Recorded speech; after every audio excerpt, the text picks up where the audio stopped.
Wish I could say I was finally over you, but that's not the truth. Everyone always keep falling in love again.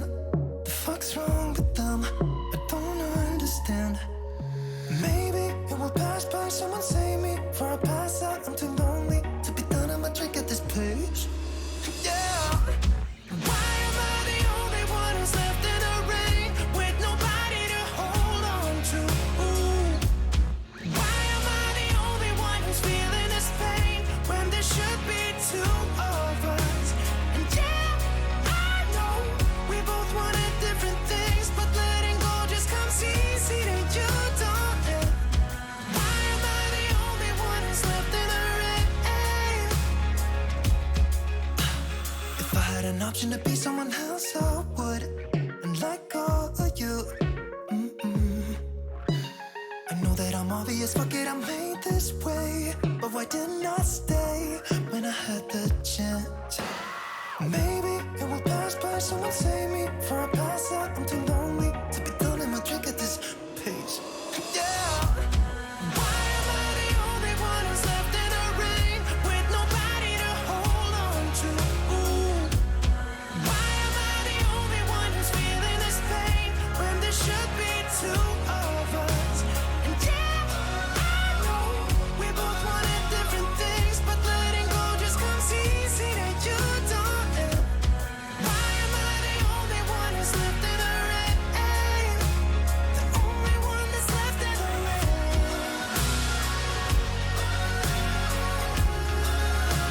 The only one that's left in the rain.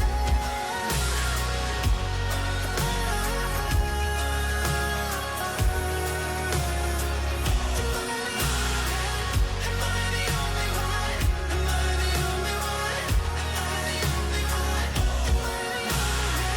Am I the only one? Am I the only one? Am I the only one? Wish I could say I was finally over you, but that's not the truth. Why am I the only one who's left in the rain with nobody to hold on to? Ooh. Why am I the only one who's feeling this pain when there should be two of us? And yeah, I know we both wanted different things, but letting go just comes easy to you, don't it? Why am I the only one who's left in the rain?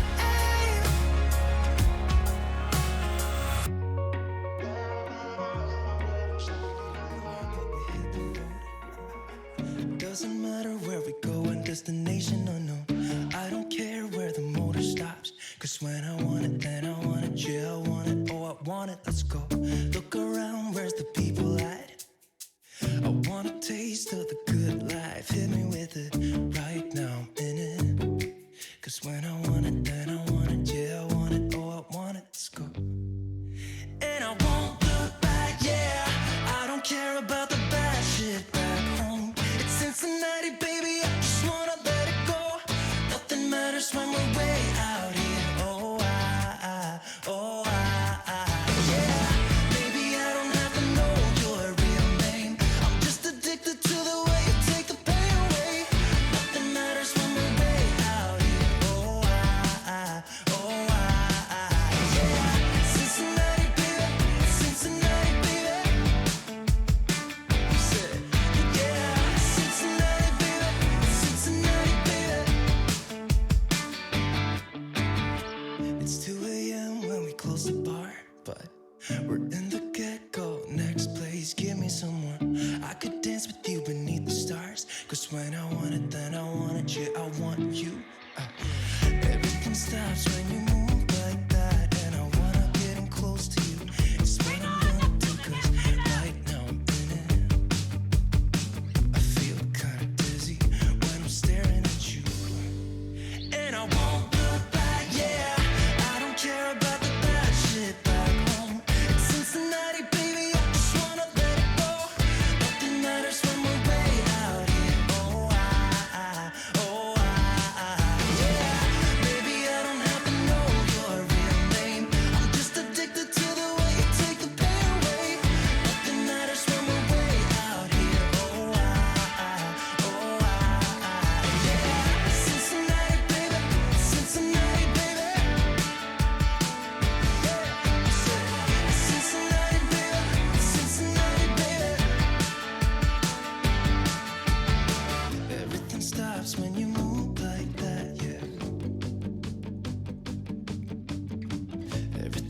stops when you move like that, yeah. Everything stops when you move like that. And I wanna get in close to you. It's what I'm gonna do, 'cause right now I'm in it. Yeah, I'm fucking in it. I don't care about the bad shit back home. It's Cincinnati, baby, I just wanna let it go. Nothing matters when we're way out here. Oh, yeah. Maybe I don't have to know your real name. I'm just addicted to the way you take the pain away. Nothing matters when we're way out here. Oh, yeah. Cincinnati, baby, Cincinnati, baby. I said it's Cincinnati, baby, it's Cincinnati, baby.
Take everything we got, give it an honest shot. Turning it on and off, we've been sliding.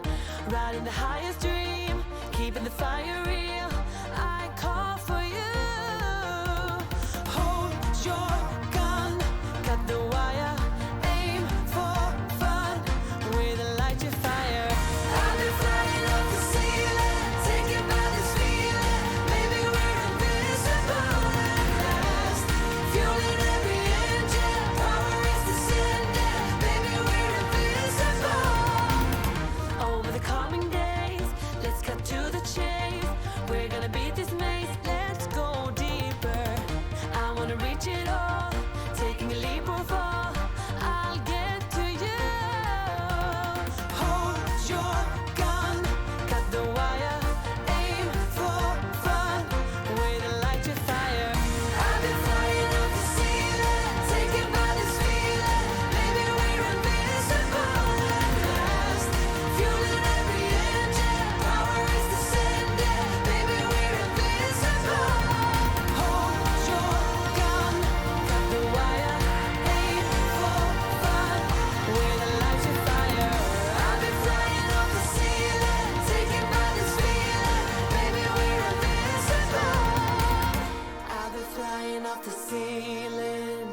and maybe we're invincible.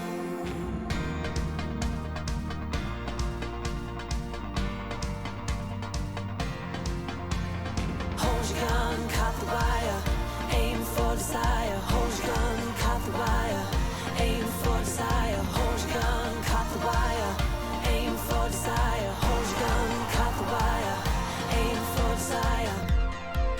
Sick day they own, sick day they own, sick day they own. Taken by this feeling, maybe we're invincible at last. To make you believe. With my heart like the drive, we do what we want, but when I'm free, with our hearts on Hyperdrive.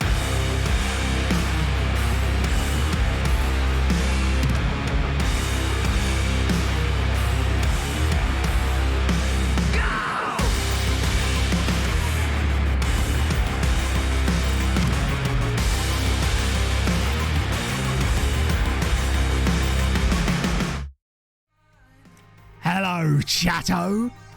It's Tuesday. I nearly forgot what day it is. And coming up today on Building a Nation with MTK Budapest, there are 2 games left in our Champions League group. Can we finally go ahead and win the damn thing? It seems very unlikely. In other news, the youth intake will be coming up today, along with all kinds of other goodness. I've sacked our head of youth development. Ferenc Varos is still shit. And did I say chew? Bin me off now. Rubbish streamer, useless, never want to see him again. I saw all these Number messages out. 35 jump and jive. And we are dancing. For goodness sake, shit and balls, I'm almost 3 years in this chat. I would like a sausage roll with 3 candles next month PLS. Ah, dear. I got uptight and then I was dead. Good lord. The minute you get uptight, you're Todd.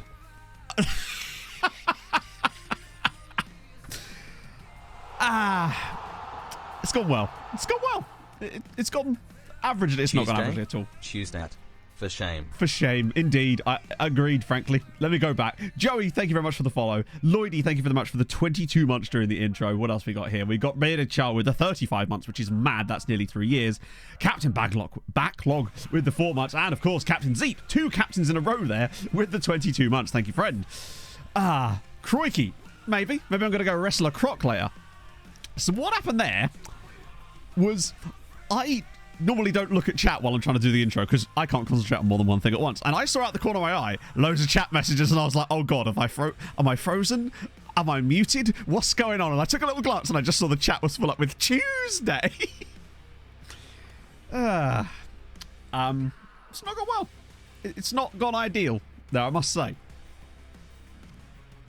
That's what happens. You take 1 day off a bank holiday. Have I been cancelled? Did I just yell out a pejorative during the intro? Maybe. Just gonna chill like this for a little while. Oh dear. So I actually sacked Todd during the intro. I say sacked Todd during the intro. I've pressed the button. It hasn't actually done anything yet. So we'll sort of have to find out what's going to go on with that at some point. But that is simple. 90% pockets. I know, but look, think about what I could put in them, chat. Say I wanted to get a bit comfy. I could sit here like this today. Just chilling. My trouser pockets are too far down. So now I can just chill. Room for a... There you go. Phone's disappeared. Never seen again. Tablet. It actually fits. This is a... Oh, exactly. The nips will never get cold. It's perfect. And neither will my hands. Mr. Tuesday, I know. Look at him. Gets a couple of viewers and all of a sudden he's saying the days of the week properly. Useless. Shameful. Rubbish. Oh, I didn't actually notice how big these pockets were until you pointed that out, honestly. Pog brought this jacket for me yesterday. I was like, hey, I'm going to wear it. Table ladder. Yeah, I've got Mary Poppins handbag, but for pockets. Mary Pockets. Yes. Fairfax book. Oh, I don't know about that. Do you know what? The thing is, right? It doesn't even... It's not even that far away from fitting. If I was to, like... There you go. It actually does fit to an extent. Like, if I bend it a little bit, it does fit in the pocket. Which is good to know. Mary's pockets. What if I want her lampshade? No, that's worse. Lulu Booster, thank you very much for the 3 months, and the hype train continues. Fancy pants. The boob of knowledge. Ah, it's like it's Encyclopedia Titanica. How about that? Ah, I gotta keep it close to your fart. Fucking hell. It's been a rough morning. It's been a rough morning. Ah, dear. A choir in front of a stained glass window holding a candle chanting, Emmett. Hey, I was the stained glass window on Sunday, damn it. And I was like, oh no, I'll wear a nice basic neutral outfit today. And nope, chat, I've got nothing. You're relentless bastards. Is that a book in your breast pocket? Yes. Yes, it is. I actually have several books in here. It's because of Eurovision. You're right. I reckon it is. It's the Eurovision vibes. Watch out for Steve. Keep Matt's nips nice and warm. Alibi using the pockets instead. Is that true? Maybe. Now, to be fair, I tried one of these on at Blue Water at the weekend, but they didn't have it in my size. And so, Pog found my size, basically. This bra's fit. I mean, maybe. My titties are getting smaller these days, though, chatter, so I'm quite pleased with that. So, yeah, I've actually tried to sack Todd, and it's happened. Played a couple of games off stream, as you would imagine, which was these 2 games here. So, what I've come to the conclusion of is that our tactic with the extra Trekkies works way better when we're watching the games. So, 7-0 against Zalagaseg, and then 8-0 against Shirokshar. Now, admittedly, Shirokshar are crap, and Zalagaseg aren't much better than that, but you can see that it does seem to work better without the instant result, which is a shame, but as long as we get through enough games that we can kind of pick it up at the end of the season, I don't think it's a big enough deal. Although what I will say is the league is still mad tight. Budapest are still only 2 points behind us. They've lost 1 game all season. And it wasn't even to us, I don't think. They're 10 points above Haladash, which is kind of crazy. Next level logic is true. Khaki overshirt. Yeah, I just like, I don't know, I'm just trying to, I'm honest, to be, if I could be frank with you for a second, Chato, I'm now in a stage where I'm like, actually, clothes don't look horrendous on me so much like they used to. And as a result, I'm actually experimenting a little bit with clothes that I think look kind of okay. And it's nice to be able to do that, honestly. I haven't felt as nice for a while, so it was nice to be able to do that. Still not in Europe. No, Ferencvaros, they will eventually get there, I suspect. Oh, no, they are. They will be in Europe. In 7th spot, they'll be in Europe.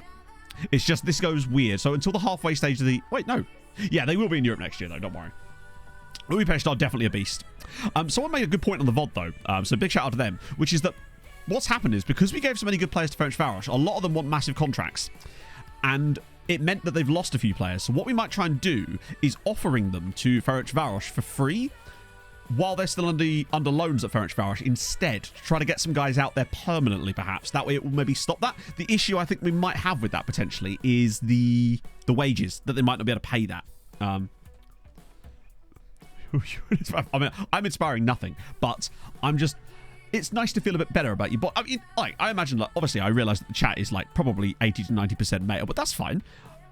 I feel like men sometimes don't always get to feel good about themselves and their bodies sometimes, and I feel like sometimes that should be encouraged too. So it's nice to celebrate when it kind of goes all right for you for a little bit, right? Pushkas scored by free kicks. Wait, what? Oh, they did with different players as well. That's mad. My body is a temple. Yeah, unfortunately, it's the Temple of Doom from Indiana Jones most of the time. With a giant meatball chasing me down a hill. Oh. That's another good point, Springtide. Yeah, which I think has gone under radar a little bit, is that Ferencvaros have been harvesting mad wonder kid talent that we have not been finding, because they're not afraid to pick up players that are like 22, 23 sometimes when they're more developed. So they've actually got a really tasty squad coming through as well. Check if that works. Well, there's that as well, Mr. Progrer. Basically, I had a little look at that, and what there seems to be the issue, Mr. Progrer, is that we don't have a lot of players that I was willing to actually give to other clubs that aren't already there. And I did try it out with a couple of players. Who was it I tried it with? Fuck, I can't remember who it was. There was a player in here that I tried to see if they would go, and they just wouldn't, basically. So it's a shame that it doesn't work properly, but it's weird that it works with loans. Shape of the hype for real. Big jiggly panda? I mean, I've always described my body type as a melted white chocolate Easter egg. So, you know, I guess I'm just like a slightly smaller white chocolate Easter egg now. It's very subtle. That's awesome, actually. Yeah. I'm not even doing gym yet. My plan is to get down. I want to lose the weight first, get lean, and then come back up again. Because I get too much fat in the weirdest areas, and I just want to get rid. I want to be able to wear shirts that like, fit properly. Hence why this is a bit oversized. This is deliberately oversized, obviously. This is a medium. Right. Okay, yeah. So, Bodder today. We've got Bodder and Dortmund in our first 2 matches in the Champions League, which means we've got a really good shot at 20 points. At least 17 points, I would like to think. Already did the lineups. We're good to go. We're the only team playing today, I figured with Dumbodo, what our plan would be is if we just go with the standard approach, and if we get into like a 3-goal lead, I absolutely want to see it, Hexen. Yes. Then we'll switch to the treks. Oh yeah, so I changed the name of the tactic because I was exporting the tactics again to make a pack for people if they want all the tactics in one big pack. So we've got ! tactic, which will let you get a zip file that contains all 3 tactics. And I wanted to make sure that... Oh, I made a slight tweak to this as well. Not this one. I think it was the other one. Or is it both? Yeah, no, it's this one. I turned the tempo down to standard against Salagaseg because I was noticing we were getting a lot of shots off target and players were missing really good chances when they went through on goal. I think just turning the tempo down 1 notch seems to make them way better. So we've got Death by Death is what we're up to now. Yeah, Octotrack had to be in there just because people wanted to see it. People wanted the tactic. Maybe we'll get another chance to try it out. I should have played it against Shiroksha, really, shouldn't I? But yeah, so what I have thought is perhaps if this tactic starts to be a little bit dodgy again, but even though I think it's good, I think one thing we could do would be just to turn that tempo down ever so slightly. Because we still get a lot of possession with it, and if anything, we'd actually get more possession with it. But it might just allow us to be a bit more precise with some of our passing. Because I've often found if you're getting a lot of shots off target, or it certainly used to be the case in FM, that just notching that tempo down 1 notch can sometimes be enough to get you those extra bit of time on the ball, potentially anyway. Even though the game will say things like, well, you can see, business in a more urgent fashion with the team's mentality allows move the ball around quickly and decisively using their intensity. It doesn't sort of imply anything about the finishing, but I have noticed that with higher intensity, players seem to miss the target more often. I don't know. Oh, the Octotrack thing was super fun. Right, let's go. Straight in. Oh, let's have a look at this player first. Libor Machacek. How old is he? 21. Just, oh my days. 14 jumping reach at 6 foot is actually really good. He's fast as fuck. Resolute personality. Genius. Great tackling. Aggression's a little on the low side, but honestly, with a player of this kind of... Wow, he's great. Very easy. Add in market. No. Mr. Prog, basically, like I said, I tried offering a player out for a real transfer, and they just weren't having it. You get the whole no clubs are interested. And then if you obviously turn off the requirement for it to be Hungarian size, then you get offers, but that's not really the point, is it? It's annoying that you can't sort of focus it a little bit more, frankly. Also, I love that RB Leipzig on top of this. Wording. Yes, I think they do. They really do. The biggest thing that I think they need to change, and I think is what causes a lot of confusion, is the mentality names. This needs to be called balanced, less risky, low risk, and then like no risk, and then riskier like that, basically. Because that's what this essentially is. It's the risk factor. And I think that would make people understand why maybe you shouldn't use them at certain times. Because it's all very well saying very attacking, but what you're actually saying is take as many risks as physically possible.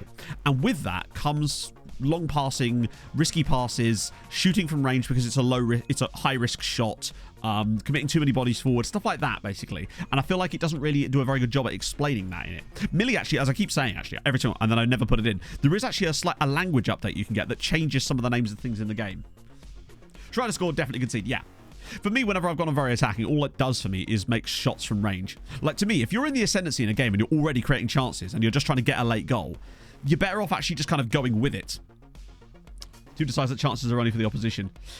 I have noticed, Monkey, that a lot of the time in second halves of games, especially if you've had a good first half, it does seem that the second half can be somewhat subdued. Now, part of that can be complacency, but part of that also, remember, they have changed some of the things that makes the AI managers for the opposing team a little bit more reactive to you. So you might notice they will change stuff. So you do have to be on it a little bit more.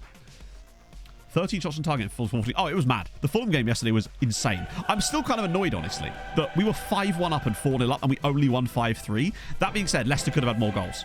It was a mad game. Just weird as hell. A couple of... Oh, they've got Oscar Sivertsen. Love to see it. Still playing. Hang on, is that the guy from... I think that is, isn't it? Stian Andre Stavang, the guy from Chelsea. Let me just check. Oh, no, it's a different guy called Stavang. Oh, no.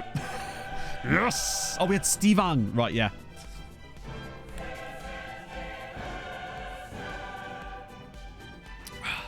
Yeah, Leeds did not... I mean, Forest winning is massive. Everton, where did that come from?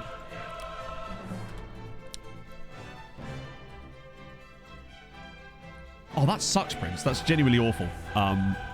It's... How old are you? Because I realise that obviously for different ages you sort of expect...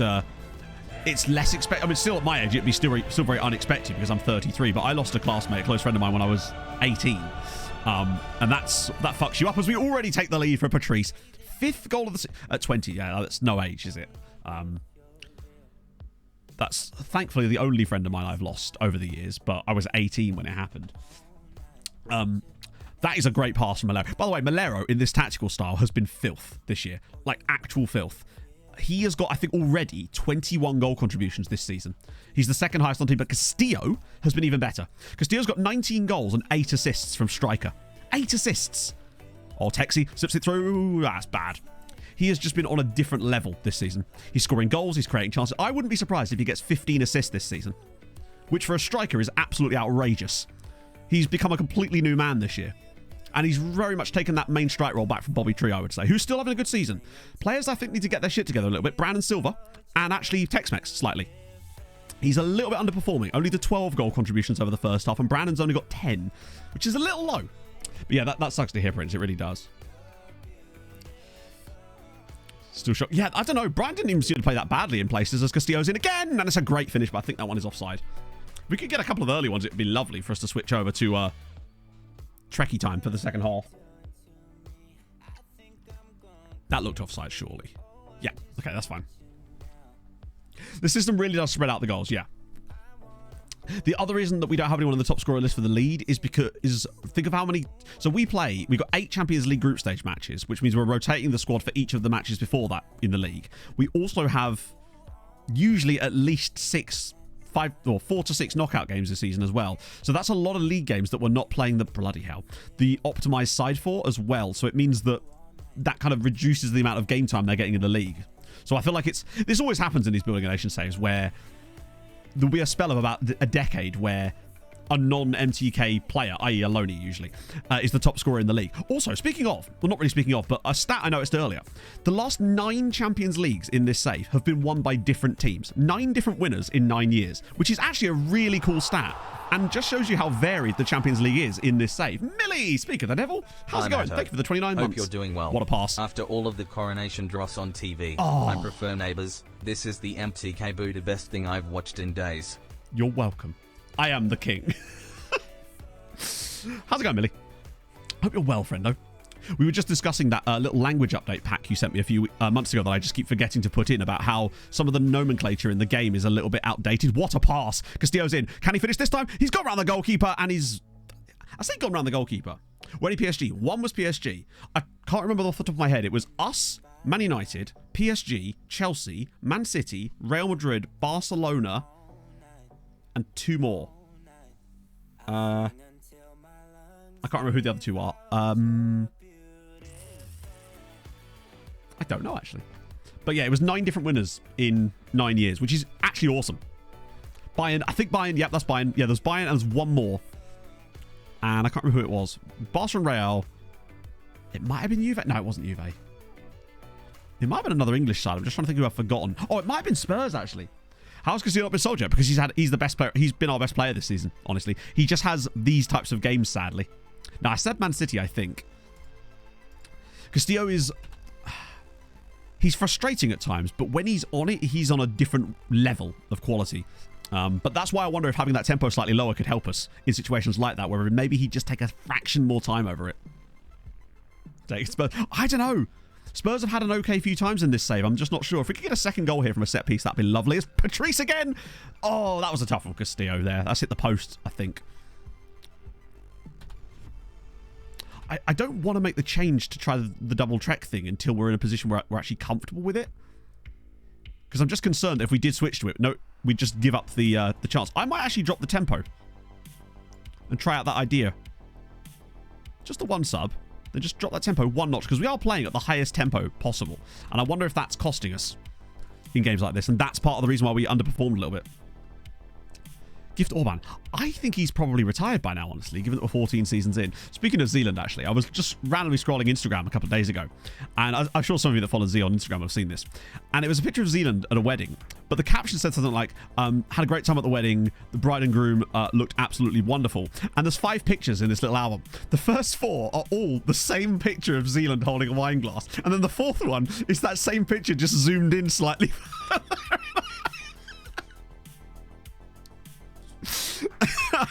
Oh, it properly shut me up. Oh, over the bar. Damn it. Well, that's why I don't want to risk it by pushing to a more aggressive tactic to try and get those extra goals, just in case. As Patrice now hits the bar as well. Oh, God. But I'm concerned if we do push to the Trek. You saw what happened against Manchester United when we tried that because we were showing off and it didn't go so well. We've only got 10 minutes left. I might actually just throw some bodies at this a little bit now. We'll go with Skinnerinho. Get Texi Mexi off for Ojeda and Velasquez off as well for Yamin. Got so many options there. Massive enjoyment. I mean, to be fair, it looked like he had a bloody fantastic time. The fact that we're only beating Bodo 1-0 is disappointing, considering we beat Nice 7-0 earlier this season in the Champions League. And these guys are much better. Well, we were 3-0 up against them, but it was because Clayton just raided, and I was like, oh, we played a system with 5 Treks. We're 3-1 up here. It'll go fine. We've conceded 2 goals within about 5 minutes. One of them was our goalkeeper pushing the ball over his own goal line, too, which wasn't ideal. So, that's what you don't want. I wonder how many times we've hit the post today. It feels like a lot. That's an aggressive tackle. So it's got a year older. Well, happy birthday, Mr. Progger. B, my friend. If we could get some of those, that would be lovely. One more goal now, I'd settle. This is some lovely football. Oh, great pass. Bobby Trees through and across the keeper. Great stuff. That's the kind of finishing we need. Lovely stuff. 10th goal of the season for Bobby Tree. Is that another assist for Malero? Gorgeous stuff. Progsy. Love it. Yeah, it's a classic case, but I think that just one notch down on the tempo is maybe what we need. But this is... Look at that pass from Malero. That is filth. Just composed finish from Bobby Tree. Round the keeper. Gorgeous. 2-0. We take that. Oh, here we go again. Go on, Alberto. Get a goal for yourself. Or... Oh, it's 3. Well, we've just turned it around. No, is that a hat-trick of assists for Alberto Malero? I told you. He's having one of those seasons. I love him so fucking much. He just seems to be able to get... Particularly in this system now. He just seems to be able to rack up rating. And LMS again. Gorgeous. Right, that's 3-0. That's much more like it. And all of a sudden, we do look a lot more composed in this match. Oh, surely not another one. If we scored another one here, then I'd be insisting that we move to that tactical style. Oh, no! It's 4. Wait, how's he offside? It's the keeper. Is he offside from the cross? What's going on? How could he... No, he's onside. It's 5. It's 4-0. What is the goalkeeper doing?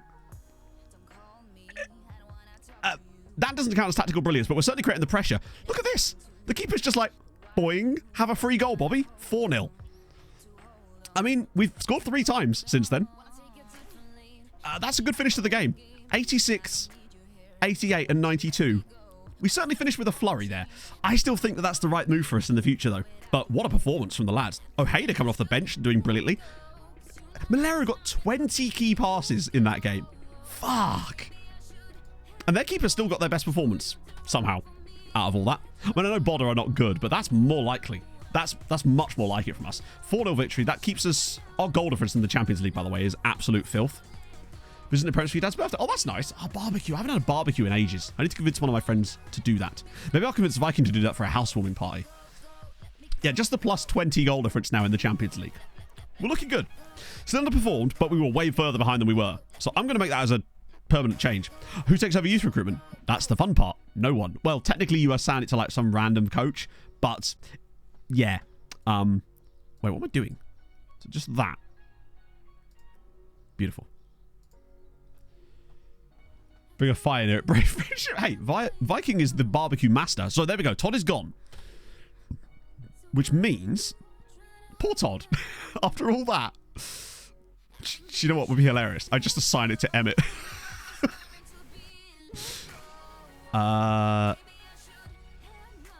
Is it there? Which one is it? I think it's... Is it that one? Oh, the intake hasn't even happened yet. Okay, yeah, so we'll just leave that on Romeo because it's Romeo, right? Basically, we're trying out... Jesus. We're trying out an idea, which is where we sack our head of youth development and don't have one. Because RDF has been doing some weird experiments and he's been noticing he's been getting some insanely good youth intakes when he doesn't have an active Hoyd. So, yeah. At this point, I'm willing to give it a go. And with quite big sides as well. So, you know. But that's the reason. So we haven't actually even had the youth intake. Imagine if the youth intake was actually good this year out of all that. Just suddenly. Now, obviously, there's always a bit of a delay with youth intakes, but still, I just want to give it a bit of a chance now. Coach believed that Nielsen could surpass the poll to Montiel. Really? That would take some doing. On the dev center? Nielsen. I'm trying to think. Nielsen's the... Fuck. I'm trying to think if he's even here. I think he's a player that is actually here. I don't... Oh, hang on. Jonathan Nilsson, this guy. Ah, he's back to 5 stars again. That's why. Yeah, man's back to 5 stars. Now, obviously, he's not a centre-back. So, we're retraining him as an anchor, but still. And that is interesting, now that he's back to being 5-star potential again. Too young to be loaned out, sadly. A total academy anchor with no hoy whatsoever. To be fair, I don't think you can assign it to anyone. I think you have to assign it to someone. And to be fair, in RDF's test, he has got it assigned to someone. It's just not an active Hoyd, so we will see, I suppose, right? Got 1 game break, and right, Ferencváros hosting Porto. Újpest host Atletico, and Debrecen are away at Real Madrid. As much as I'd like to believe Ferencváros are capable of getting a result against Porto, I actually did the math on it. Ferencváros have now gone 29 matches in the Champions League without winning. 29 games in a row in the Champions League without a single victory. I believe. You're right. Let's have some belief. Come on. I want all 3 of them not to lose. That's all I want. And they lost. Yeah, they lost 3-2. They're giving it a go, but they just always seem to lose. Any other mad results? Real Madrid Debrecen coming up. 2-0. Not surprising. Debrecen weren't going to get a result there, but Újpest against Atletico. We've seen weirder things. Újpest 1, Atletico Madrid 0. They're big time. Újpest are massive. And they got a red card. 86th minute. Got a red card and then scored the winner. They're rolling. I mean, at this point, how far off are they? They're still 20th as a result of that, but that's a huge win. That win might be enough for them to qualify, honestly. I actually keep forgetting that Debrecen have actually got nearly the same number of points as them. God damn it, it's going to come down to the final day. Who are they playing? Debrecen are hosting Milan. Not easy. Újpest are away at PSG. God damn. They're both so close to getting out. Meanwhile, Ferencváros somehow still not bottom. Oh, okay. Well, that's amazing. Fair play. That's a good day for us, actually, in terms of coefficient, to be fair. Anil Yazicioglu, thank you very much for the follow. Okay, next day. Oh, my apologies, Scott. Oh, mate. Now, the thing is, though, right, Scott? Leicester were dreadful, but you still could have had 5 goals. Like, that's the weirdest thing about it. The thing that was bad for Leicester's defending was dreadful. City are out. Oh, my God, 33rd. I mean, to be fair, they did draw at home to Debrecen.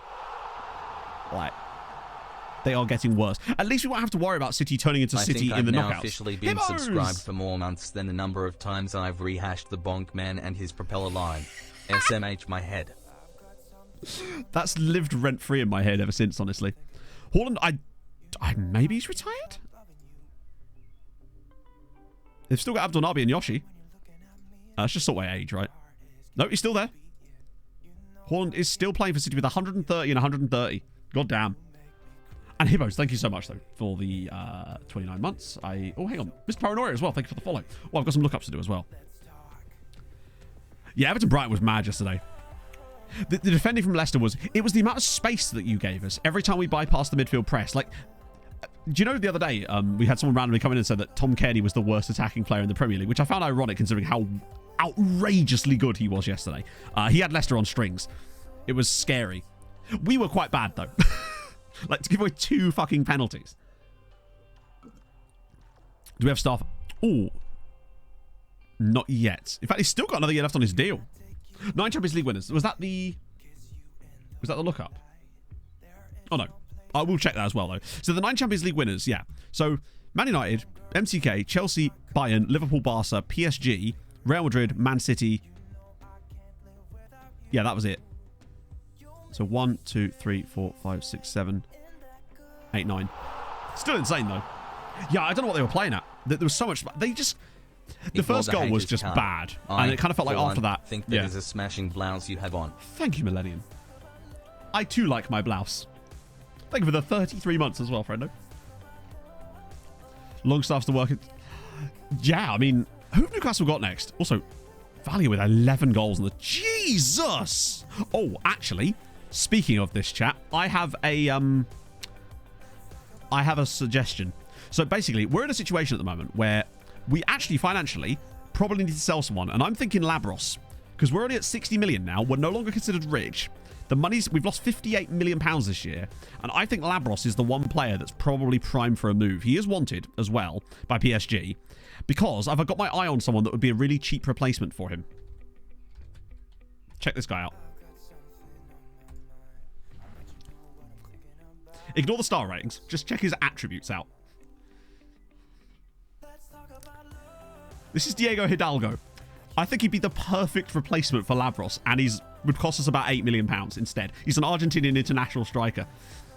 Got solid... He's just... Yeah. I think Labros sell, Diego comes in, flip it around, get 50 million in profit. And I feel like for this kind of price, it's the price. I saw him and I was like, what on earth is this footballer? Could be wages. I think I actually checked his wages. Morning, Matt. How was your weekend? 55 to 70, which with us is not bad. Trying to identify all the Commonwealth flags on the procession. Yes. Saint Kitts and Nevis. Oh, up the Kittian and Nevesians. You love to see it. Thank you very much, Abram. Hope you're well, friend. Great mentor. Oh, yeah, he'll be a great mentor for the players that we're not using to mentor. Yeah, getting 50k at Boca is quite surprising. But, I mean, to be fair, I just think the sell-on value is mad. Get all the red cards broken. Exactly, it's perfect, but he is consistent at least. Labros, about 50 million, I suspect. So Labros, he's wanted by PSG. He's valued at 40 to 48 million. So I think our best bet with Labros is to offer him out. He's not going to... I'm going to offer him out unspecified. Otherwise, we won't be able to negotiate the deals. So we'll just have to see. Just put some feelers out. We've got 7 days left in the window. We'll just see what they want. Okay. 19 million is shocking. No, you can't have him for 19 million. Are you mad, bruv? That's concerning. But hopefully that will just drum the... Ask Dortmund what he's worth. I mean, it's not a bad shout, honestly. Obviously, if we can't get a good deal, then we won't do it. But we probably do need to sell him at some point. Non-negotiable. Yeah. It's just a shit deal, isn't it, really? I didn't even look at the games that we're playing. Oh, Linda's joining Debrecen permanently, by the way. There have been a couple... Oh, he's literally joining them right now. Well, in the summer. There's been a few more deals from other Hungarian sides. Not a huge amount, but mostly weirdly free transfers that look quite tasty. Right, what we got? Kekshmet with a draw, that's fine. It's not the best result, but it's okay. And Molfehevar...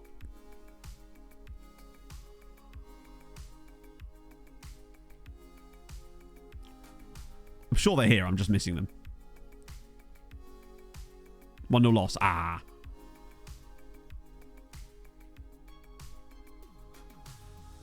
But, like, actually, where is it? Was it a different day? Oh, Slavia. Slavia's there. That's... Oh, there. Sorry, you're right. How did I not see that? Okay, that's disappointing, honestly. Although, they thoroughly deserve to lose. Like, let's be honest. Kekspet, though, great result away at Basel. That's a great strike. Pretty well deserved, I would say. Aliku again. What a ledge. He's getting better and better. 7 caps now for Romania. Okay, not ideal, but it's something, I suppose. Right, what about the conference? Oh, no, there's no conference league, is there? Because, oh, we're up to Costa Rica now in the scouting reports, which means that we... And by the way, I also went through and I added a load of new ones in too. So now the list is up to 700 and something now? 721. I went through and added some of the ones that were missing from it, basically. Some conch X. I'm not sure I understand the...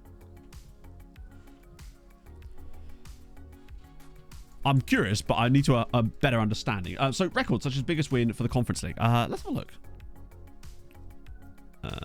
Records, boom. Hey, OG Toby. So the records for the Conference League, three already for Roma. Highest attendance would be Roma Lille. Lowest at 47. Biggest wins there as well. Dinamo Minsk put in 13 goals. Oh, expired. Maybe, but it's just a bit of a pain because the wages are so high. And it's hard to scout them. Really? Like, I do still pick them up occasionally, but it's not one of my priorities, honestly. 100 goals in 3 seasons. Jesus Christ. £500. That's mad. Also, what a season from Leonardo Campagna. 43 goals for final. I feel like if they put us... I feel like a Hungarian side's going to be capable of beating that one day. 27 goals. Yeah, that's hilarious. The one season that we played in the Conference League, because we've literally done one season in this entire save in the Conference League. 39 yellows. We didn't even go that far, did we? Also, big shout out to Oyathabal with the 9-second goal there. That takes some doing. Is that... Oh, no, I was going to say that's not real life. No, it is. No, that isn't real life. That's in the game. Holy shit. That's a result. Gift Orba. I think he's not relegated. I think he's retired now. Yeah, sadly. I'll refund your points for that. Hungarian regions created with the league being top 3. No, because unfortunately, old-fashioned, as far as I'm aware, that has no effect on the youth rating. You'd think it would, but it doesn't, sadly. So, no. Who was the youngest player? Was it one of ours? You'd expect it to be, right? Nice cash without the same players I need. Rep by... yeah, we probably should have a look at that, actually, honestly. Because we have kind of done that a little bit. Like, for example, I made £20 million on Antunes. And I need more of those kind of deals. Not really, Mr. Pro. I mean, not in this window. I'll show you the upgrade. Not the upgrade. The sort of catch-up. To be fair, the window isn't shut yet. Actually, that's literally the day after. So, Budapest have just bought Furley Silvero for £1 million. Debrecen again. Admir Lukic from Radnitsky. Not a bad signing either. There's no big money signings in here, really. Most of the big money signings you're seeing are players we've signed specifically that have joined them. They're not spending like your 10 millions on anyone like that. Which isn't too bad. Cameron Kraus is injured. A 15-year-old Norwegian in Kosovo. Wow, that's kind of strange, actually. Ooh. Reynaldo Martinez. Yes, please. Give me that report. Center Gonzalo. Budafok again. And he wants a new contract, but you've got a decent amount of time left on your contract, and I know that he's going to want an... Hang on, what is it? If it's 38, then I'm fine. Yeah. That's a summer transfer. That's a summer we send you on a new contract type. Is it bonded by Bayern for loan? Why would I loan you to Bayern? Also, both of our main centre-backs now are rated... Well, it's weird that he's rated like that. They're both absolutely stacked now. This makes me happy. Yeah, he's... Finally, we got a bit of... We actually made a good deal on one of the Belgian players for once. 108 million for Silva? No. I'm a bit concerned about the Labros situation now. I don't think we're going to fail FFP or anything, but like, it is concerned that PSG were the ones that wanted him, and 19 million for a player of this quality is absolutely shameful, considering we paid 11 million. Actually, we better check FFP.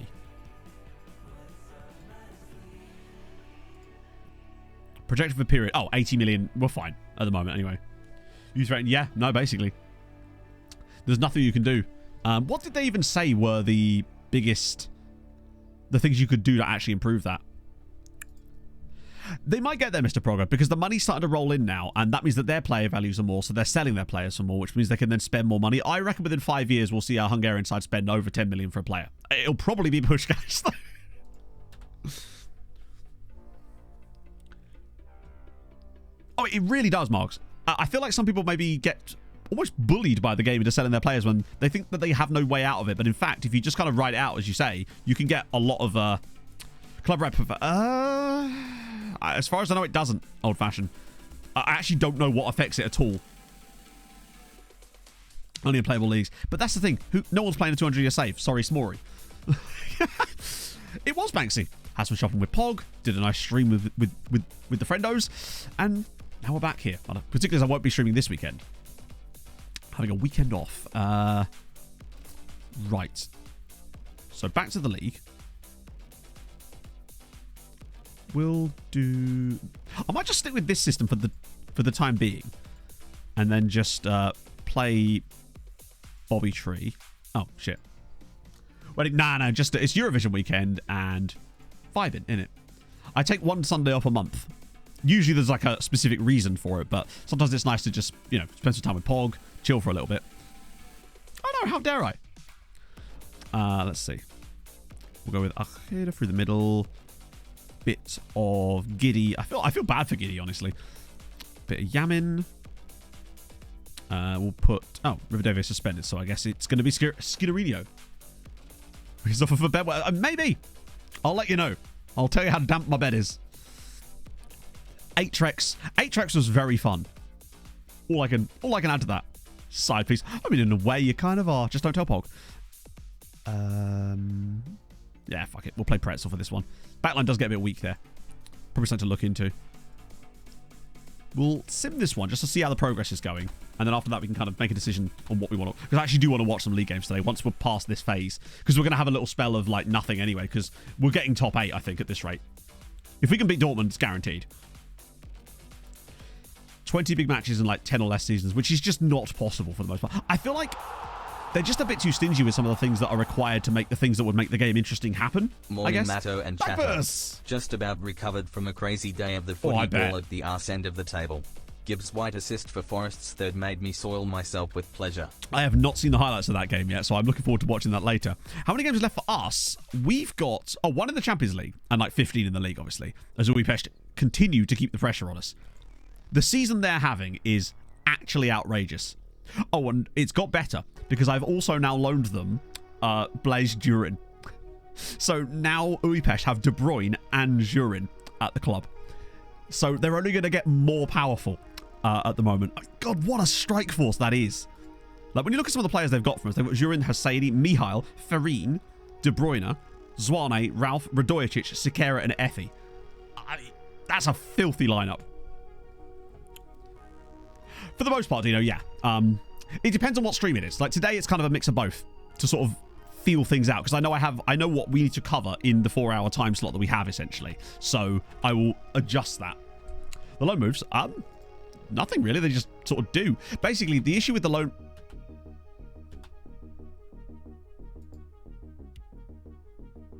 You've got 18 months of... We should be fine. He's the only one... Fuck off. I actually kind of hate this shit. You've got 18 months on your contract. Look at all my options. You must understand. What a whopper.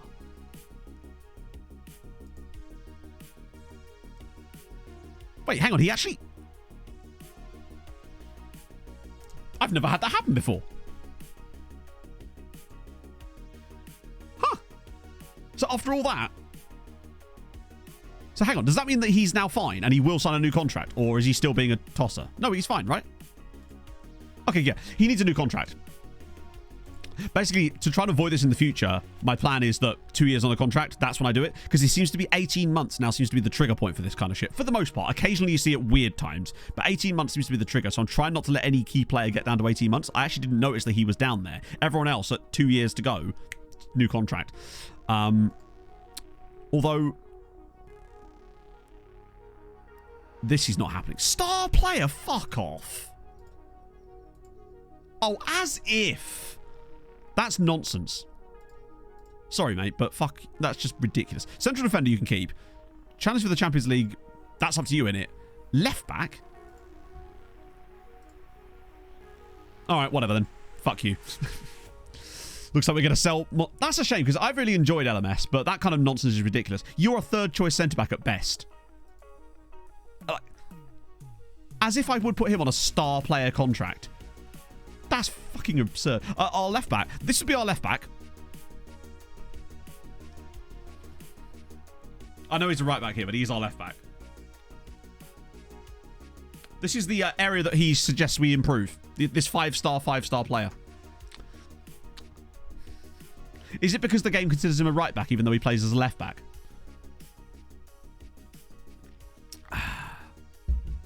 Literally, you're a third choice defender at best. Okay, well, LMS gets to leave. Honestly, it'd be silly of us to do it this window, even if there is bids on him.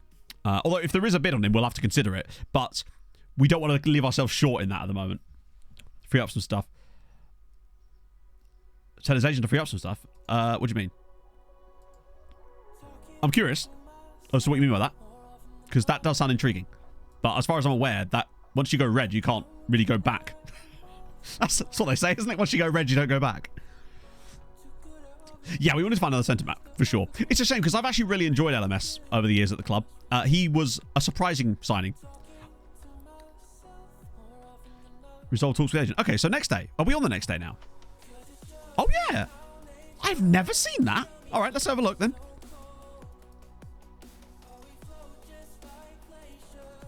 Okay. So what does that do? So now I can talk to him again, but isn't he just going to demand the same things again? Won't he just demand the same contract? He just demands the same contract. I'm not putting him on a star player contract.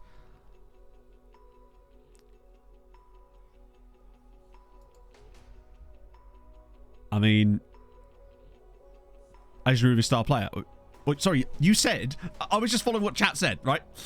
Please put that in the same message then if it's that important, you know? I'm just clicking buttons. Take off to sign. No, you can't do that anymore.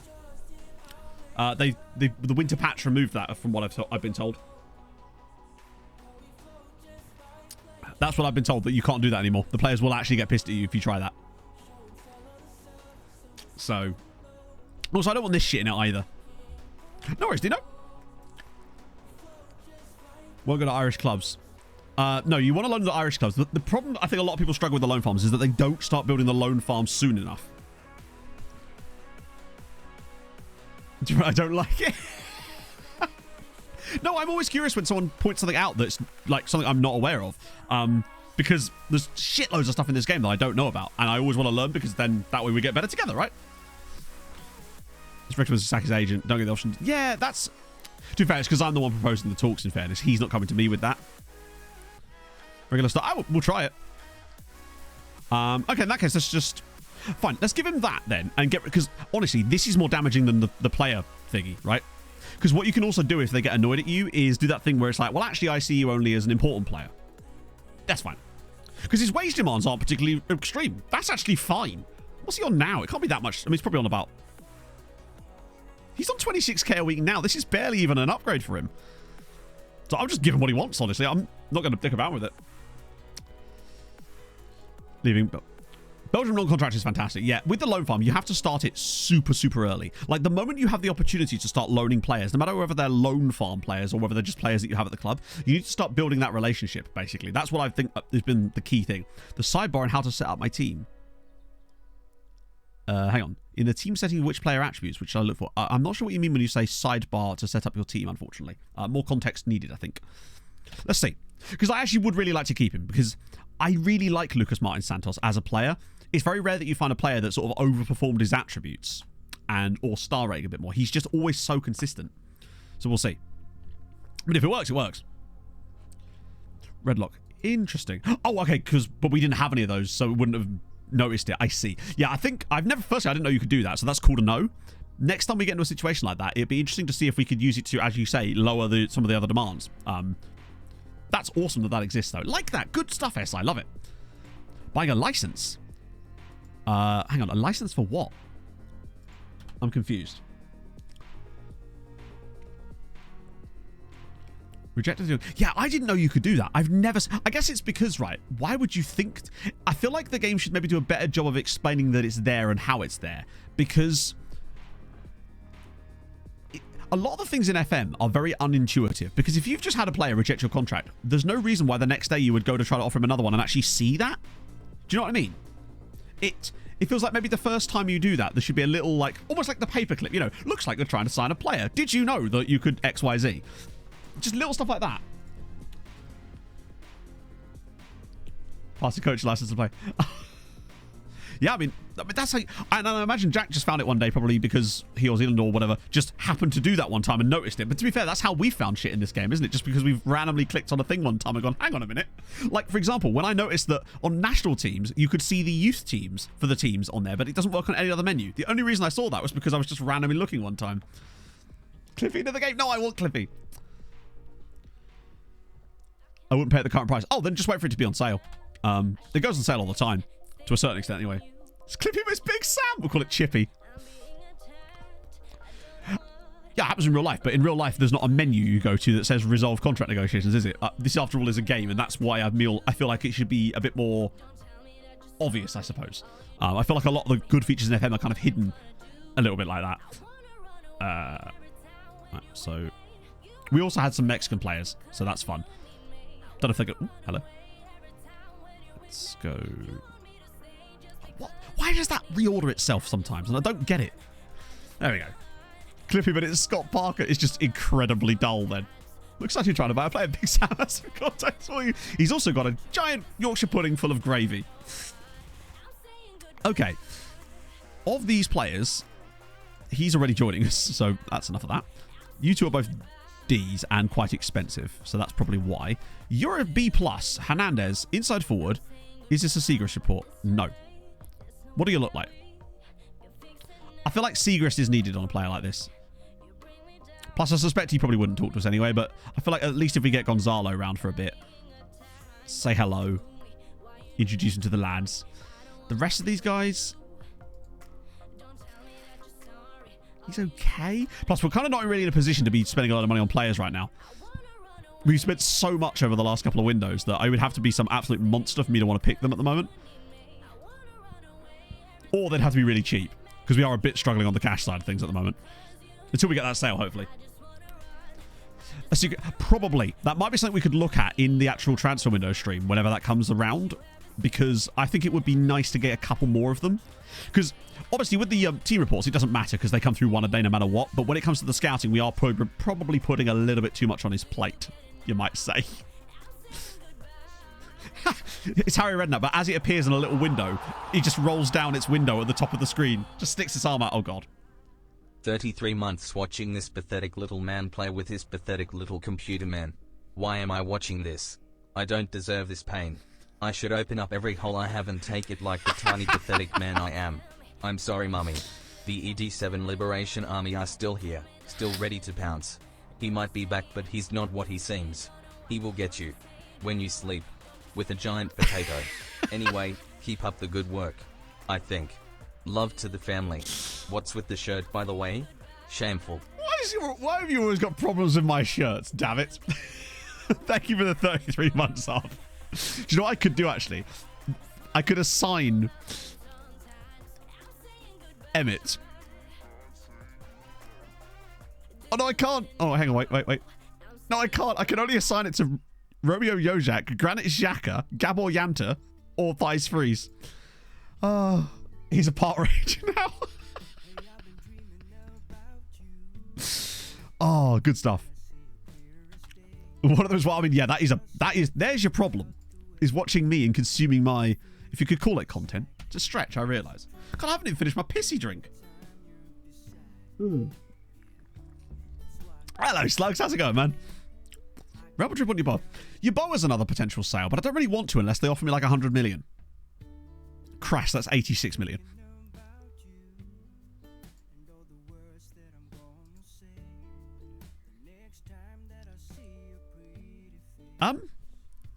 Question. If I got 106 million for Yakubu Yeboah, he's 28, bear in mind. He's, obviously we like him, but he's going to probably be up for a big contract at some point. And I feel like it would allow us to keep Labros, who's 4 years younger than him. Let's see if they go for it, or at least... Shit. Shit. Fuck. Oh. I was expecting them to at least negotiate with me on that one. Crap. We are not getting the luck with these negotiations. Yeah, Yeboah, he's coming up for a big contract at some point. 43 months. I mean, yeah, it's just going to be one man's descent into madness, isn't it, really? He deserves the move. He does, yeah. They might come back. But I've noticed they were one of the clubs that were interested in our players.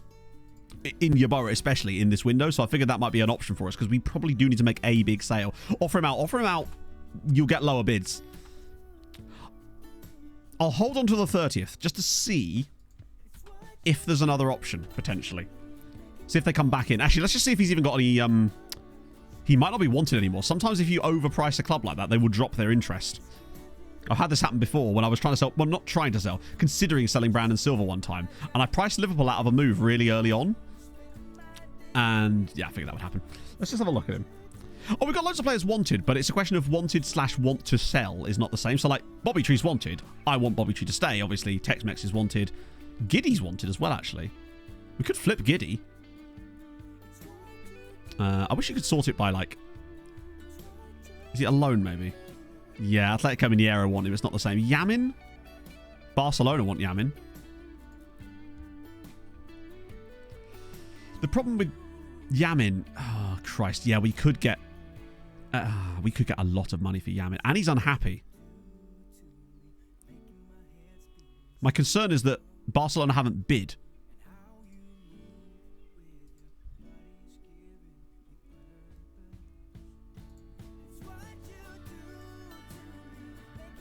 Let's try and get them talking.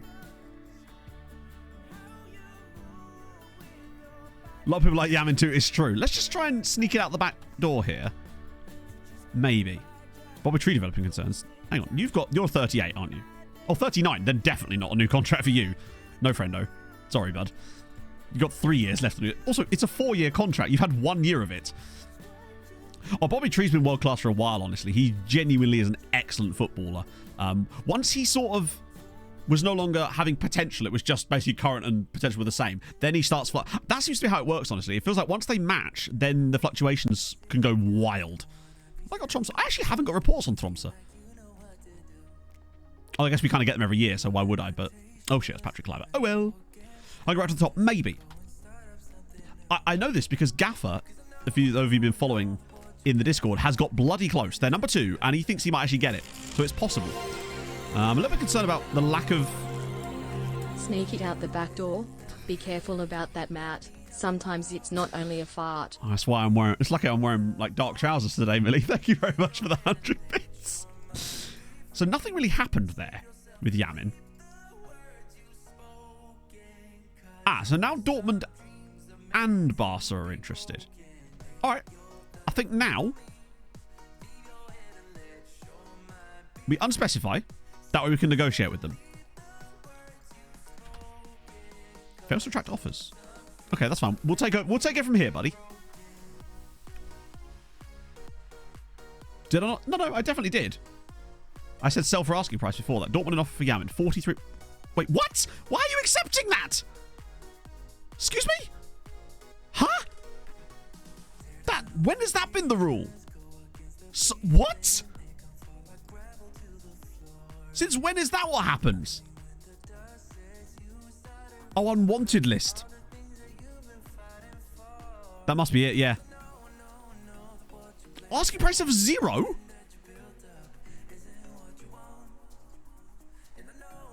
Hang on, did I set that to... The fuck me, hang on, right. Get rid of that. What the fuck? Did I accidentally set his asking price to 0? But I didn't remember setting him as unwanted. I just offered him out. It must have been thinking on the bottom, actually. Let me just set that to unspecified. Because that's mental. Jesus Christ. I can cancel it. It's fine. Because that's... I definitely set it to 80, right? Is it the game just doing FM things? Generated interest. This is true. Did I already cancel it?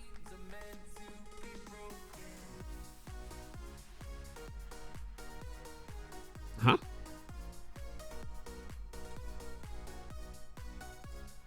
Oh, hang on. I've got it set for loans. My bad. There we go. Right. 43 million. Not chance. Not a chance of 43 million. Well, that's the thing. I'm hoping for the bidding war.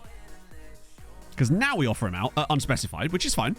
The transfer value is weirdly lower now, but that's fine. We can work with that. And...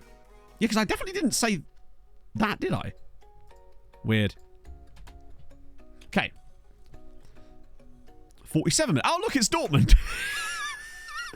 And now he's worth 96 million.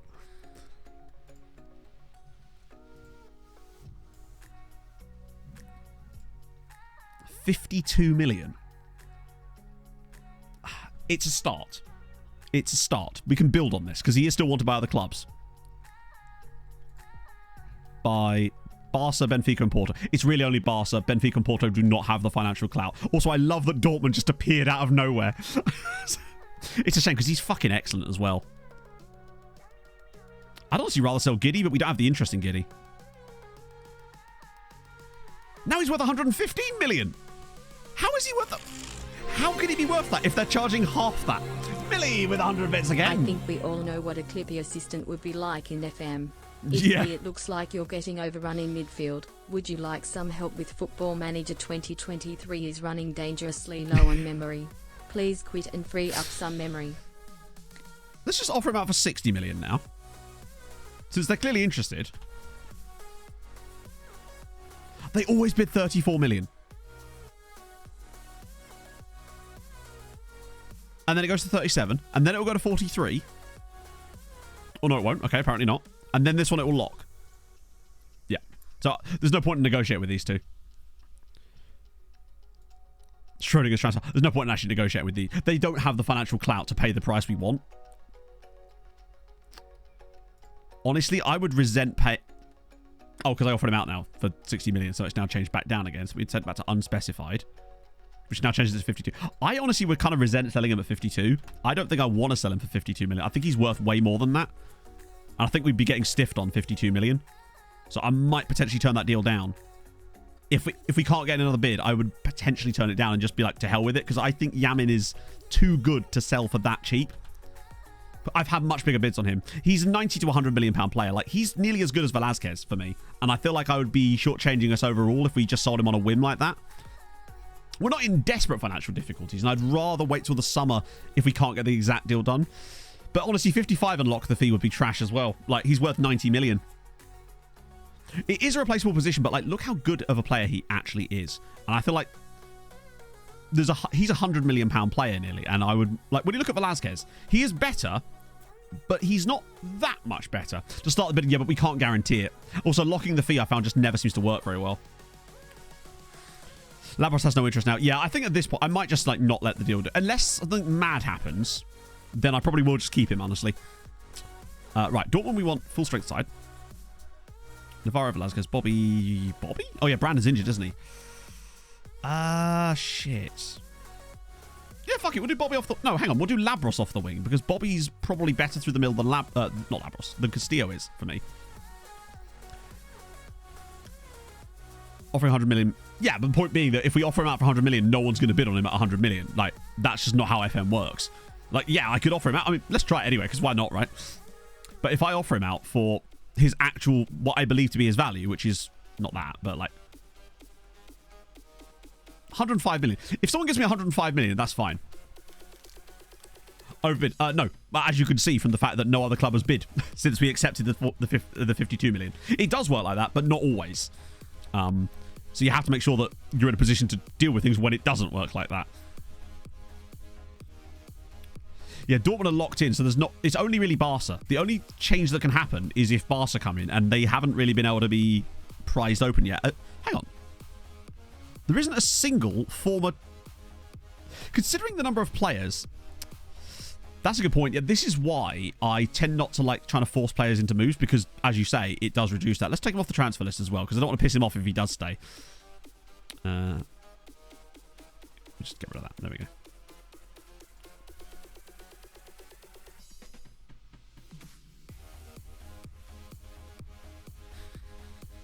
We'll see. Guide value? What is this? Antiques Roadshow? Yeah, where are all the Dortmund... Where are all the players that we have sold to Dortmund gone? None of these guys. There's Willy Sanchez, who's a German, obviously. I mean, to be fair, Willy do have a lot of jumping reach. And then Justin Janishek, who's a real player at 31. Wow, he must be really young at the start of the game. But none of our players that we've sold to them are in their team. Mad. Okay. We'll deal with the Dortmund thing, and then we'll deal with that after. Obviously, if they come in with 100 million, Barca do, then that's fine. That's true, yeah. Dortmund have to have an MTK player. It's like... They're like Bilbao, but they can only sign players from MTK Budapest. Right. This should be a winnable game for us. Did I accidentally set... No. For a second, I thought I might have accidentally done the full trigger press. You know what I'm like? Yeah, I feel like Yamin is too good of a player to sell for that price.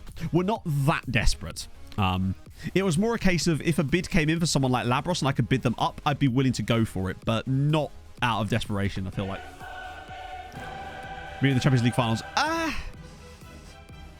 mean, yeah, but at the end of the day, there's a limited number of teams that are going to have the money that we need in order to actually buy those players.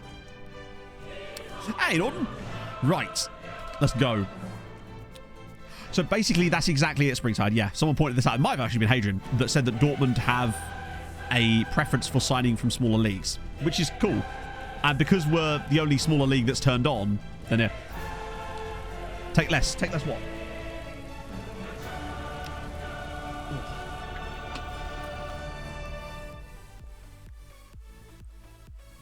So, hang on. What other games have we got here? Debrecen hosting Milan, and Budapest are away, aren't they? Let's go. We need a strong start. Possession is looking really tasty, which is good. Dala's done well so far. Okay. Money not having gone to buy. Yeah, but the only reason we're selling him is because we need the money. So by not taking the money, you're just getting rid of a player for no reason at that point. Like, the reason we're selling is because we need the money, and therefore more money equals better. Oh, that's a bad start for Ferencváros. Debrecen also a goal down. This is going to be... Oh, wow. Look at that. Malero tracking back as well. Take less piss drink. True, yeah. Also, if in doubt, just sell them to Dortmund. Dortmund have been kind of harmless over the last few seasons, honestly. And now I say that, which means they will beat us in this game. What a pass. Oh, my goodness me. If this turns into a goal. Oh, god damn it. Lovely football, though. Like, great stuff. I definitely think that this slightly lower tempo is the way to go for us. Keeps us in better control. Antiques. All right. Oh, I saw that, Millie. I saw that on TikTok. The Antiques Roadshow clip of someone with Pokemon cards. It's like, oh god, is that where we're at now? As Bobby Tree hits off the crossbar now. Hey, loafers. It's going very well, friend. Like, very, very well indeed. We're up to fifth still, but we've got 7 teams in Europe, and they're actually doing well as well. Lots of teams in finals, all sorts of good shit. How are you, my friend? Hope life's treating you well. That's why it's... Oh, really? Interesting. They just seem to do it anyway then, I guess. Red card for Debrecen. That's kind of... In fact, do you know what? Let's ignore this. What we care about is down here. Because at the moment, as things stand, they would both be going through still. Despite their dreadful results. And we would be scraping. Now Bobby's struggling. It just feels like no matter who we put in the striker role in this tactic at the moment, they just do not work. But that's fine. Eventually the chance will come. That's true. I mean, I've still got a load of original Pokemon cards, including a load of like first edition ones too, and a load of old Pokemon comics from like the 90s, signed by Veronica Taylor, that my mum bought in the 90s, thinking that it might be a big memorabilia thing one day. Apparently my mum is an absolute prophet, and it's a great strike from Tex-Mex. 1-0. 8th goal of the season for Texie. That's more like it, friends. Sell him a good German. We haven't signed a good German in a while, have we? Or at all, actually. I think we're not quite at the stage where we can pick those guys up so much. I love the way the Dortmund players just ignored Tex-Mex there. It was kind of like Dwight McNeil yesterday, towards the end of that game against Brighton, where he just kept driving and driving and just pinged it. Okay. Oh, God. A prophet of profit. Oh, yeah, Urza. I totally forgot about Urza. Every time I always think that he's Turkish, but he's not, is he? And Genius has done well. Tex-Mex. Tex-Mex is Marcio Teixeira. He is the player who's had the ultimate turnaround into... Oh, wow. Oh, it's offside, I think. But, so basically, the story with Tex-Mex is that he was a Brazilian player that we kind of 500 IQ our way. We sold a player to Real Madrid to stop them being interested in him so that we could then trade up and make money at the same time. So we then got our guy. He's a two-footed right-sided / left-sided player who was fantastic. The idea being that he was brilliant. Then, over the first half of the season, it took him, I think, something like 20-odd games to contribute like 2 goals contributions. We then decided on a whim to move him to the middle, and I think over the next part of the year, he got like 19 goal contributions in like 15 matches or something insane. He went from being nearly sold to a chat favourite, basically, and he's been absolutely monstrous since then. I think he had 33 goal contributions last season. He's just become a machine. And, yeah, then the player we sold did win the Champions League after, but we've also won it since. Good finish. Castillo, that's more like it. 20th goal of the season for him. You'll love to see it.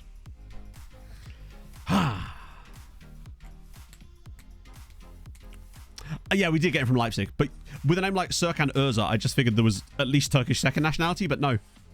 Presumably he's like of like Turkish descent, clearly from the diaspora, but he was obviously born in Germany to German parents and whatnot. Yeah, he also won the Ballon d'Or, but that's not the point. That's a side issue. It is annoying to me now that those 2 points we dropped at Manchester United might be what prevents us from winning the group. But that's not what matters. What matters down now is that top 3. Debrecen the 23rd, Budapest the 21st. As things stand, with half an hour to go, they would both qualify for the knockouts. We'd actually have 3 Hungarian sides in the knockouts. And apparently that is really big for coefficient. You get like quite nice boosts. Oh, you stupid man.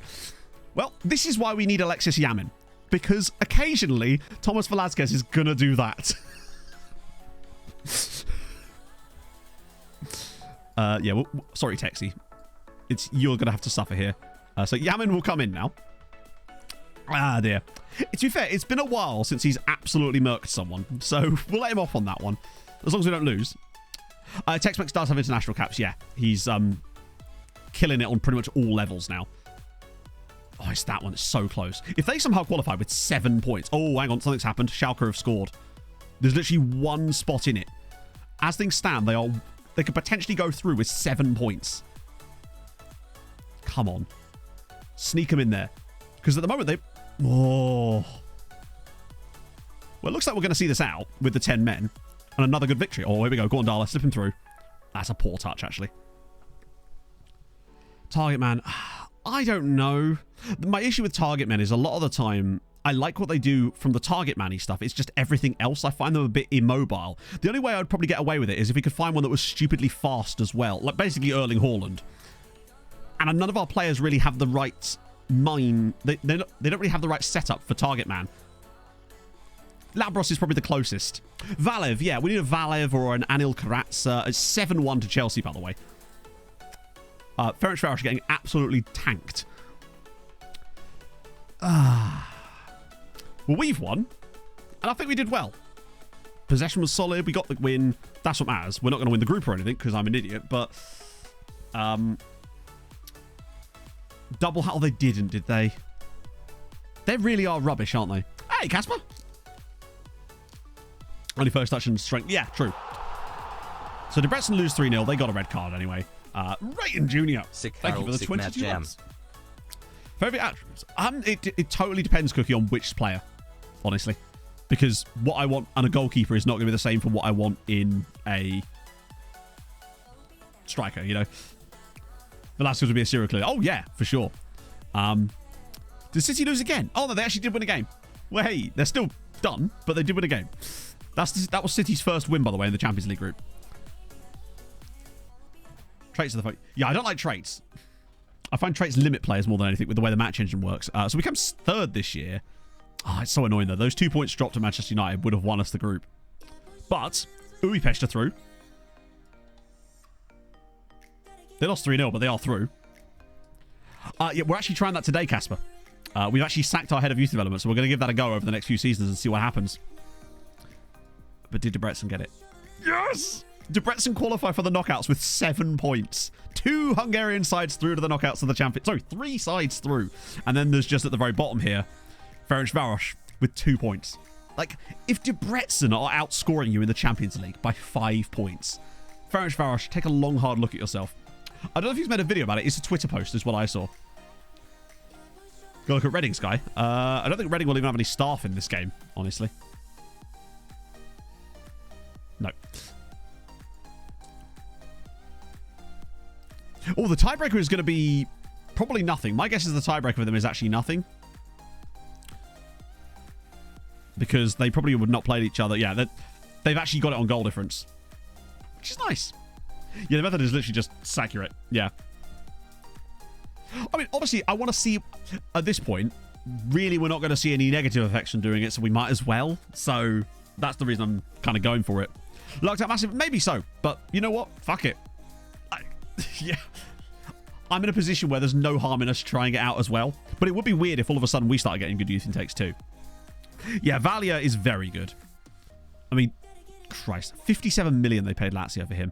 Yeah, unfortunately, players like Valia are the type that we'll never really be able to ever get because we can't afford the initial fee from a club like Lazio. We get this guy with, like, I don't know, he's at Gremio or something, and obviously he wouldn't because he's Italian, but you see. Favorite build a nation save? Probably this one, honestly, so far, because things have just gone well. Now, there's going to be tough times, but things have gone well for us. Going down. I think Leicester are in serious trouble because of their fixtures, honestly. I think it's going to be Leicester, Southampton, and honestly, I hate to say it, but probably Leeds, because I don't know. But anything can happen, right? No one expected Everton to go win a 5-1 at Brighton yesterday, did they? So clearly anything can still happen. But it has to be one of those. And Southampton are probably gone, really, aren't they? Let's be honest. They're 8 points away. And they're playing Fulham next, I think. So, or are they? I don't know, actually. Okay, so We'll check coefficients in a second because we should have got a nice bump, but we've got to see the... And apparently Saints actually played quite well yesterday too. But that's just how it is, isn't it? And 2 of my best friends are Saints fans, so that's fun. Not score points. Yeah, surely those teams will just... Oh, hang on. Dortmund an offer for Yamin again. If they go on the right bid... Yeah, it's just an insanely good result, isn't it, really? The thing is as well, right? The 2 teams that do stay up, it's going to make... I mean, there's some shit. I mean, Burnley, Sheffield United are solid sides. I mean, also the playoffs in the Championship. That's going to be genuinely fun. The fall of Leicester. I don't really think anything about the fall of Leicester because it's like, my opinion on it is kind of irrelevant. It just sucks to see because they were a club that I think gave everybody a bit of hope. You know, I think Leicester, a lot of people associate with Leicester when they were doing so well because it was like, hey, our club could potentially do that too. It made it feel possible, I suppose. So it'd be kind of sad to see them drop down so quickly after that, you know?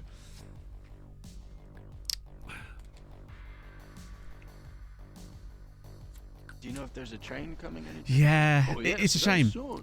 Because like Coventry, Middlesbrough, Luton, Sunderland, I don't know, it just feels, it's a fun playoff. I would, honestly, out of those, I would really kind of like to see Coventry City come up. I don't know why. I would just quite like Coventry City to come up out of those. It's just a bit, they're such a 90s Premier League team. I just really like Coventry City. I like that about them. But it'd be a hell of a story if Sunderland did it, back-to-backs. Luton have been pushing on the door for a little while, and then Middlesbrough play amazing football under Michael Carrick. So it's like, no matter who comes up, there's an interesting story there. Siskirsch, thank you very much for the follow. Yeah, the Luton home ground thing, the fact that it's Luton alone, their story coming up there as well.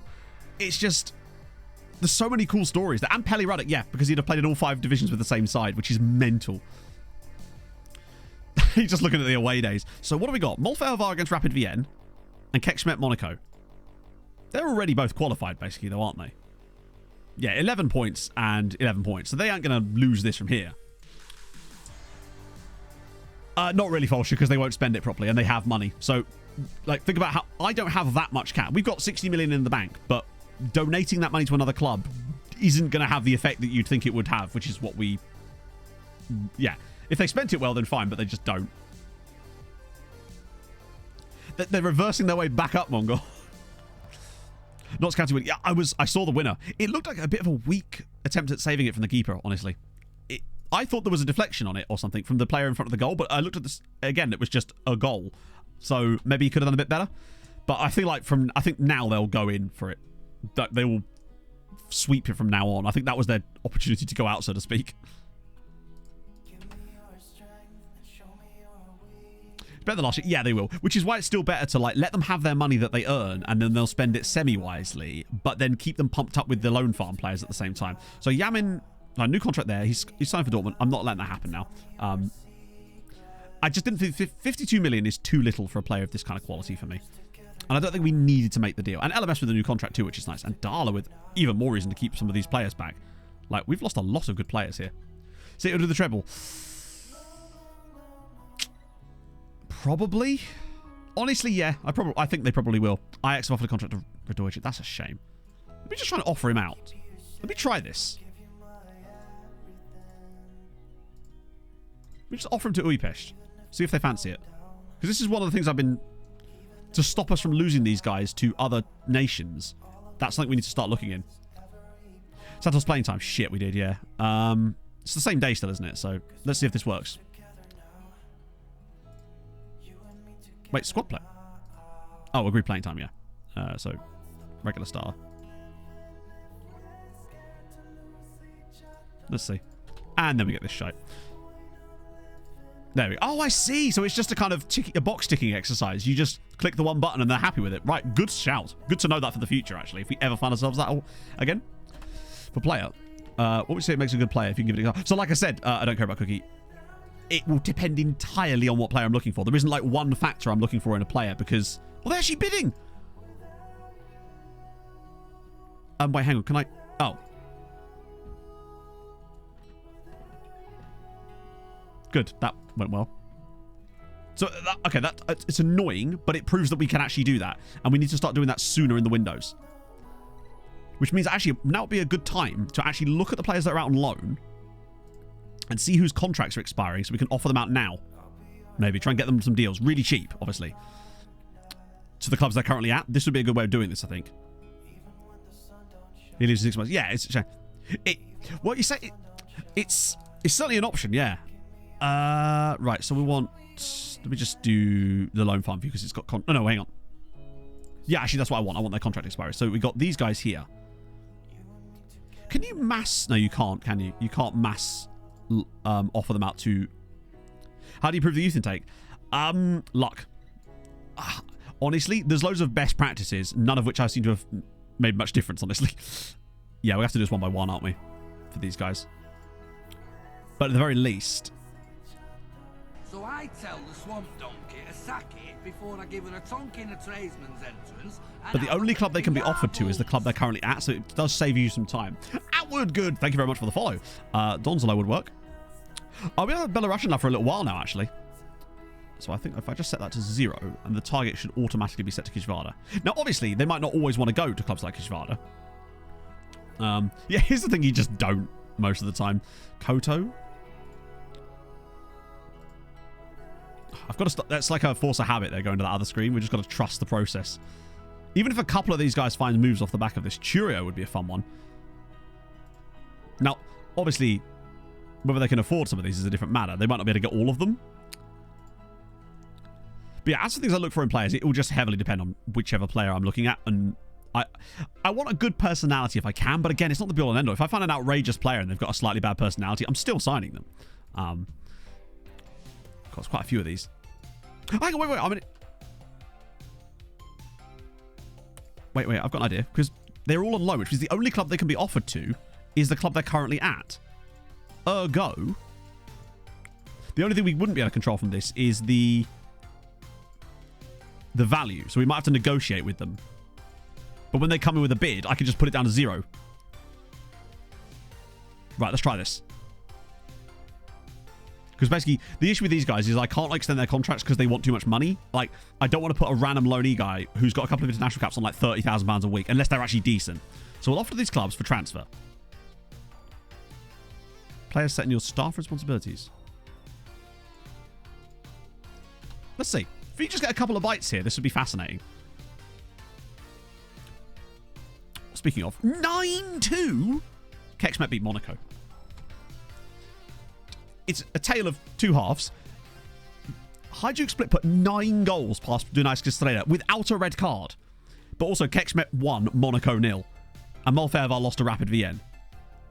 To be fair, those 23 messages could just be saying, although not all of them can be, but they could just be saying no offers potentially. That's amazing. So Kexmet come 12th and Molfevar come 21st. So they're both qualified for the next round of the comp. Look at that. 12th in the Europa League for Kexmet. They beat Monaco, Apoel, Sporting, and Dinamo Batumi. They beat Monaco and Sporting.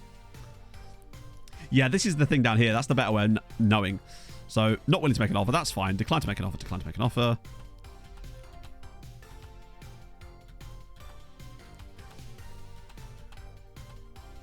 So, 1 offer there of 0, which is fine. You may have him. Poirier, they want him for free. Daniel, no. Lads, come on. You can pay me on an installment of 1. Varinchek, no. For free. Debrecen want pays? Ooh, that's a lot of money. You can pay me some installments if you want. I'm afraid the board might cancel some of them otherwise. It's not bad as well, actually. So this is definitely something for us to try, because otherwise we'll just lose them into the ether. And at least this kind of gets them. Wait, did I cancel the Daniel one? No, I accidentally negotiated it instead of pressing suggest.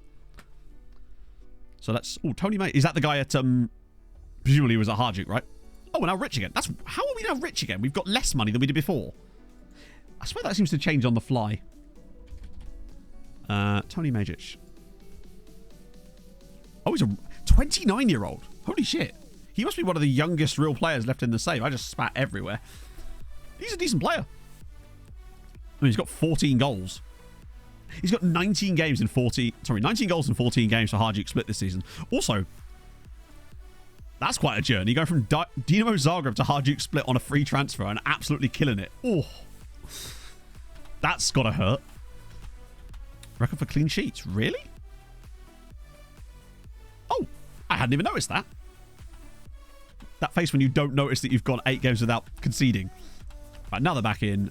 Now we accept it. Cool. If we just get a couple of these guys done, Besides, we can always try those same players again later in the window.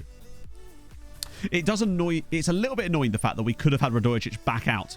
It does... Well, that's a different method, Mr. Progger, because I thought what you were suggesting was players that are at the club, offer them out and then offer them out again like you do with loans. But that, as far as I can tell, doesn't work. But, yeah. I'm spitting facts, chat. Right, Kitaro. Ooh. Nearly. Bit of that. Cool. Okay, that's interesting. I love that we're still figuring stuff out. Even at this stage. Yeah, he probably deserves that. Right. I think we'll be fine. Have we got any spaces? We do have one more spot we can put in someone. Patrice is fine. Malero's in there. Let me just get rid of this for a second. Not a club. So we can actually see the team. Carpenter's under 21 now. Oh, then it's an easy one, right? It's got to be Milovanovic. Out of those players, he's the guy, I would say. Shit. You're right, I should have put Kraus in. Fuck. We got Yamin, though. Kraus, I think Kraus's value is fairly low now. But in the summer... Wait, what? Tell you what. He's wanted for loan? Yes, please? He'd be an amazing player for the loan farm. A player of his kind of quality... Wow, that's kind of awesome. Let me just check the loan farm again, actually. Carpenter's wanted about Ajax for a transfer. Kraus, obviously. I'll offer them out again anyway. Except for Kraus. I don't want to fuck that up. But I love that we've only got like 10 guys now that are actually loan farmable because it's so... We've got so many players out. By the way, speaking of that, we're now at 100. Minus 100. Oh, it's 101 now. Shit. It was at minus 100. So we could get into the minus double digits. Hey, Kev. It's going pretty well. Wait, what? This guy's been nothing but trouble since he joined us, honestly. Like, off you go then. Like, I just do not care for his nonsense. Haladash want Kraus. Of course they do. Yeah, we'll send it to Haladash because it's better starting. I actually kind of want to keep Milovanovic because I feel like with him, I feel like he is pretty much guaranteed to be a starting striker for us in a couple of seasons. And I feel like I'd rather have him as homegrown trained at club because we do need a couple of those guys for the future. Screw it. Yeah, if you want to go, you can go. Hands and transfer request. Okay, friendo. Anyone want him? Let's just offer him out in general. Like, if he wants to go, he can piss off, right? Squad hierarchy. It's not too bad. So, we've got Montiel, Dala, and Jarju, obviously, as the big three. And then a lot of highly influential players. I love this. It's having two other team leaders. Yeah, Jarju is probably going to be the next one to leave. But I feel like some of these guys are going to move up in that. Because when you look at these players, they're all the first team guys. And Veloma's now become an influential player. It's good. He probably would, Anarif, but like he's so good as a striker, I wouldn't want to lose that about him. But I feel like he's a bit like Bobby and Castillo in that I feel like he could operate out wide if we needed him to as well, which is helpful. Hello, Alice. To be fair, Ojeda, I'm actually quite happy with him sticking around now. He's a really useful backup, even though he is also complaining. Jarju, he just... I don't even know how to explain Jarju. Where is he?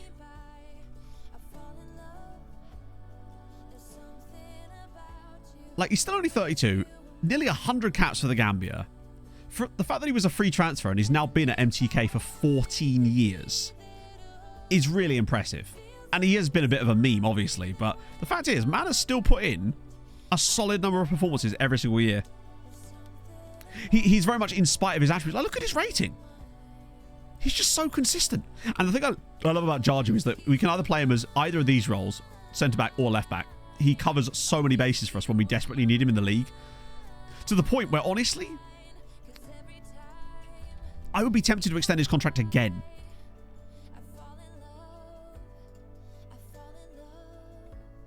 And we start majority of matches, you are absolutely mad.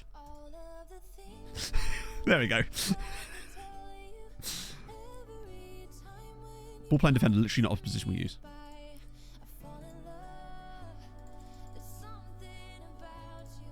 I'm actually willing to give him a 4-year extension with a 1-year option on the end of that, to be honest, because it's Moses Jarju, Chato. He's such a...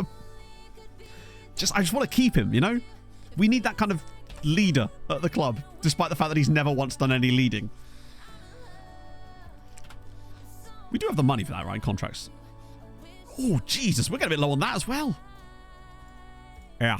Summer is definitely going to be a summer where a sale or two is going to be required. He did greet J-Lo. That is very true. Right, let's go to this for this one. We're going to go back to basics. Back to basics. This is anything but basic, but still. We'll drop Navarro out for this game. The other lad's a little bit of a chance. And Kubu is still not available, is he? Labros. Fuck it. Texi. Yeah. That'll do. Lovely old stuff. His performances do deserve it, yeah. Oh, exactly. If he wasn't a real player, he'd have full-on manager of the next save type of potential. That's a scary front line with Jurin, Mihail. I love that Uipest have a guy called Urikai. Tanis, Hosseini, Farine. Damn. We are going to watch this game because this is the title battle one. Can't find them. Are you using this skin, Tommy?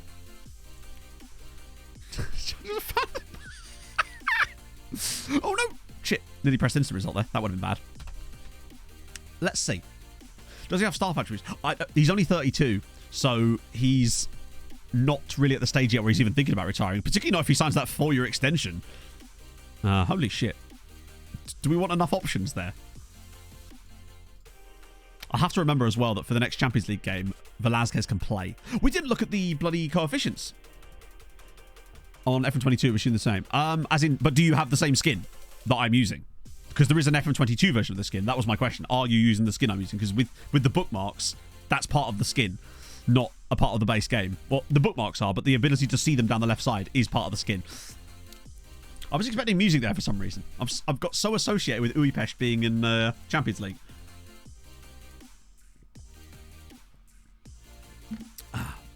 Yeah, so in the original version of the skin, you won't have any you won't be able to see the bookmarks in the way that we can because it's part of the skin. The bookmarks still exist. You just have to go into the bookmarks page to find them, which sort of defeats the point of them for me. Okay. Title battle at the very top here. It'd be good for us to win this because we're still only 2 points clear. And at least this would send us 5. Give us a bit of space to go and find the right pass. We do. It's Tex-Mex. He's gone around the... What a save. Okay, better. Decent. Who's wearing gloves? How dare you? February. Come on. It's lovely weather out there. I'm sure of it. Ooh, good save again from Balogun. Okay. Yeah, you got to remind me to check the coefficients on... Can't find them. Well, hang on. You mean normal bookmarks? So, if you go up to here, and then you go bookmarks, that's where they'll be. In the normal game. Basically. Oh, get rid of that. Yeah, Champions League group phase is finished. We won both the games today. Tex-Mex, it's a big save again. We put 4 past Bodder, and then we beat Dortmund 2-0. But we got a red card in that game, so it kind of dinged it a little bit. We've made a slight tweak just to lower the tempo slightly, and I think it works. I think it just makes us a little bit more effective in front of goal, hopefully.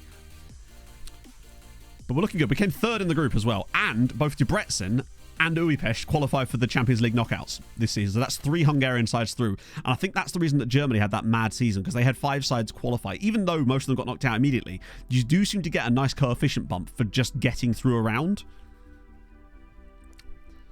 Which I think is key. As Ferencváros now finally looking like they might... They'll probably end up coming 3rd, honestly.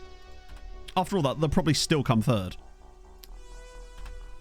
No youth intake. Youth intake won't be until probably the 9th of March. But because we've got this big gap now, before we play our next Champions League matches, we can sim the rest of we can sim the rest of the league games other than this one. I just wanted to make sure that we didn't lose the top of the table clash against Uipest here.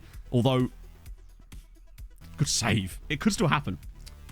So Kecskmek Kecskmek qualified comfortably in the Europa League, and Molfehevar did get through. I think they came like 21st, and Kisvada I think were 5th in the Conference League. So the only side that have gone out is Ferencváros for the 3rd straight season. So we've got 6 sides in the knockouts, which is good. That's better than last year. And I truly think that Kisvada have got a good shot if they get the right draws at going quite far in the Conference League. Like, they might have lost their first game, but they won the next 3 after that. Yeah, simming with the Treks, it's dodgy, basically. But we're clearly the better side again here, just waiting for that little moment to open them up, hopefully. Tex has actually struggled today. He's been the one player that's kind of let us down a little bit here. Might be the one that gets yanked here. Unlock it. We could, but like this, I want to make sure that we win this game in theory. Wait, where is he?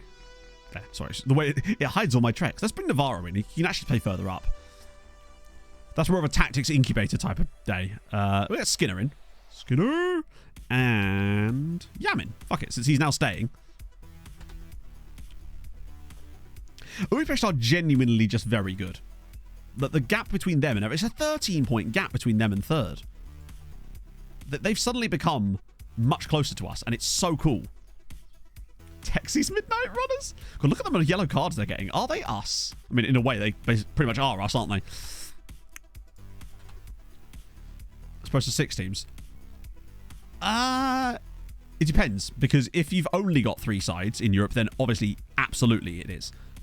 But the more sides, in theory, will still be better because you get more chance of them actually, like, doing stuff. But it's more about the dilution. It's a managerial change. I don't know if there is, actually. I think it's just that they've got better and better players now. And they're really starting to make use of it a little bit more. And we've just, like, missed too many chances today. I'm curious to see that they are actually starting Jurin as their striker. No. We actually did briefly in a game against Manchester United. Oh, imagine if we won it at the death here. LMS! Oh, he should have scored. That was the chance for him to redeem himself in my eyes a little bit. Oh, God. Watch us now lose it here. Paredo. It's Jurin. And it's a free kick on the edge. This might be a red card, you know. Patrice might be about to get sent off here. It's only a yellow. Did you do anything right, Patrice? Very important. But to be fair, I think he's probably just...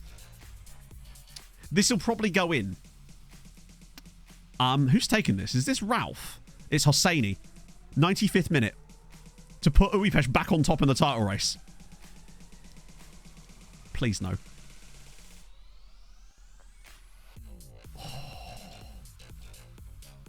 In your own time, friend.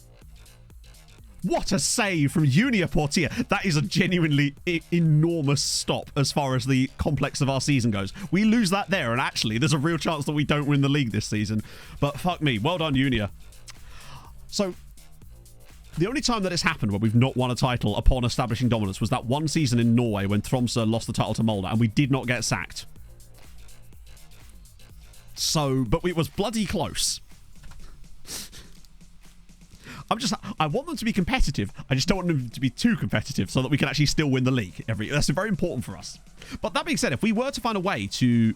Say we somehow knew that we could guarantee that we weren't going to be sacked and we didn't throw the lead to them, they just won it on fair and square. I'd be super happy that another Hungarian side was able to overthrow us because the reputation gain they'd get from a league title win would be really useful. Hopefully you can kind of get the sort of... not. It's almost untouchable nature of it, which is kind of helpful. They are just astonishing. Like, they have beaten us already this season. Now, we have also beaten them, I think, too. Well, actually, have we? They just seem to win. The thing that often costs these teams the opportunity to compete with us is that... Also, that was another game without a goal conceded. Except for... What are they on about? Is their consistency against sides that aren't us. Sometimes they can actually give you a game, but then they'll just drop random points. They just really have not happened. The reputation difference, I don't know because you can't see the numbers. So we're worldwide rep. The rest of them are all national, but national could mean anything. Like the number in there's such a huge range that is counted as national. It's just hard to say. So 9 games conceding. Oh, it's 9 games in a row in all competitions. Yeah, literally the last time we conceded was in December. We're cracking. Oh, the loan rule change was so good. Poyet signing for Debrecen. Good stuff. I like this. Vergicic's going as well. Get their draw USL yet? They should have done. Yes, we have to look at that anyway, actually. So let's have a look. Actually, let's do coefficient first. 13 points. 13 points. After the... That's more like it. 13 points after the group stages. This is more like the sort of numbers we were getting when we had like 5 teams in Europe. And they were actually clapping cheeks. But that's what I mean about getting those teams through in the Champions League. You get such a huge bonus for doing that, it seems. Unfortunately, Germany have now managed to leapfrog us on the year, and the gap's now got a bit bigger. But we're still managing to keep France behind us and actually looking like we're going to have a solid season. We just need to see, like, something. So let's just see. What's the draws? Oh, it's the 4th. Okay, so no draws yet. We'll get them soon, though. Go on, Hexen. Show me. So yeah, they get the draws tomorrow. And how did actually? I mean, they're going to give it a go. Although they've just lost to Malfeheva, so maybe not. That's going to be very. It does look very clear though that these are the 7 again. Because Kekshmet are not getting to Europe this year. They might not even stay up as these things go. That European football has kind of done them in this season. Pushkas at least will stay up, which is the key. Because they'll build on it in the future. 4-3. Oh my days. What a comeback from the 81st minute. Oh, I bet you were happy just scoring the equaliser, let alone the other one, unless that wasn't your team. Oh no, it was. That's mad. Another Hungarian side. So, depends on how good they are, right? Because at the end of the day, they'll have long contracts anyway. So just because they won't go initially doesn't mean they won't go in the future. So keeping a hold of them is fine for the moment. Axel Forchaledo is a cool name, if nothing else. Bit of that. Scouty. Ooh. Okay, still only reasonable knowledge though, so that'll probably get downgraded once that's actually... Random dude at Stoke here. Hang on a minute. Hi, Kevin. So it's very rare that we see players from Stoke show up in here, particularly one who's actually 18. Kevin Griffiths is 18 years old. He's the type of guy that I wouldn't mind spending big money on. But we need to get a bit more of a... Wow, he's very interesting. How did he end up in there? Value's not too bad, yeah. Because English tax. Ooh, he's exciting. I like him. I'll be very curious to see what Gonzalo thinks of him when we get a proper look at him in a bit. Okay, so now I'm immediately going to just exclude anyone who's like D-rated at this point for the moment, just because of how little money we actually have currently. I mean, we wouldn't be able to sign him yet anyway because we'd have to wait till the summer because we have no cash. We'll get more from the Champions League, obviously, but straight to Gonzalo. Yeah, you're probably not wrong. I'll do that in a second, actually. I'll go cancel his report and go again. Hernandez was that other guy, wasn't it? Yes, this is the Gonzalo report on him, and all of a sudden he's lacking that extra. He is way too expensive. He's decent, but we find players that look a bit like that at many clubs, and he's far too expensive to be paying £9 million for. I do love this guy's name though, Pavel Lillingston. He's okay. And I think Listad was the one Norwegian guy that we weren't. I mean, he's still decent, but compared to the others, we signed so many strong Norwegians. I don't know if I want to drop the money they were asking for on him, honestly. Wait, did I? Must have actually hit the wrong button there. Right, can I now do it? There we go. Scuderidio, not really, no. In fact, his value hasn't gone anywhere. All he's got is that one England cap just to spite us, it seems, as is always the case. What was the guy's name? Livingston.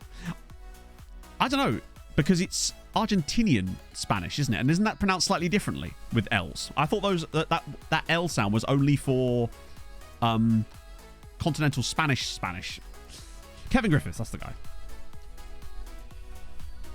Because I know there are parts of Spain where that doesn't apply like that, but I don't know exactly where. Is this... There we go. Stoke, dude. Yeah. So we'll cancel the assignment, send it straight to Gonzalo. In fact, not only that, I'm also going to prioritize it just because I want to get this information as fast as possible. That way we can at least have a plan for what we want to do with him in the summer. How many players have we actually got on this? Oh, it's fine. We've barely got any guys on this list now, which is nice. And those of them that are there are decent. This is why I love this method, because you're not overworking your scouts. Caffeine! I had some caffeine yesterday. I regretted it. Thank you very much, though, for the 15 months. I don't regret you being here. Relationships longer and less satisfying than this. Hi. Me too, pal. Me too. But not with Pog, because she's bloody wonderful. Welsh Patagonian.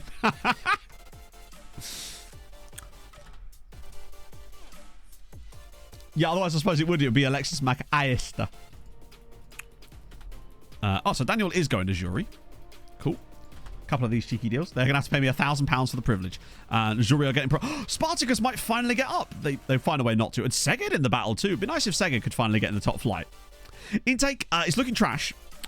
But we've also sacked our head of youth development prior to the youth intake this time to really stick it to them. We're going to go head of youth development less. That's our plan for the next few years, just to try it out. Just having no head of yet, having no Hoyd and see where it goes. I like Alexis McAllister. It's good. Aista. Draw, yes. Let me just deal with this admin. What happens there? It just gets assigned to another random staff member. Basically. McOyster? Who's the top scorer actually for the loanees currently? 20 for Barwick. Wow. I'm so glad he got that loan again. Now that he's been back out on loan, he's back to being his... What if he's getting in Australia caps again now? Yep. All he had to do was just stay out on loan. But no. Just decides to randomly come back for a year. And he's now back to his absolute... In fact, he's having the best season of his career. Absolute gem. Really, Tomza? This is fascinating. Then. See if anyone bites. Who knows? It's not a bad shout. Honestly, the only reason I wouldn't want to do that is purely because I like seeing this number get lower and lower. And I'm a complete masochist for that. Because we've now got 156 players out on loan. Wait. Yep, no, it's 156 players are out on loan currently, which is the most we've ever had at any one point. One more would be lovely, though. Right, so the draw. Debrecen Dortmund. Uepesh Bayern. Shit. I mean, they weren't going to get easy draws, let's be honest, were they? They were both bottom half sides. Debrecen Dortmund, honestly. I don't think they've got much chance. But you never know. It's FM, right? Also, Malero, top assist in the whole tournament. Yeah, I don't think we're ever going to quite get another 100. Yeah, this is the play into the knockout. Well, this is the knockout still. The first knockout bit, right? Oh, we're not even that close, Brazio. We've only got like... I think we were at 202 players last time. Yeah, and that's going to help. That's going to really dick us on the coefficients too, unfortunately. But that's how it goes. What about the other tournaments? So, Molfehavar played... Oh, fuck me.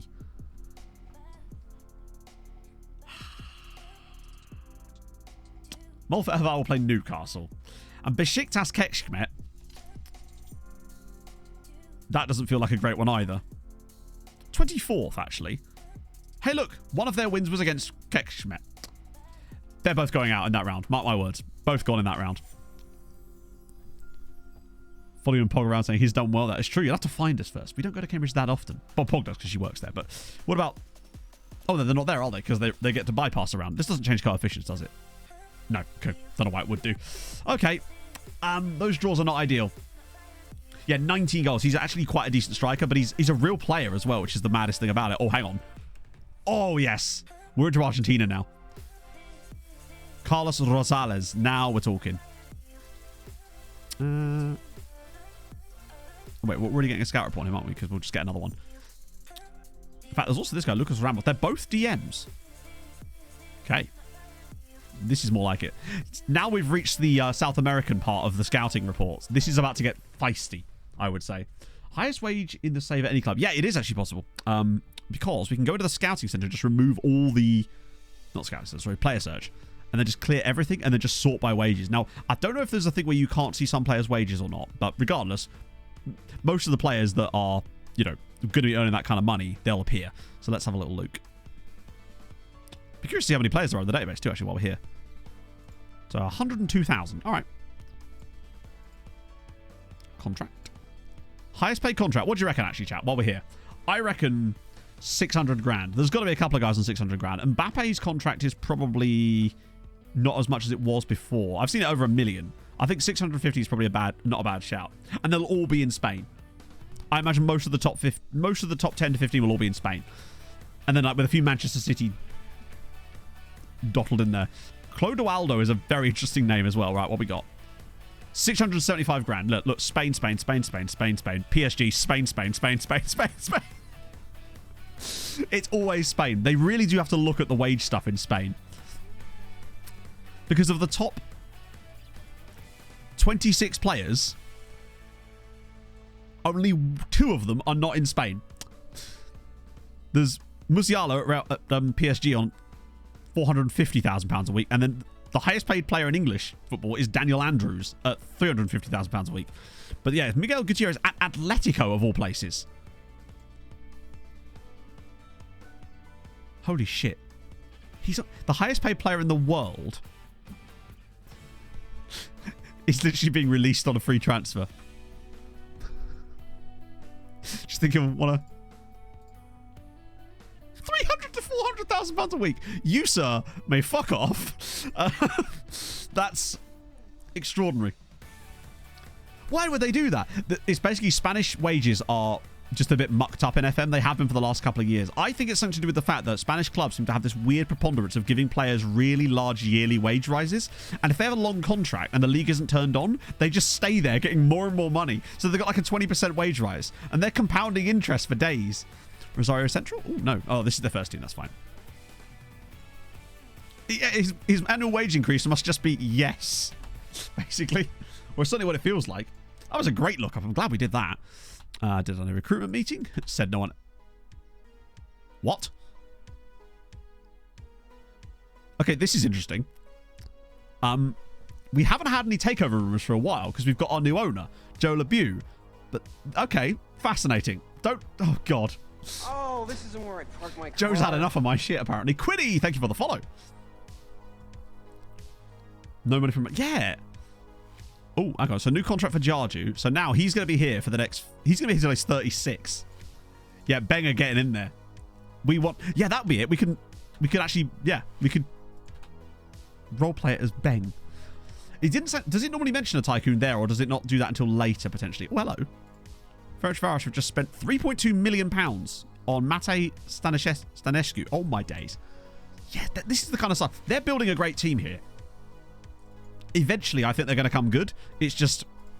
Because every time I see a signing, Ferencvaros are still making amazing transfers. Pushkas spent another £1 million on Arno Kreuzen from Go Ahead Eagles. I love these transfers. Kekschmet picking up Marouane Toual from Lokomotiv Leipzig. Look at this signing. Even... To be fair, I can understand why he'd want to get away from Donetsk straight after that 9-2 defeat. Ferencvaros just sold a player for £28 million. Ferencvaros just earned £28 million from a signing. This is what I mean. This is the stuff I was telling you guys about, where eventually the player values are so high that when someone does want one of the other Hungarian sides, they're going to get moon money for them because they keep signing cheap boys and selling them for this, which means Ferencvaros can actually reinvest this money, and they have proven that they will. CJ, thank you for the follow. The next question is then, chat, how much profit does Ferencvaros make? I reckon he was a free transfer. Or under £500,000 was Andre Sene. They also sold a guy to Pushkas. They sold Joachim Tenure to Pushkas. That's kind of good as well. 575. I reckon... I think he might have been free. Yeah. With a name like Sene, it feels like... Maybe I'm just seeing Sene and thinking Senegal. But... I mean, he's a very good player. Oh, God, Diambos. He is literally Senegal. His name is Andre Sene, and he's from Senegal. We also just changed his name to Andre Senegal. 175 grand. Man's barely even played for them. Literally. They spent 175 grand. They then loaned him back to Diambos for £1.2 million. He's played half a season where he's barely started a match, and then Ajax have just dumped £23 million into him.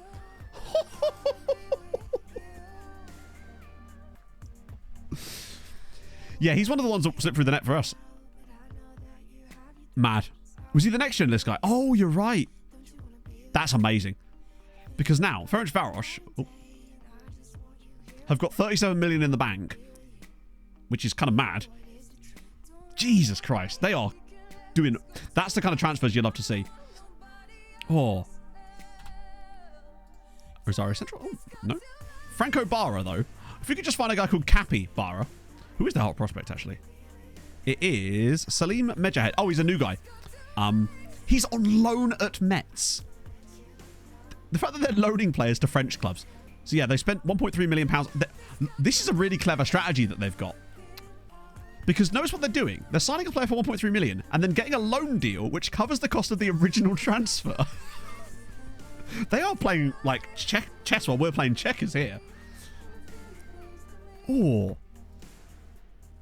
He's a little bit filthy as well, isn't he? Already an Algerian international. The fact that he's not even playing for them yet. I don't know what his value is, obviously, because we can't see. 21 to 25 million pounds. Ferencvaros are going to have so much money in the bank. Oh. Yeah, exactly. This seems to be their method, and I'm loving it. International caps. Okay, let's have a look. It'll be a Brazilian. Actually, no. That's normally the league games one, which we normally save until later in the save because there's some mad shit you can do with that.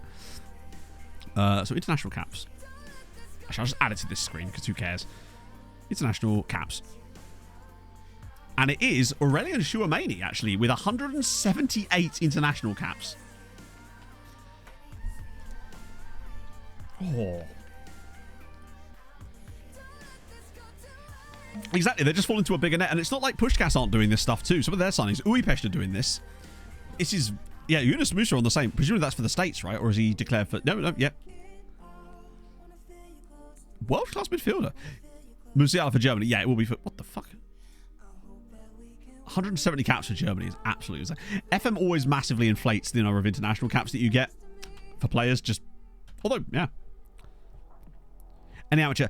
I occasionally see some in, like, the really lower nations when I'm looking at them, but not that are ever going to be any good to sign. Although, obviously, I still scout them anyway.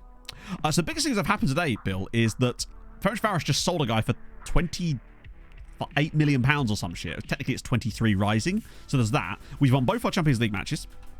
We're in the next round. We've got two other Hungarian sides in the Champions League knockouts. They've both got dreadful draws, but they're there. We've got 6 sides through. The only team that went out was Ferencváros. Well, okay. Oh, no, there's a fix you can do at the start of a save. I always make sure I do that. Kamil Kraus is going on loan to Haladash. They're not in Europe, which is annoying, but at this rate, they will very much get back into Europe. Because some of the loan players that Haladash are getting are filthy. It's actually kind of scary how good they're looking. Oh, speaking of which, we're playing against them. Yeah, Japan needs it too. I believe there's some stuff in South Korea as well, is there not? In fact, we'll let Navarro play this one, just because. We'll start Texi out wide. We've got a little bit of a gap before our next Champions League game anyway, so hopefully we can continue to progress here. I'm a little bit concerned still. But it was a cup game in there too, but we can't really afford to... Oh, I just got an achievement called Park the Tank, chat, which is, I believe, the one you get for 10 straight clean sheets. So as long as we've scored, we've won this game. 4-0. Castillo, Navarro, Bobby Tree. Whoa, look at the amount of XG they generated. 2 assists for Tex-Mex off the wing. Hey, maybe he can play there after all. And Budapest win again. They've won another. They've won 15 out of 20 games. That is ridiculous. Are we ever going to be able to shake them at this stage? Like, they are actually ridiculous. They're 16 points clear of 3rd spot. Another clean sheet for us. We don't want to follow up on that at all. Corinthians. Yes, please. Matthias. Italian, Brazilian. Oh, wow. I love how we already know his entire attribute makeup too, which is kind of useful. Send you around again. Cool. Get him on the list. Good stuff from Texi. You'll have to see it. 14 matches in a row. The fact that we've not actually conceded a goal today on stream is kind of mental. Like, we'll occasionally do unbeaten streams, but not goal. Ah, no capybaras. Weirdly, Jamie Vardy appears as a coach. It's just every coaching session is just like, hey lads, drink some Red Bull, it'll be fine. Pablo Fiam. He's a Hoyd. Unfortunately, he doesn't appear to be in my save, and even if he was, we wouldn't be signing him because we're going Hoydless for the moment. I'll send you points back. Okay. Right. Montiel accepts his warning. That's fine. We'll be notified when the other Champions League matches are happening anyway, so we won't have to worry about that. The chat shit. Well, that's true. You'd have to work that out, wouldn't you? One thing I will say is that we definitely seem to be more attack-minded this season because we're actually matching our points tally with our goal difference, which is usually a way of us knowing how well we're doing on that front. I love how most of this team is on a yellow. I'm fine with that. Yeah, so the Brazilian clubs, I always fix those. Well, I try to anyway. Anytime I do a video that requires that stuff to be seen, I will usually fix it. So it took me a little while this time around, but all gone. This is quite a big game for Pushkas, and they've lost again. And Barwick scored another brace. 16 in the league for him. Heiko Genius is killing it. You'll have to see it. Tom Kent, there's no way he's still in the database. Although, you know, unless he's a coach or something. Nope, sadly not. But what a game he had yesterday. It's just nice to see TC back doing what TC do. They were last time we looked. Actually, where do you say that, Divkush? They were actually in the Scottish Prem on another one of my saves as well. Maybe there's just something about them. Maybe it's something about the future. FM's usually quite good at predicting that stuff, you know. Oh, they tricked me there. I saw A+ and immediately got excited. I'm still kind of interested in John Jensen as well, but... So, Greenock Morton... They are still in the Scottish Premiership.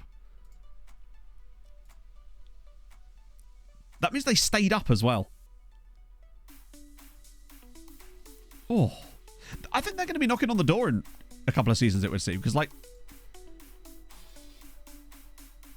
Yeah, they've clearly survived in the top flight. I mean, they're conceding a decent number of goals, but wow. Yeah, they're doing a Wolves. But they're staying in there. Todd Cantwell's still available, yeah. Still just knocking about, being awful. 37 years old now. But he's not going to get that job because he knows that we've got no one and no one is better than him. Actually, yeah, if I said that to him, he'd be like, well, that's fine. I accept that. No one's better than me, right? But that's not what I mean. Also, B+. Okay, Kevin is looking quite good. But we'll send it back around again for another week with Gonzalo because clearly there's more to be gained out of this particular one, but it's looking good. Kevin is looking interesting to me. Jensen's on the shortlist for the moment. There's Joe White, an American striker at Sporting. Okay. I'm loving some of these random picks. Get you guys round again.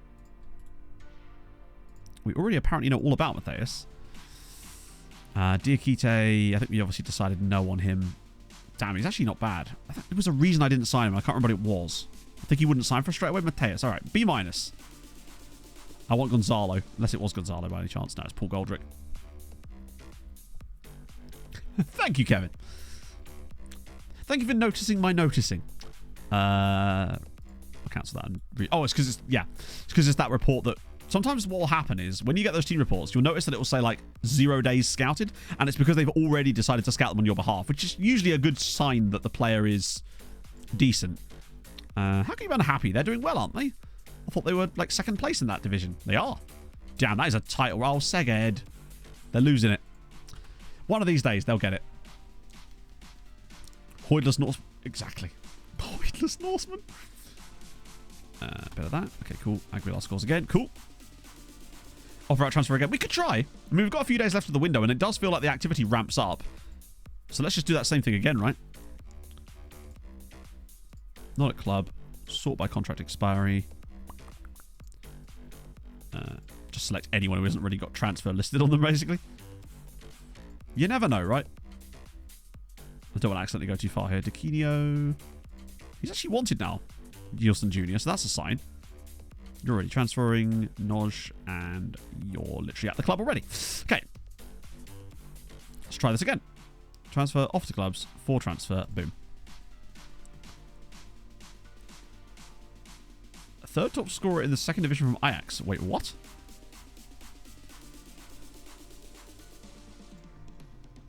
This guy?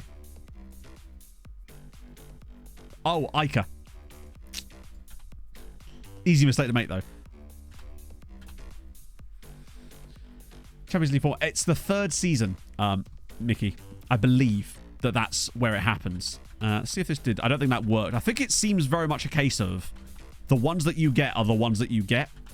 And once they fail, they're just not coming back. Because I feel like if there was more wiggle room to it, I think we would have had like one more in there randomly. But it feels like you do it and you get what you get. But to be fair, we still got like another 5 or 6 guys from moves, which is good. Because otherwise they could have just disappeared into the ether and we wouldn't have wanted that. Mostly, bro. I was mad. I kind of... It was very un-Dyche-like. Although, what I would say is it was also very Dyche-like at the same time. What the hell? That would be a great team to play in the next round then if we could somehow get a result there. They were just so good on the counter. Every time Brighton lost the ball, Everton were just on it. So good. Right. Okay. Don't know if they're playing on the Wednesday or maybe they're on the next week because obviously it like staggers it quite a lot, doesn't it? Yeah, De Zerbi, they just looked a bit shell-shocked. The thing is as well, Brighton was still creating loads of stuff too. It's just one of those days where, honestly, it probably could have been like a 3-3 draw if you look at the statistics of it, but Everton were just clinical. This Emi Martinez. Don't mind a bit of that. And also, Grabowski, nah. I just like the fact that he was Polish second nationality. Boom, boom. I don't know. Where did Dinamo Zagreb finish this season? 23rd. They snuck in with 2 wins against Celtic and Club Brugge, draws against Roma and Dynamo Kiev, lost to Man United, Inter Arsenal, and FC Copenhagen. PSG will probably clap them 7-0 in the second leg, sadly. But still.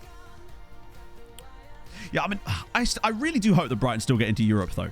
I feel like after the way that this season's been for them, it just feels like they kind of need to have that at the end of it for it to be a real good season. Not that it's not going to be a good season anyway, but I just want to see them in Europe, honestly.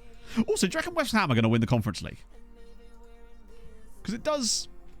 Yeah, this is a cup. We need to win this, so we're playing against... We're actually playing against Redacted here, so if we do lose, it is his fault. So that would put West Ham guaranteed in the conference, in the Europa League next year, right? So 8 sides for England.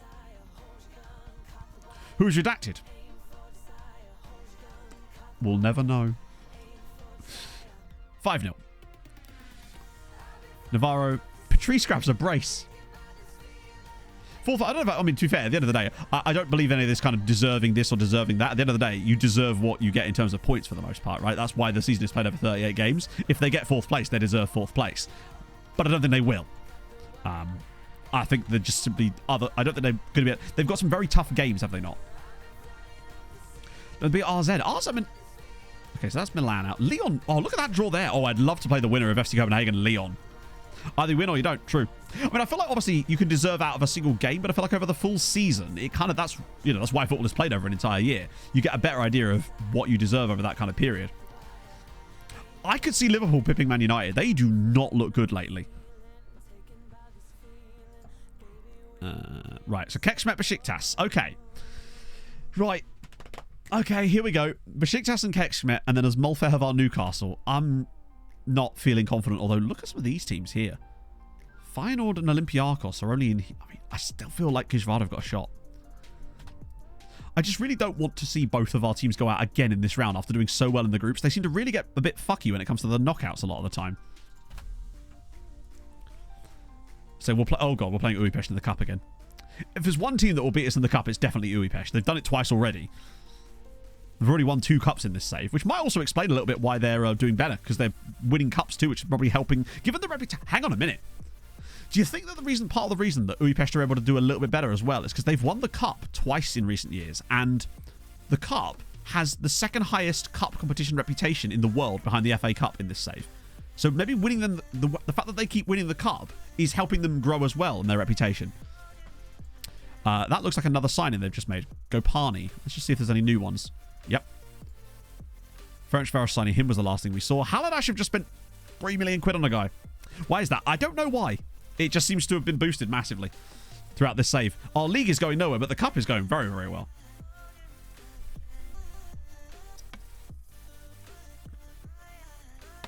Honestly, I don't think Newcastle were even that bad against Arsenal. Like, it was just one of those games where Arsenal were just... They got their chances. They took it. Newcastle was still very, very good in that game. There was just... It was Arsenal playing like champions, which is a shame because it's clear that they're probably not going to be. But it was a champion's performance when you go to those sort of grounds and get that. Where's the polygon? It's because we don't have full information about the numbers yet. So when it's still got a range, it kind of glitches out. Reputation, domestic cup. I don't know. It's not something we're trying to do. It's just sort of happened as a byproduct, sadly. It seems like the game is very good at adjusting that reputation, but not the reputation of things that matter. Nothing important there. Oh, hang on. Godfrey Gopane. 600 grand again. Look at these signings they're making. This is glorious. Novak there. These are all relatively cheap ones again, but it's just great to see them doing it, isn't it? Thomas Varela. 20 years old, but okay. Still looks like he could be quite cheap. And look at that current ability. That's what intrigues me about him. He'd be a great loan farmer if he's super treat. Wait, what? All right, then. Okay. Like, honestly, if someone actually wants to pay me 60 million for Giddy, then that's fine. Oh, you legends. Kekshmet with Francois Xavier Hardy. Besiktas 0, Kekshmet 1. And unfortunately, Molfehavar lose to Newcastle. That was always likely to happen. But Kekshmet, come on. How can I make the league better? I mean, there's so many different ways to do it. But the main thing is you have to do well, but you also have to have the other Hungarian sides, in our case, do well as well. Case in point, Kekshmet knocking, well, hopefully, if they do well in the home leg, doing a good job against Besiktas in Europe. They have to perform well as well, which is the key. What about coefficients? That can give us a little bump. 13.3. Okay, so we're now officially into the plus. So we're now gaining coefficient this season. We're going to need a good year of our own, I suspect. Heron knocking out Shakhtar Soligorsk. Oh, God, they're going to love that. And do you know how they're going to celebrate that love, chap? It's rare that we get to do that. Cool. Okay, no more changes needed. Okay, it looks like they didn't make any more changes. Puskás spent... Well, didn't spend, but so they brought another 5 guys in. Yeah, there was no more changes on the last day of the window. So that's still a good window, though. Ferencváros selling a guy that's barely playing for them for that kind of money. Maybe Ajax are going to kind of be like the Dortmund of Ferencváros, if that makes sense. Yeah, that looked like it was Foden, didn't it? Yep. 68 grand a week for 160 cap Phil Foden on a free transfer. No, sadly, no European trophies, David. We've had 3 Hungarian sides in the final of the Conference League in the last 4 years. 3 different sides as well. They've lost every single one of them. Yeah, he's a bit good, isn't he? Old Phil. But he's not Phil Foden, is he? And that's the key. The difference is massive. Okay, we move that. Okay, cool. Unhappy. No longer want to speak to me. All right, fine. I don't need to speak to you to sell you. I offered you out and no one bid on you. What do you want me to do? I can't force you to move. Like, oh, Harrison. Yes, we actually nearly signed a guy called Harrison. I think Smith Rowe would have retired by now.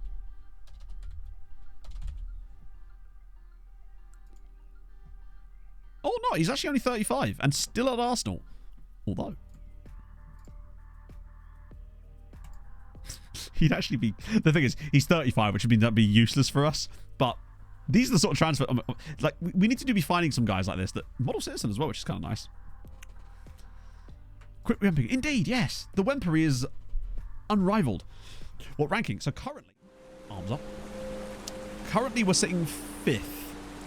And it looks like we're going to be staying there for this season. Unless we do... I can't bring him on trial because he's currently at Arsenal. You can only do that with players aren't at their clubs, and that seems to have stopped working now because they can just sign better players. They don't need to sign these kind of players anymore, which is kind of nice in a way. But yeah, we're 5th. We're closing in on Germany. We're sort of right on the level with Germany. The issue is, yeah, try to sign Oxford. I'm good, thanks. Maybe you should try and sign him instead. Why is he green? Why are you not green? I'm green with jealousy. Helps in the early. Yes, it very much does. It helps you get players like Hakim Ziyech at a Budapest Honvéd in the 2nd division. We would not have had that were it not for that situation, which is just fun, right? Okay, that... Also, Maximiliano Barbosa. He just sounds like a good footballer, is what I would say. Oh, wait. There we go. Must have forgot to clip one on their first team. Oh, well. See them in 2 years. Oh, World Cloud. Yeah, exactly. The trials still work, but it's a great way of bringing in players. What it does is it basically puts those players into the shop window of the clubs in your league. Whereas now they've got worldwide scouting, I imagine most of the big ones anyway. And as a result, they don't need that kind of stuff. Plus, I wouldn't want to lumber them with a load of older players now when it matters, because now they can just sign. They keep picking up these free transfers that are way better than the ones we keep finding. Persuade them to find a new club. He has genuinely been nothing but an arsehole since he signed for us in the first place. What's his personality? Resolute. You're resolute in your assholishness, my friend. So now we've got Ferencváros, which could be tough. Violent conduct. Having done that video with Bournemouth, it definitely can happen, and my God, is it funny. My God, is it funny when he does. Was it a nice little elbow to the face? That's usually the ones I see. I think all of the violent conduct red cards in that video were all elbows. Closest to quality. I mean, the way the league is looking, we're only 2 points clear at the top. Obviously, there's a huge gap between us and everyone else, but I think the gap is definitely closing. Mr. Progger, thank you so much for the 3 gifted subs. That's very, very kind of you, friendo. Fuck it, presents. Let's do it. To Monkey, Ashboy, and LW. Thank you, friend. Yeah, we'll play whatever team they want, really. Go for a bit of that. This is going to be tough. I might not actually do the trigger press for this game. Maybe the trigger press doesn't work so well with this system in the instant result, perhaps. Delusional. He is delusionally resolute. True. I wonder if maybe against these bigger sides we're starting to get a bit over the top with that. Because this is the type of game that we could come a cropper in. Even with a full strength side. I've noticed we don't have a game at the end of this week. Because it just feels like if we drop any points, Budapest are going to be right there. Because they just cannot seem to lose. Unless they do a load of matches against other sides around them. 3-1 win. Tex-Mex with a hat-trick and a missed penalty. 4.76 XG. Okay, that's more like it. Maybe it is... maybe the trigger press... oh, it's one game. But maybe the trigger press thing doesn't work very well in the instant result. With their other clubs. Yeah, I'm too far. I've never really been one... that, yes. I never thought I'd say this, but yes. Budapest lose at home against bottom of the league Zalaegerszeg. How does it feel to get FM'd? Because that is blatantly what's happened here.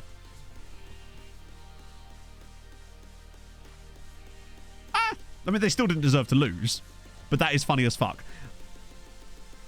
That might be enough, honestly, for us to kind of run away with the title a little bit now.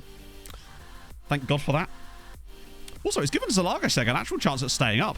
Barrera's a striker. He's on loan from us. He's actually got quite a few goals, I think. 7. 7 for them is actually pretty solid in the top flight, to be fair to him. He was also their top scorer last season in the second tier. Deportivo Maldonado. Oh, yes. See, I took a few risks on some extra teams, and I'm very glad I did. This is why we do this. Yeah, not a true FMing by any means. No, Tex-Mex again, though. He's certainly heard what I said, though, and is stepping up. Was Barrera a model citizen? Hell yeah. Pastor Melon playing football. Watch out, then. Did anyone watch the race on Sunday? It was weird. It felt like there was a lot going on, and yet also nothing going on at the same time. Just odd. I mean, I guess it's just because Verstappen is inevitable. Christmas time. Everyone's favourite time of year. Follow off my... I don't think I will.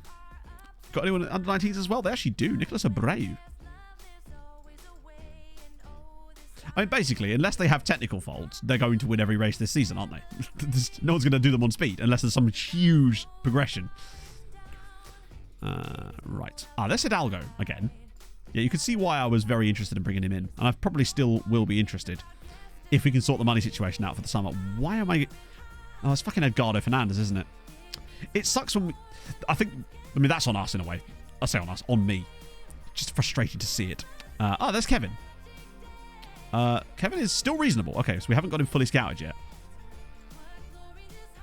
But we'll get there. Just get rid of you. Send him around again. More powerful. Yeah, I mean, I guess so. Probably. It's just not something I was really doing that often anyway. So we'll send you again around with Gonzalo. Gonzalo's basically living with Kevin's family at this point. So Hidalgo, I already know about you. You are looking quite decent, but probably a bit out of our price. Wow, he's quite good, isn't he? But we just don't have the money right now. And you've fallen way off.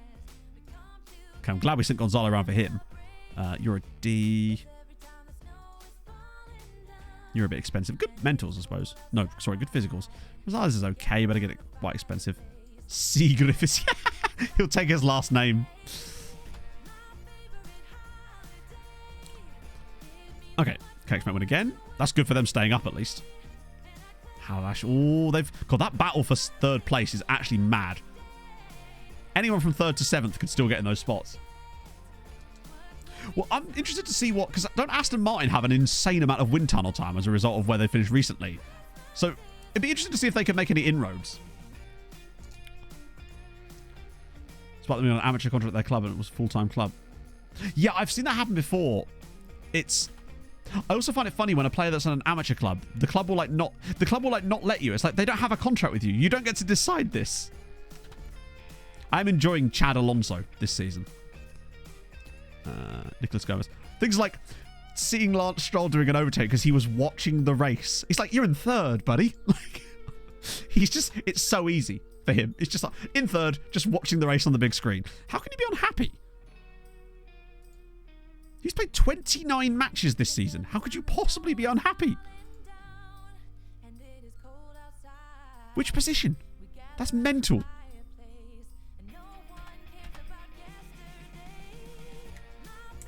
Would prefer to develop like... Yeah, well, that... I mean, just see for an example, 2 Feet Ganem. Because they were an amateur club, weren't they? Okay, here we go. Debrecen versus Dortmund.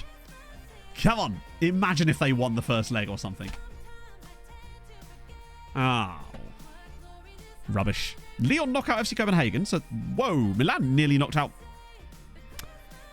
Jesus. Just getting there, I think, was a surprise for them, honestly. And, I mean, can't really complain. Dortmund were just better than them. Oh, now they decide to play the former MTK player. Well, player, anyway. Don't know where the rest of them have gone. Like, actually, where have they all gone? Have they just sold them all? I know they got rid of Fernandez, and they got rid of Yoshi, obviously. But they should still have a few more. Boca Juniors? I think we'll have a better luck looking in their under-19 squad, which is what's coming up next. Tomorrow, the 21st of February, we get their under-19 squad report, which is going to be way better. Shanghai Port, no. I don't know why, specifically, he's gained loads of attention from Chinese clubs. But I think he's another one of these guys that, now that he's just kind of here, I think our best bet with him is just to keep him now. Because look at how good he is in all of these different roles. He could play in off both sides, technically. Striker, AM as well. Players who sold to Dortmund. I'm not sure how we'd look that up, other than looking through Dortmund's transfer record, I suppose. Hey, Shieldsy, welcome in, friendo. How's it going? Thank you for watching the VODs. I appreciate that. And thank you to everyone that watches the VODs. Right, let's look through their transfer history. So there's one. There's obviously Seri, who's obviously at Manchester United now, because they were able to flip him. Then there is Fernandez, who's at Liverpool, who we already saw. Then there's Yoshi, who's at Man City. It's going well for you, isn't it, bud? I hope you're enjoying your time there. That's clearly a smart decision from you. Alvarado, admittedly, that wasn't his... Well, Alvarado, who actually is still at Dortmund. Patrice and Montiel are also... then there's Flavian Moors at 24 million, who's now at West Ham as well. And then we go further back. Then there's Patrice Omgba, who's now at Valencia. I think Patrice was the first one, wasn't he? Yeah, Patrice was the first one, because Patrice was just when Dortmund put a bid in, and I just kind of went, wouldn't it be funny if I just said, hey, £20 million, and then they just accepted it. Yes, Nelson Gamara. And he's a striker. Oh, Nelson. Model citizen at 17. Yes, please. Things you love to see. Yes, up the VOD squad. I do appreciate it. I really do. The fact that people are interested enough in this save to watch the VODs, like hundreds of people, is actually kind of scary in a way, but it's awesome. Makes me happy that there's a way people to stay up to date with it as well. And right, I mean, I know Budapest have pulled off some mad crap in this save, especially this season, but they're not beating Bayern, are they?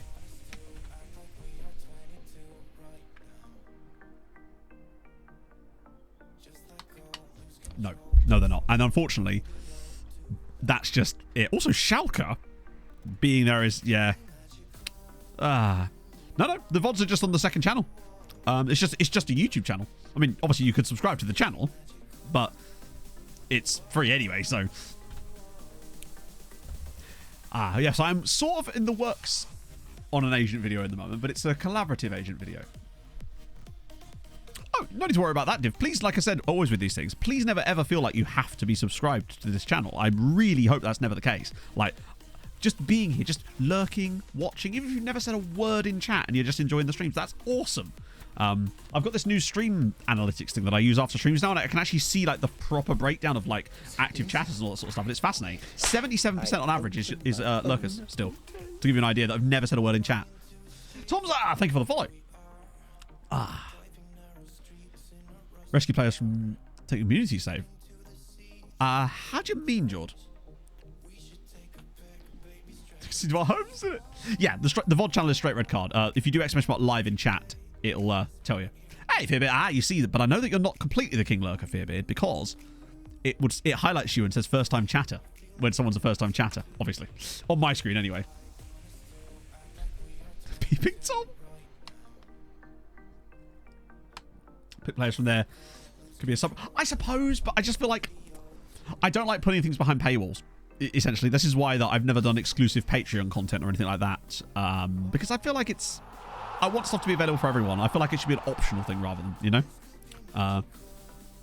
Yeah, it's kind of mad actually, honestly. Paolo, thank you very much for the gifted sub to Divkush. There you go. And just the insane generosity of you lot to each other and me is mad. I'm so grateful for it. No, we haven't. The youth takes me in a couple of weeks, please us. We're not expecting much from it, let's be honest. I do have a Patreon, yeah. I haven't promoted the Patreon at all this year, and I feel like that's probably a stupid thing. But I do have a Patreon, yes. I don't know what I would yeah, I took it out of my end card because I was unsure about it at first. And I probably should put that back in there at least. Because, you know, maybe some people only watch the YouTube videos and didn't know that there was even a thing that they could maybe support extra stuff on there. At one point, I actually got like a paid comment on YouTube once, which was... I didn't know that was even a thing. Never heard of you, Anarith. Get out. We don't like your sort around here. Okay. Right. This is massive. They're not going to turn it over against Newcastle, but at least if Kekshmet could get through against Besiktas, it could be something. Oh, my goodness me. A Kekshmet just, like, low-key good. 4-0 against Besiktas over 2 legs is actually filth. And Molfevar getting a relatively respectable result at St James's Park there with Fabio Carvalho. Speaking of career resurrection. Deary me. Yeah, they're called, like, they're not really super chats. They're like super thanks, I think they're called. Yeah, I do have a Patreon. It's I will start probably putting an end card back in videos again now. I just forgot, basically. Yeah, you... it's tough to know with him. Okay, so, next round of the Conference League is going to be interesting. Gera could leave Pecci. No, Zoltan! Not now, buddy. Yeah, so it's looking like the Champions League is pretty much done. To be fair, I wasn't expecting either of them to get through another round. Oh, but Velome is now world class. He's 21. I love it. Oh, go on. Oh, surprising. We're going to find some absolute monsters over the course of this save, just from these reports as well. I love it. Particularly now that we're not going to be seeing them for like 2 years at a time, which means there's going to be more time to build up. As STI Harold coming in with the 29 months, my friend. How's it going, man? Oh, thank you, Joel. That's super duper nice. I just want it to be something that... I want it to be something that people can enjoy whether or not they're actively participating or passively participating, whereby you get an idea of what's going on if you're listening to it through your headphones and you get a sort of community vibe. And it feels like you're just having a conversation, right? That's why I listen to podcasts and streams and stuff, because it's just this, like, it gives my brain something to do, right? And if you are actively participating, I want it to be a nice place where people are themselves. So it's neither one end of the spectrum nor the other, where it's not like a place where it's full of like wankeriness, right? Where people are just being arseholes to each other, even if it is like, it's just a joke, bro. But also not the other end of that spectrum where no one can take a joke. Do you know what I mean? That nice little... Oh, Ferencváros, they honestly need to finish badly this year. I really hope they come 7th. It would do us so much favours. They just need a break from the Champions League. Yeah, it's a balance, isn't it? And if anyone's going to be a wemp, it's me. No, but this is the thing. Even with Rob, like, it's fun. Like, me and Rob just have our little witty repartee. And that's fine. Like, if someone else came in and just behaving like that, it would be very different, because that's built up over time, innit? Oh, that sucks, Harold. Hope you feel better soon, man. Yeah, you can sort of dip in and out. Getting goof go. Everyone's got their problems. I don't think Hadrian's ever forgiven me for the Hossam Abdul Nabi situation, honestly. Ooh, Jose Ribery. All right. Looks like it's Ribery for our pleasure. Good stuff. Intriguing. That's the first team as well. Rob is an institution. Yeah, just not that kind.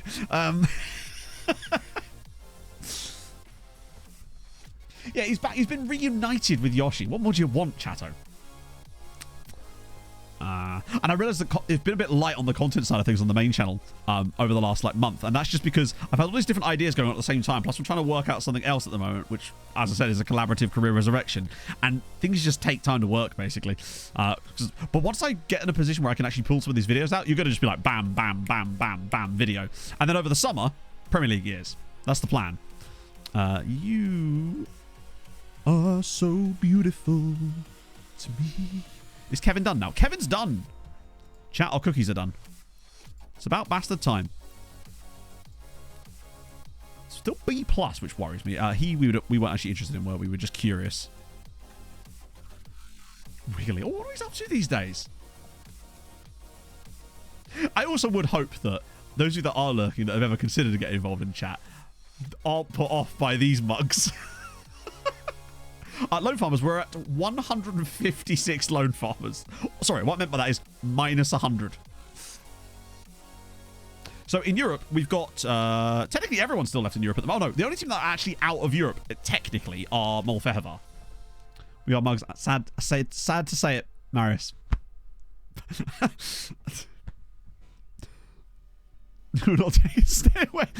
Gatekeeping chat. Oh shit. There was either a lot of lookups or I just missed a load. Oh, I did that. Oh, right. I've got a load of lookups to do. My apologies. Oh no, I missed the Rashford one. We'll catch up on that in a second. Fiona! I've been looking. Alright, Christian. The issue is quite simply some of the prices that are charged for a lot of this stuff is quite obscene. And obviously I want them to be paid for their art, but I feel like some of them on places like Fiverr do take the piss a little bit. So I might have to find like an up-and-comer to get that done, because I do really want to use a female voice actress for that. I think it would just give it that nice sheen. Honestly, it'd probably be cheaper to just to hire Georgie Thompson. Right, Kevin Griffiths. And this is with Gonzalo now. Realist, he's fast as fuck. He's wonderful technically already. He can play in all the key positions. He's got great passing.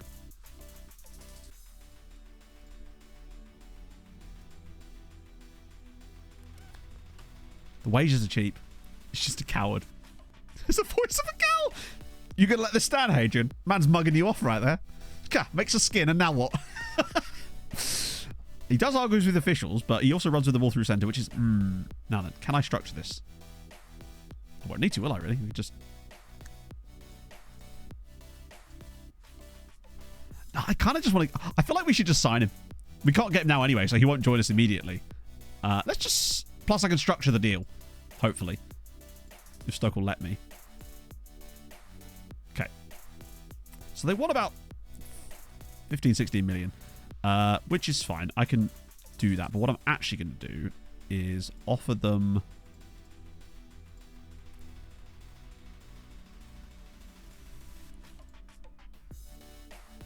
that. And hopefully be able to get this upfront price down a little bit. So we still end up around about the same. Now, my concern here, as we've seen in the past with these, is if you try to dick about with these, sometimes they will then come back. So it was 16 million. Sometimes they'll then renegotiate with an offer that is higher than what they asked for in the first place. So you do have to be a little bit careful. So that's 15 million. So that isn't enough. Wait, why is that 15 million? Oh, no, that's right. Yeah. So, you know, actually, fuck it. I'll put 5 there. Taking it to 17.5 million. Right. Okay, that's fine. It's only 7 up front. And obviously he'll get the rest, but it will take him at least 2 seasons to get that as well. I just really like him.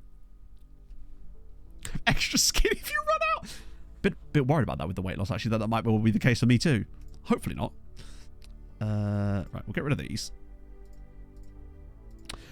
I wouldn't be surprised if Kevin ends up signing another contract at Stoke. But if it was a bigger Premier League side, I would be... And I assume that they are actually in the Premier League in this save, which is why we're even seeing him at all. Okay, so 8-year contract. I'm using no search filters at all, and I'm barely using the scouts in the way that you would traditionally use them with like your recruitment focuses and that. So I'm not using search filters. I'm not using recruitment focuses. We're not going to loan you back because you're 18. When does he turn 19, actually? Shit, please don't be too soon. Yes, August. Come on, Kevin. Kevin! Plus, we get a guy called Kevin Griffiths. What can we find out about Big Kev here? No second nationality. Born in London. God, you couldn't have a more, like, boring background, could you, Kev? Like, could be the next Michael Owen. So, he's going to hate films. And we can say, well done, he's 13 every time he scores. How we find players. So, exclamation mark team report, Nymphu. That's the method I'm currently using anyway. Sports Tottenham. Oh, you're right. Interesting. So, yeah, you're right. It must be a face in the game then. Oh, he's going to be... We should make him the most boring person ever. That's now his vibe. He's going to be just the dullest man in the world. The next Michael is full. Yeah, it's boring, isn't it? Who needs it? Kevin Mild Cheddar Griffiths. Kevin Chicken Korma Griffiths. Kevin, no, just a single for me, Griffiths. We could go on. In fact, please do. Kevin 11 Griffiths. Kevin Marlborough Light Griffiths. It's from an old football video that he did, Owen, where basically it's like a super striker video, and basically he scores a goal against this child goalkeeper and he's celebrating like he's won the World Cup or whatever, and then someone else in the video just goes, well done, he's 13. Something like that. Only half pint for me, Griffiths. Plain pasta with boiled chicken breast. Kevin, I'll have a Foster. Orange Fanta.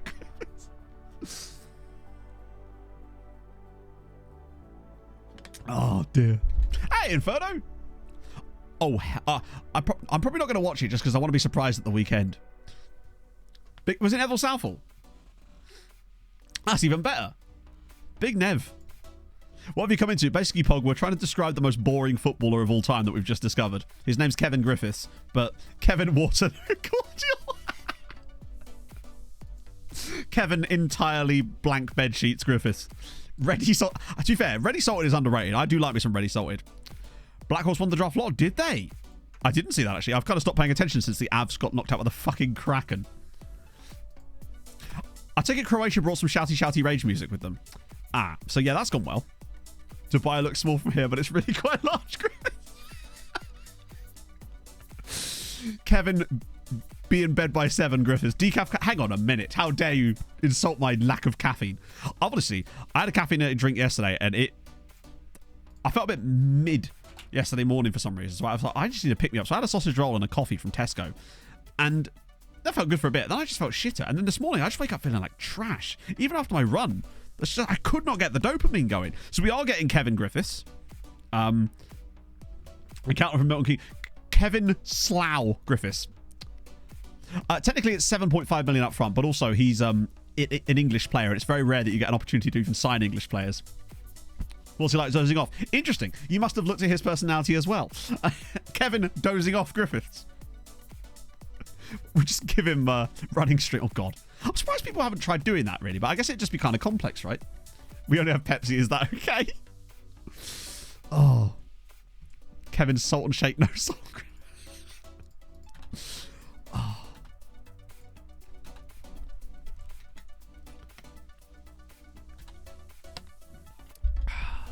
I bet he returns all his library books on time as well. Taquinho's Hungary. That doesn't work for me at all. Employee of the Month, Griffiths. No, I feel like if you'd runner up in an Employee of the Month competition, you know. It was boring generic face room. Yes, good shout. Thank you. Okay. Imagine. Most boring man alive portrait. AR 16 by 9. No, 9 by 16. Boom. You actually have unwatered spa person. Oh. I bet he helps the waitress clear the table in restaurants. No, hang on. No, this isn't boring. This is nice. We've got to move back to boring. What's a Kindle? Henry! Hi, Henry. Thank you very much for the 27 months. How's it going, man? Hi, Matto. Hi, Chatto. Trek time, baby. We were just coming up with nicknames for the most boring footballer of all time. Doesn't like music. That's very Michael Owen, actually, yeah. Volunteer parking. Right. Kevin, the Community Support Officer Griffiths. Is it? I'm expecting a picture of me to appear at the end of this. That's what I'm... It's going to take a little while, actually, to do that. Unfiltered tap water. Places the Lord's too high. PCSO Griffiths in it. Okay, so how dare you? Let's put a beige paint swatch. Cheese sandwiches are revenge. Again, don't be knocking a cheese sandwich. They are delicious, but I see where you're going. I sometimes think that sometimes sandwiches get overcomplicated, right? You'll be looking for a sandwich, and maybe it's just because I'm a little bit of a picky eater. I certainly used to be, but sometimes I'll be looking at it. It's like when it's got like double-digit ingredients, I'm just like, mate, can I just have some food, please? Like, not everything has to have artisanal lemons in it. You know? Sometimes it's just a simple ham and cheese. They do a really good ham and cheese at Greg's, which is just... I do like the ham and cheese baguettes that they do at Greg's. They're very decent. Probably the only thing I really like from Greg's, which is surprising considering they do sausage rolls. But those are solid. Actually, yeah, we're going to turn that off again, aren't we? We're not going to do the thingy. Manages Manchester City for a season. Exactly, yes.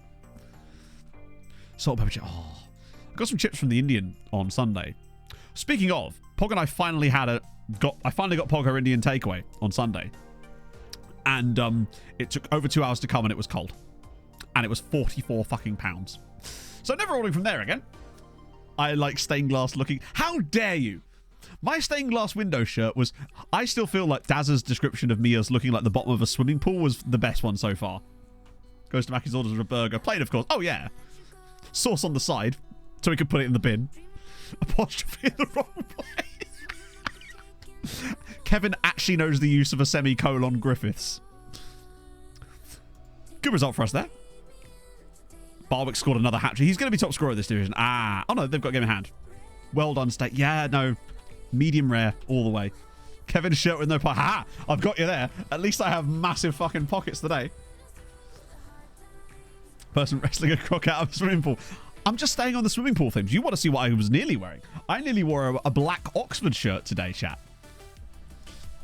With a vest, because I'm wearing vests now, because they just sit nicer under shirts. Pockets for the fields. Down straight. Right, Debretson, do me a favour. Probably going to lose 3-0.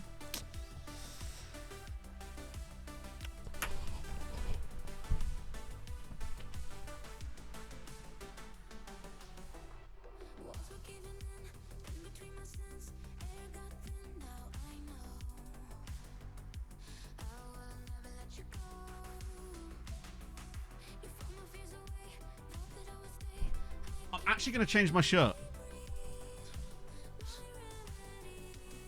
Because I feel like that caused it.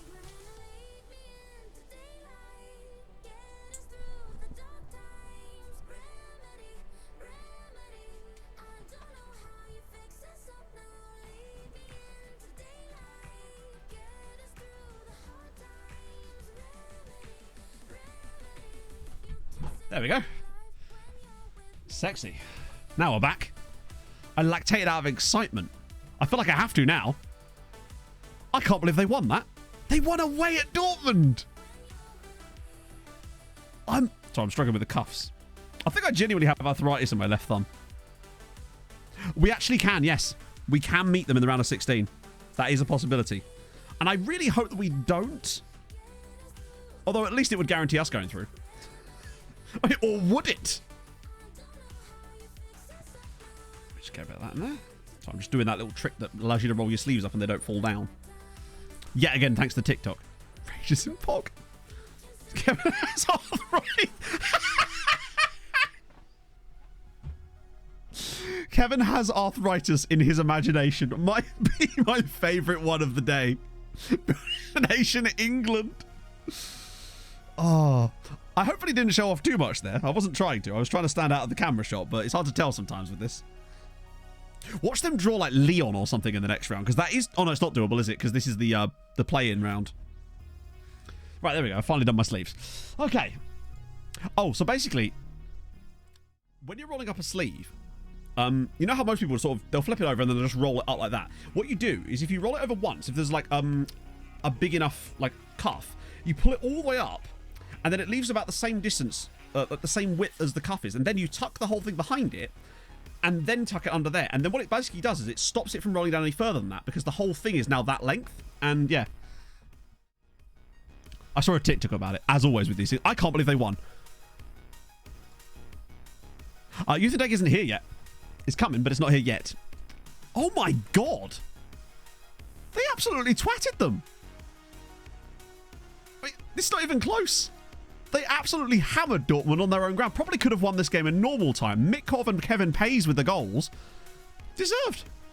Next video idea. Well, I mean, is that what you want? Like, do you want to look like a swimming pool? I'm just saying. Also, I love how with this shirt, I just sort of faded into the background, look like a floating head. Seeing a lot of... I'm thinking the same thing, Johnster. Oh, roll a bit. Oh, I bet he does, Kadan. I bet he has the best sleeves. Enjoys Formula E, Griffiths. Wait, was MDF in goal for them or something? Oh. I wear plain white shirt. I'm wearing a white shirt underneath. Maybe I'm just boring. How you yeah, okay, let me show you. Fuck it. So it's down like that. Then you do the standard fold, which then obviously you can see the cuff bit there because that's now folded over. Then you pull it up like that, and as you do that, it will slowly reveal more of the shirt. That bit underneath.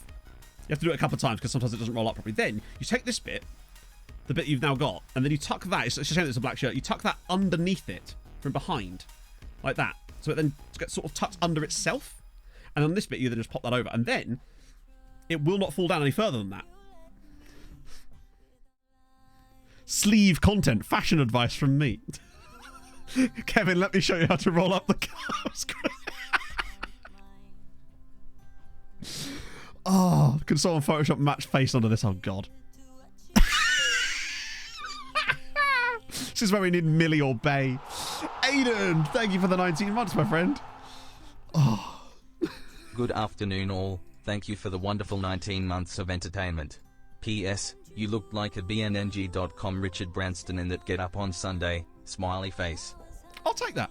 Also, this is the most boring man ever, apparently, according to Midjourney. God, these are getting better and better, mate. I can't believe how good some of these look. Also, this man's not boring. If I saw this man, the last thing I would think was boring. I think he was going to ride a unicycle and drink an extremely long coffee order. I mean, to be fair, Saz, like, I don't really care how, as long as you learn the information, right? That's what matters. Like, I learned that trick about how to make t-shirts and stuff fit a bit better when you're a slightly more portly gentleman, and that works really well as well. Greenwich after party.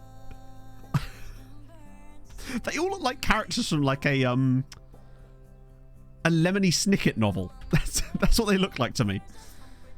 Apparently, campaign steps up for Alaku to win next gen. So think about that. Think about Kekshmet Romania as your bids for next stream and that situation. Also, we must still be underperforming our XG, right? Only -2 in fairness, but God, look at that. Nearly double the next best team. Budapest, I mean, they're overperforming a bit, but God, look at that. They're still not doing well, are they? So basically, when you put a t-shirt on, you know, when you're slightly larger around the waist, as I am, and I'm sure some of you are as well, it gets a bit tight in weird areas. So what you do is you put your hands up under the t-shirt like this, and you sort of knead it out. Rather than pulling at it, you knead it from the inside, almost like you're rolling your hands like kneading dough, and it will like stretch the cotton slightly, but in the right places, but without like making it go weird. Only some of you, Asher. A series of ordinary events. That one, and he has arthritis of the imagination, might be two of my favourite lines ever. Oh, God. Today has been an extremely excellent vibe, chatto. An extremely excellent vibe. Oh. I love streams like this, but it's just like, just fun, isn't it? Watches others play. No! That you're calling us all out. Oh, God.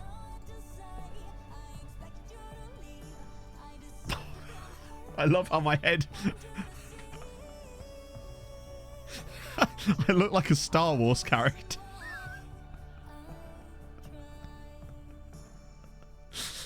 Hey, I'm wild in love. What can I say? Regen head in it. Also, I love how the hair just from coat to white. Yes. Oh, card Binks. I wish I had that body. I want the I'm on the front of a romance novel body. Where's the other shirt gone? Oh, basically, Harv. I was talking about how I nearly wear a different shirt, and then as I pressed continue, Debrecen managed to beat Dortmund on penalties and qualify for the next round of the Champions League. So I decided to change shirt, and then that sent us down this path. Next book. Actually, at the moment, I'm reading a book. What am I reading at the moment? I'm actually reading 2 books at the moment because I'm alternating depending on what mood I'm in. So currently, for Matt's... it's called Who's That Girl? And no, the answer is not. It's Jess. It's, again, by Valerie McFarlane. Yes, it's another romance novel, but luckily, I'm reading some highbrow literature to go along with it. It's a book called All the Light You Cannot See or something, which is quite decent. Here we go. Oh, Los Pollo de Lanos. Thank you very much for the Prime. I very much appreciate that, my friend. It's very kind of you. Has all the same socks. Hey, I have Fanta and Pringle socks, so I'm interesting, I promise. Because, you know, nothing says I'm interesting like funky socks. Don't tell Pog. Oh, God, what's this one? Oh, God, that's... Oh, God, it got bigger. It's like one of Niren's videos where he gives all the FIFA players giant heads. After 4 Oh, mate. You think book 1's good, Dazza? The 3rd book in Red Rising, which I believe is called Morning Star, is one of the best books I've ever read. It's fucking incredible. She has done well there. God, no. Oh. Yes, I do. I very much do. I'm half expecting to hear in the background. Do, do, do, do, do, do, do, do. Or, even better, Sasagio, which is the superior Attack on Titan theme tune. Or is that the same? No, it's not the same song, is it? That's Series 2, I think. Start draw. Right, we want speed 3. Start draw, overview. Cool. So, is it predetermined? Technically last time we thought it was, but it wasn't. But we'll be able to tell pretty quickly. I have apparently... Oh, didn't realise. So Leon, imagine if we drew Arsenal. Okay. We could draw Debrecen. Okay, so no PSG. Benfica, I would love Benfica. Alright, that's fine. One's after this. Oh, hang on, here we go. Come on. Debrecen, Chelsea. You never know, but it seems unlikely. Oh, so we know who we're going to play after. Oh, I see. Okay. Ajax. I'd take Ajax. I just don't want Bayern. It's going to be Bayern, isn't it? Barca or Bayern. This is our reward for getting third. Fucking Bayern Munich, who were in the semi-finals last year. That's our reward. And it's Barcelona versus Liverpool. Barcelona versus Liverpool is good for us. That's not what we needed at all. We just can't avoid Bayern. Where did they come?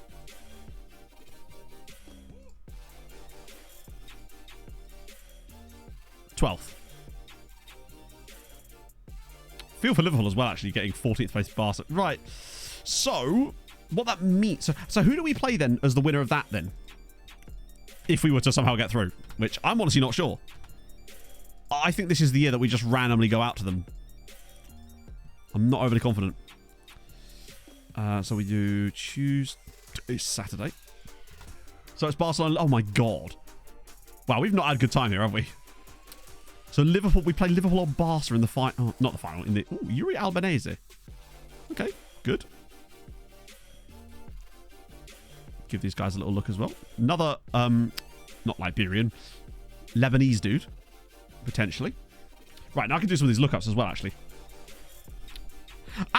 It's funny you mentioned Zafiris. He actually played in Hungary in this save. He's not here anymore, but he was. He was actually playing for Ferencváros for quite a long time. So Marcus Rashford is actually still at United at 38 years old. He's retiring. That's a hell of a career, though. 38. 22 years at Manchester United for Marcus Rashford. 235 Premier League goals. Oh. If he could have just been a little bit more consistent over that. He's not 40-year-old Salah. This is true. Is that like the sequel to the 40-year-old Virgin? The 40-year-old Salah? Wiggly. Sorry, it's a hard word to spell. For God's sake. Wiggly did end up moving somewhere, didn't he? He was... Yeah, I can't believe that Wiggly actually went to Újpest and actually played games for them in the top flight. It shows how far they've come. But they did manage to make £900 off of him. So we take that. Grim Kanate, there's almost zero chance I'd say that he's still in the save. I mean, he is... Wait, there's this Karim Kanate, but I'm assuming this is not the one you were referring to. Manual training, I think, makes a huge difference, David. Yes. If you set it up correctly, yeah. We're doing great, Espresso Cat. We've actually got 2 sides in the Champions League round of 16 for the first time ever. So Debrecen become the first Hungarian side other than us to progress through a round of the knockouts. I can't believe they beat Dortmund away from home. Like, so comfortably as well. 0 quarter. Thank you very much for the follow. I'll refund your points because I wasn't sure if that's the right one. Newcastle FC Wales. I love that there's a little, like, you'll see why.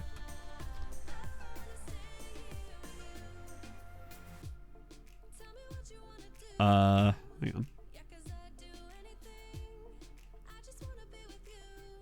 I'm not sure now.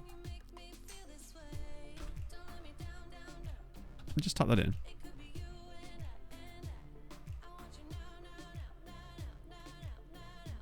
I'm not sure, because there's 4 clubs, but you feel like the word Newcastle should have brought them up, right? Oh, wait, BBC Newcastle. Yeah, I'm not sure about that one. I'll refund your points. Oh, yeah, so Zafiris, if he's still in the save, was... There he is.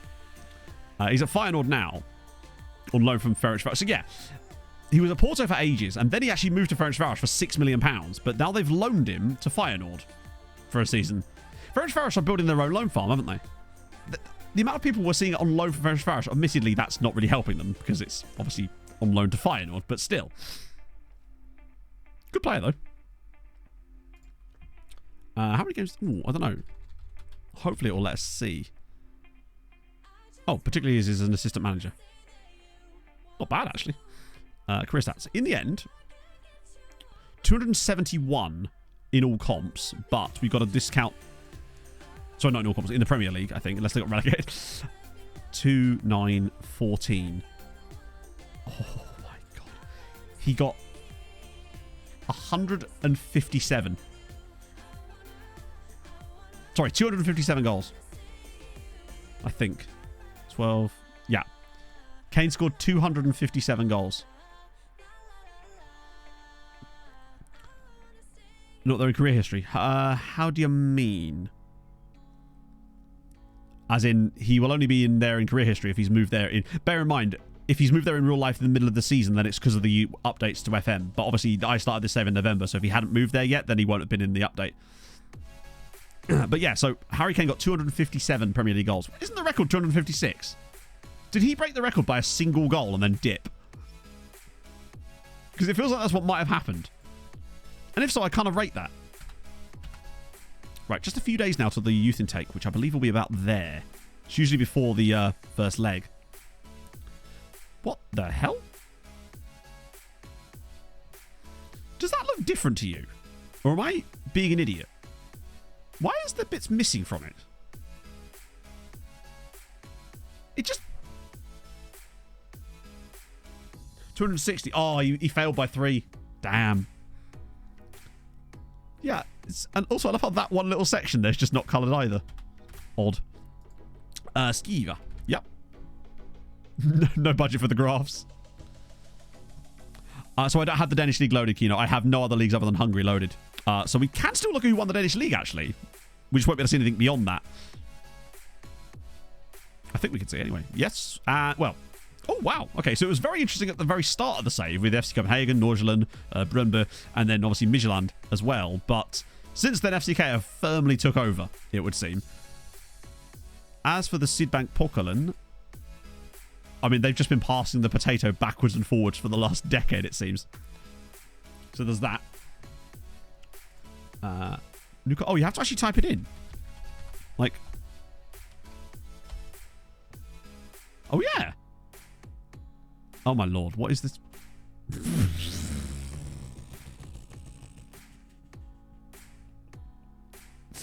I have so many questions. And all of them are why. I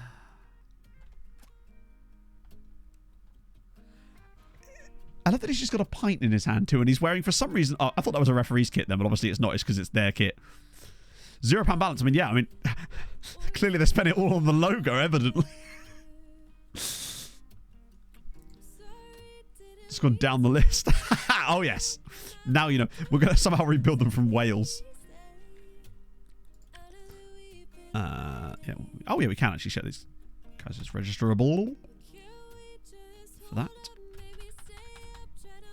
I still can't believe Debrecen beat Dortmund away from home. That's kind of gone under the radar a little bit here. Mainly because I was standing on the bed wondering what I was doing with my life when that actually happened. That might be the best result we've seen from a Hungarian side in this entire save. In a single game, probably. Winning away at Dortmund. Who were fucking insanely good. Then there was the whole Kevin thing, true. That's probably what was delaying my brain. Pookie. Ah, no. Sadly not. He's retired. He is retired. The MILF field. Bit of that. Ah, Silver's back now. We're getting a few players back from injury as well, which I think should help us after Christmas. It's so hard not to accidentally put that on the thing where it attacks everybody.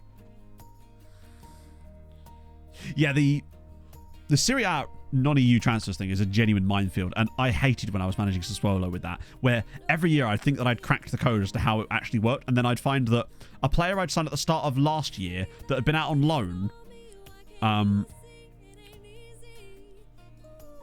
think Pog's just... Oh, right. Pog just sent me a message that said that guy is harassing me again. There's unfortunately a person that keeps coming to their shop that keeps harassing the staff. But she spelled it wrong and it just said, that guy is harassing me, Sean. And I was just like, who's Sean? Bobby Tree with a Hattie. Huge there. But yeah, I'd sign a guy on loan. And then he'd be out on loan. I'd sign a guy, sorry. And then he'd be out on loan an entire season. And then at the start of the next season, even if he stayed out on loan, it would count as our non-EU signing. And it's like, what? Bizarre. Bobby the hat-trick, that was really good. Okay, the 8-point gap now is starting to look a little bit more. Although Radojic is now with a Hattie too. Caring for other than well indeed, yeah.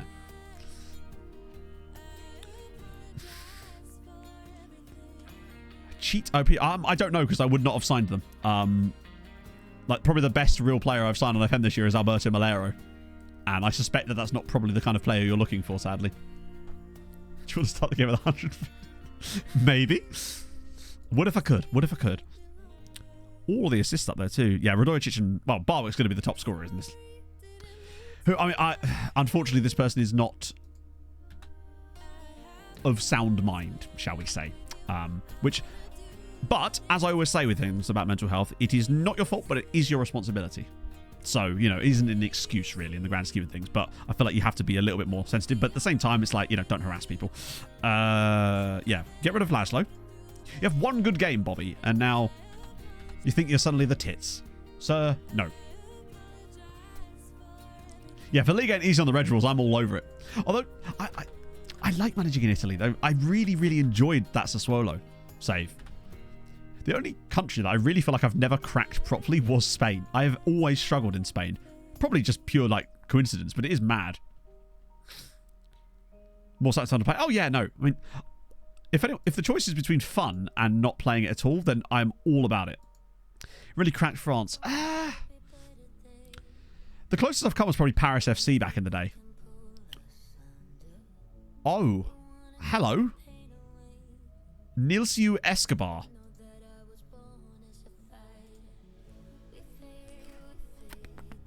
Yeah, Leon as well. We did win something with Leon, didn't we? In the original Outcast, sorry, the streamed version of Outcast of Icons. He's very intriguing. Look at that. 6'3", not very quick, and has dreadful jumping reach, unfortunately. Okay, but I'm excited by him.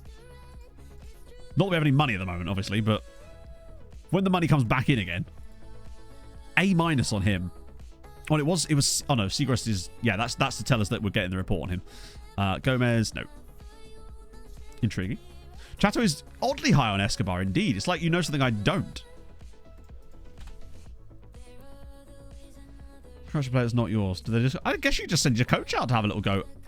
Steven Solis has just scored a hat trick for Haladash, putting them back into the race for third spot. As long as Ferencváros don't get top 4, I'll be happy.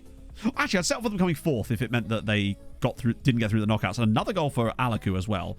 Don't get relegated, Kexmet, please. I don't need Mihai Alaku playing in the 2nd tier, even though he would absolutely destroy it. Italy to France, I think so. We were Atalanta before that. If you let the Hungarian league to #1 in the coefficient, the Hungarian league would expand to more teams and just... I mean, there's so many things that would happen if the game was realistic, you know, which is ironic considering how much as I talk about realism. But yes, I suspect that it would be most likely that would happen. But also, you'd expect that the sponsorships would increase too, that clubs would invest more money, the TV money would be more, but none of that stuff actually happens, unfortunately, which is a shame. I think that would... If they just came... If they... One of the features next year that just said that leagues were a bit more dynamic with the way that they behaved over a long period of time. Oh my days, I would be actually wet in the pants area. The save was the birth of Crop. God, that was a good fun vibes. I'm trying to think from things from that era. It was things like Pog breaking the stream when she did that squat on the bed.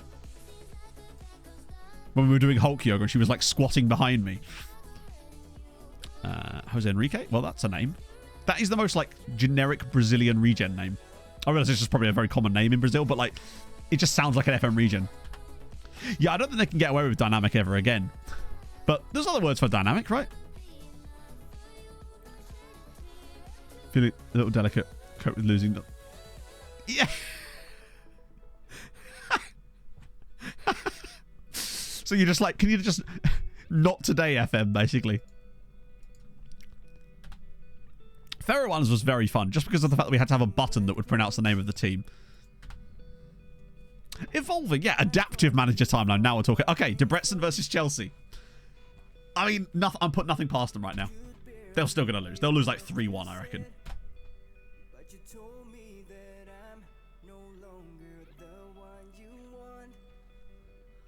What is actually going on?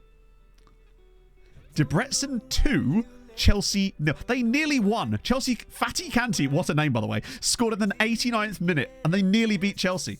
To change the shirt again. Change back to the other one. Who is Fatty Kanti? Oh, it's a real guy. Well, in that case, I feel bad. It just sounds like something that a bloke from Essex would call, like, your mate. We haven't had the youth intake yet. It's not for a couple of days yet. What was the actual, like, game like? They ain't winning at the bridge, but... Oh, fucking hell. But Kevin and Mitkov have been carrying these, like, lads lately. Still, that's a surprisingly poor performance from Chelsea. Bit of a muggery. But also Benfica 4-1 up against Inter.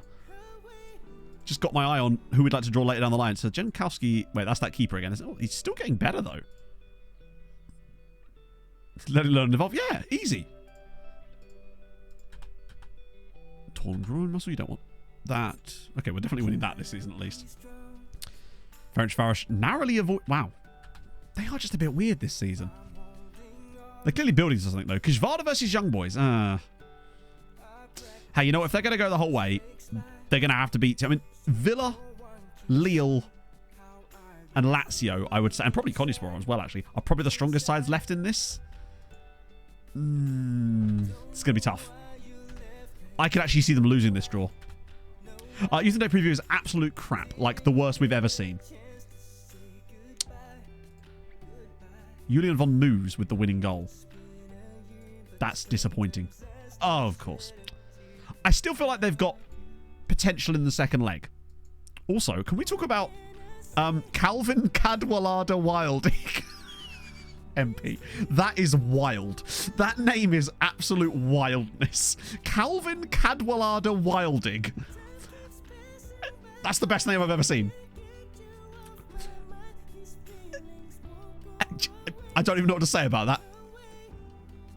He's the exact opposite of... He's the most interesting man in the world. Calvin... It does. It just rolls off the tongue. Like a piano falling down the stairs. Calvin Caddy Wally Waldy. He's on no wages. Yeah, he is. Well, I mean, yeah.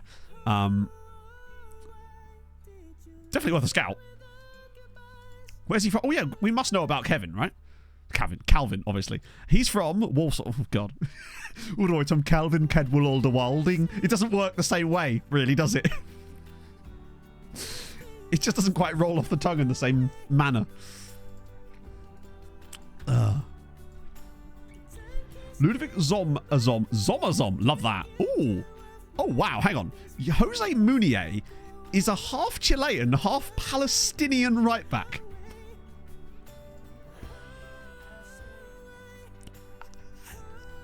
I mean, I don't even know what to say. We actually can't afford to sign him at the moment, but I'm definitely going to put him on the short list because we don't want to forget about him for any reason. Ooh. Palestine. That's true, yeah. But I don't see it very often. Got bullied by Geo Wizard in school. He really did. I reckon that, yeah. He's like, fight me in a straight line across Warsaw. Tahitian players, that's kind of sick. There was a Tahitian guy I found on the last save, or the save before, at San Etienne, weirdly. And then he got like 4 caps for Tahiti, and then he decided that he was going to be French. Like, why would you decide that? After he was never going to get any France caps. Like, he was good, but he wasn't that good. But he's like, no, screw my Tahitian heritage. I want to be France. Speaking of France, sort of, Pog and I watched the movie last night called Burnt with Bradley Cooper, and it was okay. It was fine. There is my response. Right. Okay. France, we should have represented Philippines after. Yeah, but they've got Neil Etheridge. Don't need him. They've got Big Neil. All right, hang on. just to keep the tactical familiarity looking good, I'm going to actually switch to this game. And it's Budapest. The last thing we need is to go out to Budapest here. Bobby Tree for the moment. Anyway, Texi Mexi. Labros. Actually, no, not Bobby Tree. We'll give Milovanovic a run because I feel like we kind of need to. And in fact, especially as I think Bobby Tree might have to play off the left. We'll go for Ojeda. Matt Reviews with another 10-second podcast to add to the portfolio. Hey, I did a fantastic review of a movie actually on Sunday's stream half, so sit the fuck down. I did a full segment about the movie that Pog and I had watched on Saturday night called The Intern, starring Anne Hathaway and Robert De Niro, and I once again highly recommend it. It was fucking fabulous. I enjoyed it so damn much. It's gone into like one of my top 10 films, unironically. It was so fun. Bit of that. Really good movie. Yeah, it gave me the same kind of vibes as Chef did. Really like heartwarming and earnest and lovely. Particularly that scene when they're in the hotel. And yeah, it's so good. Hello, Chuck. How's it going, man? Ooh. Damn, we're a bit light here, aren't we? We're looking a little light. Dick and Jane is a good film. Underrated Jim Carrey film. Can I put price up? Nope, fuck me. I am really struggling to find players here. Officer Late at Night. Yes, where they're eating pizza together. But to me, it was that scene and the one in the hotel room when there's like the fire alarm and that, and then they're up there before. They're up there afterwards, and she's explaining to him about stuff. I won't spoil it. It was just, yeah, so damn good. It had the exact same vibes that Chef did to me, and I loved it. Christ, we are a bit light on players here. I might just have to play this lineup. Oh, yeah, Velázquez, true. Which means we can do Velázquez here, Giddy here, and then Pretzel can play instead of Patrice. Damn. It's probably when you loan everyone out, there's actually no one here. Imagine. It's one of the few games where Kraus could have actually come in useful. Right. Bit of that. Boom. Then after that, it's buy-in time. Although I think it's going to be Youth Intake before then. Metropolitan of Paella. Oh, bring it round here, Chris. You're not that far from me, are you? Sort of. Plenty of time. I'll warm it up for Pog later. Okay, good. We've managed to get through. Jarju's hurt. No. Although Castillo did come off the bench.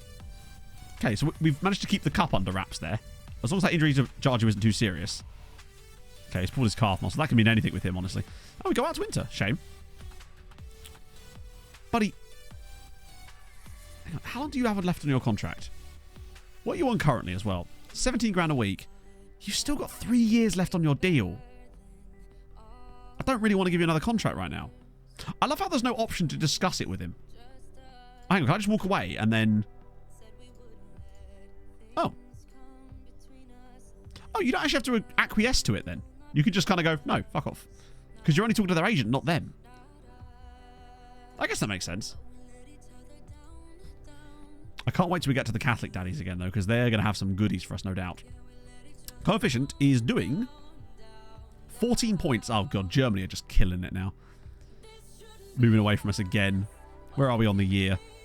We're still 6th on the year. It's just... Yeah. My sexual conquests. Limited series. Hey, it's Champions League tonight, you know. Marketing and merch pod. That'll be the longest one. Got to beat Bayern. We really do. At least Dortmund are out, though, and Debrecen have done us that favour. I think, honestly, even if we beat Bayern, there's going to be no chance of us catching Germany this year. But I'm still... Right. Here we go. Youth Intake time, chatto. What do you reckon? Oh, no, 5th is good. It's just about... I think if we can stabilise ourselves in 5th for a few seasons, let the money start to flow in. Oh, no. Harvey's already gone. I sacked him before stream. He's already gone. We have no head of youth development anymore. We're going without one to test the theory.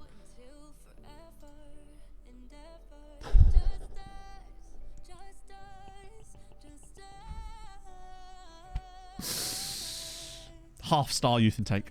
Everyone's favourite. Salim Gillian is the best player in the youth intake, and it's an unambitious, would you believe it? We're going RDF theory. Obviously, this is the first season, so we already had the reporting before. Next year, exactly. There's Alan Leddy.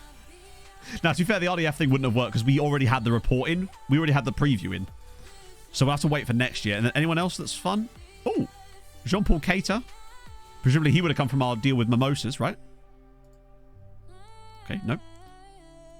We're still blaming Todd. So basically, RDF reckons that having no head of youth development is actually better than having one. It's very short. He's got a small amount of data, but it's...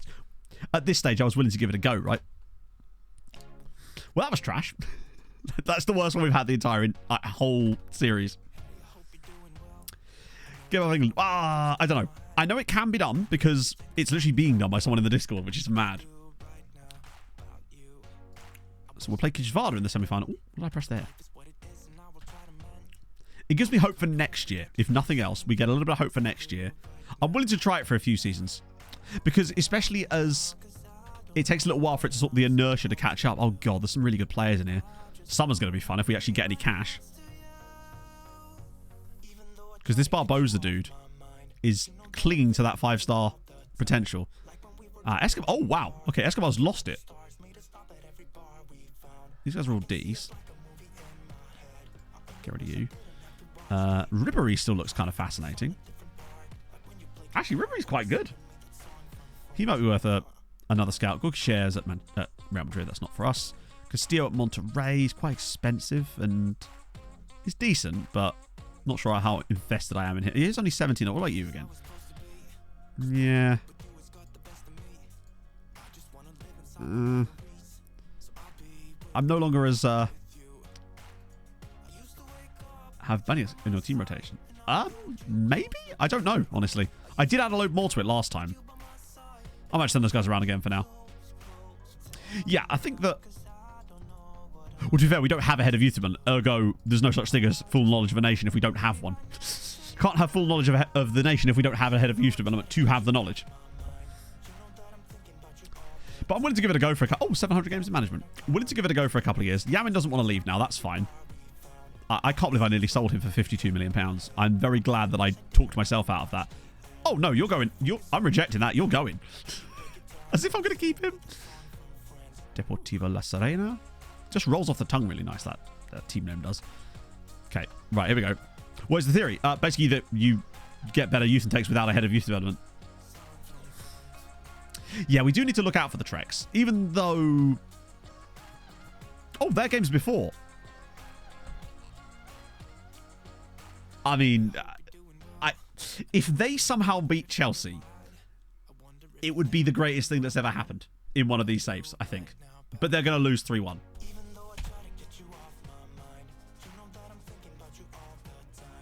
2-0. You know what? They got this far. Even getting to this point, and yeah, no, they didn't deserve the tie. The fact that they even nearly won the first leg is incredible. If it wasn't for that 89th win equaliser from Chelsea, they would have actually beat them in the first game. So fair play to Debrecen have done more than I could have asked out of them this year. So they've done everything. Uipesh did brilliantly to get to where they were. It's not their fault they drew Bayern. And then Ferencváros are the only ones I'm genuinely disappointed in with currently. Now the question is, who did Kekschmet get in the next round of the Europa League? Oh, come on. I mean, they knocked out Besiktas, but the annoying thing as well is that if somehow Molfehavar had been able to knock out Newcastle, they'd have got Hajduk Split. Yeah, think of the money that Debrecen would have got now. In fact, that's a good point. Yeah, that's probably earned them about £20 million. Because they'd have got 8 million for getting to that round, getting through the last round, and to this one as well. So that's probably another 16 to 17 million pounds they've just earned. So that's going to do mad things for Debrecen. Super happy for them. Napoli aren't that good, but are they good enough to lose to Kekschmet? I mean, they did get beaten by Uipesh. It could happen. Well, to be fair, I said, didn't I say that I would sell them back András Puskás if they performed the best of the Hungarian sides? And, like, they've done that in abundance. So that's probably going to happen in the summer. I will probably try and sell him back to them if he wants. Or if they want. Because they deserve him. As long as you have the best in the league, they just accept that you've done. Really? That'd be useful to know, actually. Not that we've really had that be a problem for a while, but it's useful to know, right? They definitely deserve it. Ah, true, yeah. But they were never going to outscore us, but they did outscore... Oh, they didn't. No, they didn't actually outscore Budapest, did they? They actually came 24th. That's kind of impressive that they came 24th in the group stage and yet managed to qualify for the round of 16 and only narrowly went out to Chelsea. You know, in general. Really, the golf was a bit higher than that. Navarro, yeah, this is so... we would not have had, basically, a player for this role if we'd sold him.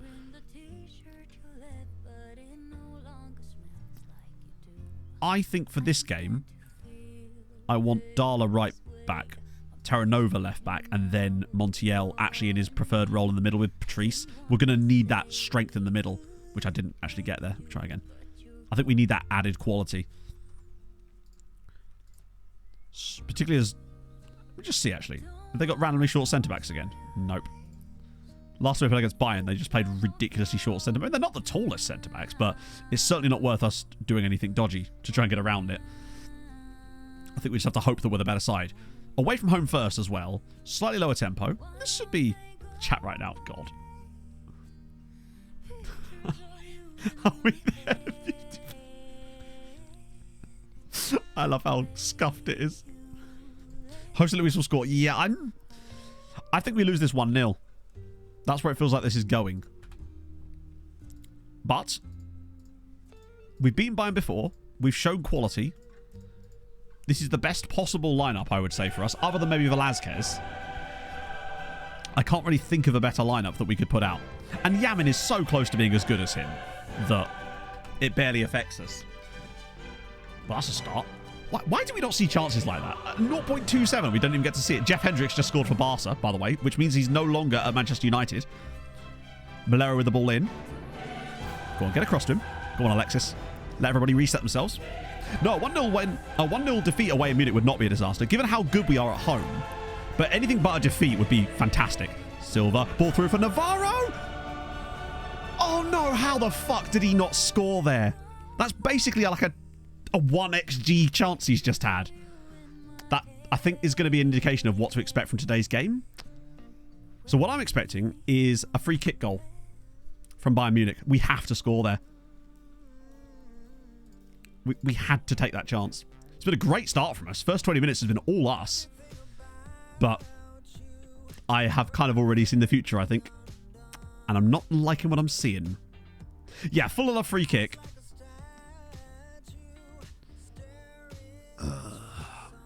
Late dodgy penalty. We'll just have no more shots for the whole game. Yes, this is quarterfinals. But you never know. We've kind of settled down to nothingness since then.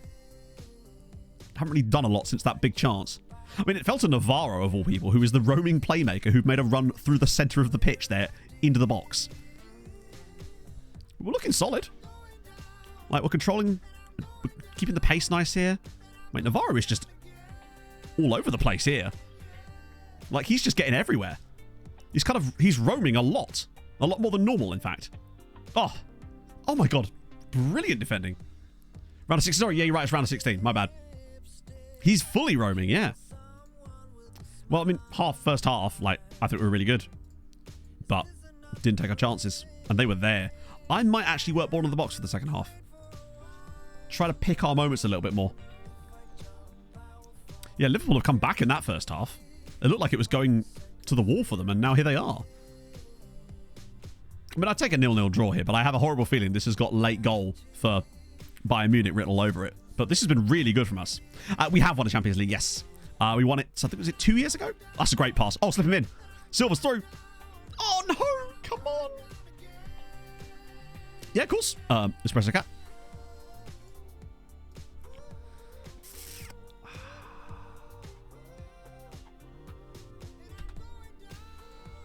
Right.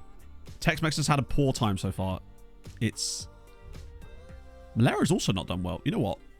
We're going to try a risky strategy here. Replace these guys with Karp, Yeboah, and Bobby Tree. Just to inject something. I mean, imagine if Stefan Karpenu came up with a miracle goal or something. Silva's ball in, cleared away. Plus, you know, Yeboah, another player who was nearly sold, but now has a chance to show some quality. Pulls it back. Joshua, thank you very much for the follow. Hope you're having a lovely Tuesday. Here we go. Keep the possession. Keep moving it around. Karpenu.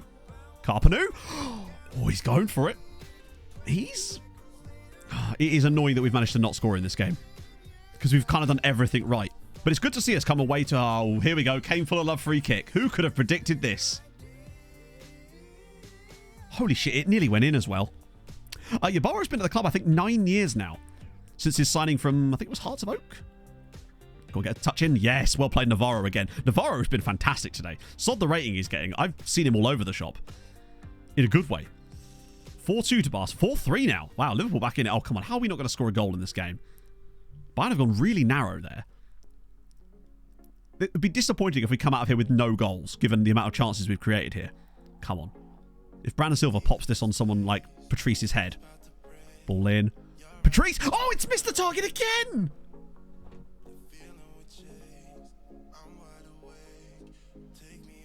We just couldn't hit the target in this game. 20 shots. We only missed 3 of them on target. That was Montiel actually on the end of that. I am worried about the second leg. Yeah, full of love is face in the game. Yeah.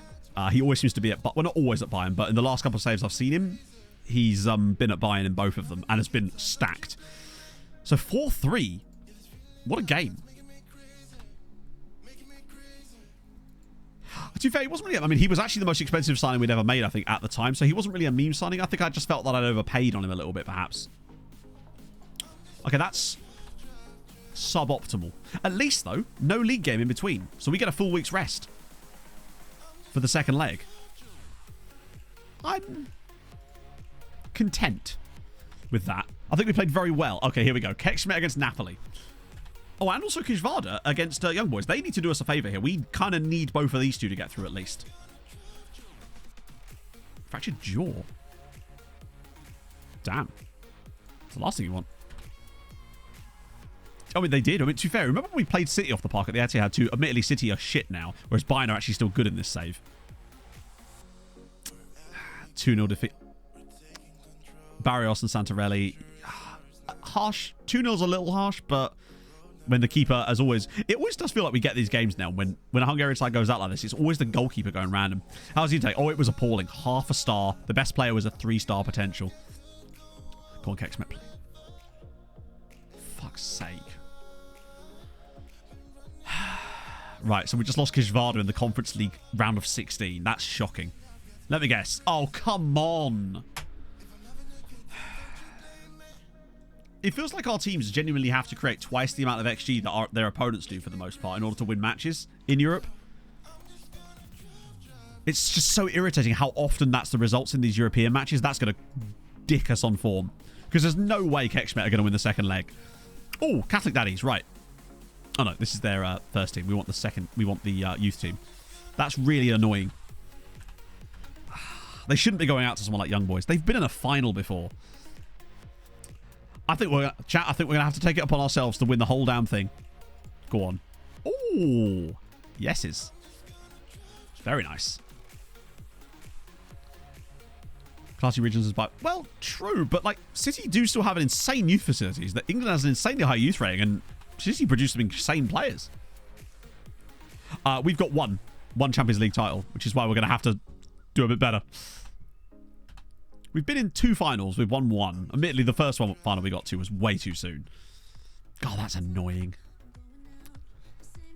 I was hoping that, like... I felt that Kishvarda were the sort of team that would just kind of... Ferencváros just sold someone else. You know, they'd get to, like, semis or something, go out there and just be a solid point scorer without anything massive happening. But then to lose them there, after coming so high up... Who did they... Where did Young Boys finish in the group? I'm curious. 22nd place. That's makes it even worse. Young Boys actually lost. Oh, no, they didn't. I was thinking that was Apollon, wasn't it? So, yeah. Kishvarda, that's just shit from them. We do need Ferencváros to be shit. They need to continue being crap in the league, and we just need a bit of a shuffle up, I think. We need some of the stronger sides to have a poor season. Sign a player after scouting them. Once I'm happy that I'm willing to sign them, basically. There isn't really a right time. The only time I'll wait if I have to is if, like, I have no choice, or because the window's not open, I don't have the cash, etc. Like, but if the player's there to be signed, I'll pick him up. Provided I'm happy with the player. Once I've had the due diligence is done by the various scouting parts of the team. Oh, there's Cadwallader. Actually, I'm just going to keep sending... I don't know, we'll get rid of you because you're down to a D. In fact, you've also fallen off massively too. Which is why I'm glad I keep scouting. It's always worth, though, to scout them past the end of their being... Like, when they're extensive, to give them an extra scout. It seems to massively adjust their scouting assumptions after that.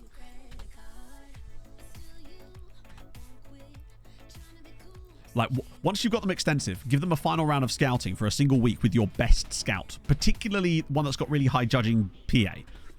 Because we've noticed that they can be really weird otherwise. And you'll notice that you're signing a guy and then all of a sudden their PA is like 2 stars less than you thought it was, even though they were fully scouted. Because the scout that did that last report maybe wasn't as good. Cool, that's getting very tight now. But it's one of these 3. Redacted could be in the top flight soon. Rubbishy's talk. So Joe LeBeau has now changed his mind. Oh, so that would have been a promotion from within anyway. So it wouldn't have been a proper takeover, so to speak. Deportivo Cali. Ooh. Oh, no, this is the first team. Still, they're young. Which just means we get the one we really want tomorrow. Joe Glazers LeBlue. Yeah. Scouting budget. Worldwide scouting. But to be fair... just do it within your budget. So if you've got worldwide scouting, then use that. If you've only got, say, European scouting, then just do it for teams solely in Europe. Jola Boomerang? Go on. Show me a... Oh, yes. Now we're talking. That's more like it. Deportivo Cali. Take a boo. Shame there's no 5-stars in there, but think of how rare 5-star players actually are. We had that glut of random 5-star guys. Right? Hello, Dan. What did you think of the game yesterday? That was mental. Right, okay. It's a lot of changes. Hang on, wait, no. I'm happy with that lineup. Except maybe Velasquez back in. I love how he's already on a booking again. He could get suspended yet again. A lot of them could, actually. Right. Okay. I'm fairly pleased with that lineup for what we want to go with to do the trick. 5-1 up. Yeah, literally, Dan. I was thinking we're 4-0 up and 5-1 up, and I still feel disappointed, even though we gave away 2 fucking penalties. I still feel the first one was a bit, like, sus to me. I saw several angles of that where I could clearly see Bernd Leno get a touch on that onto Jamie Vardy, but whatever. The second was stonewall. Drapolini is a little bit haphazard lately. Right, let's go.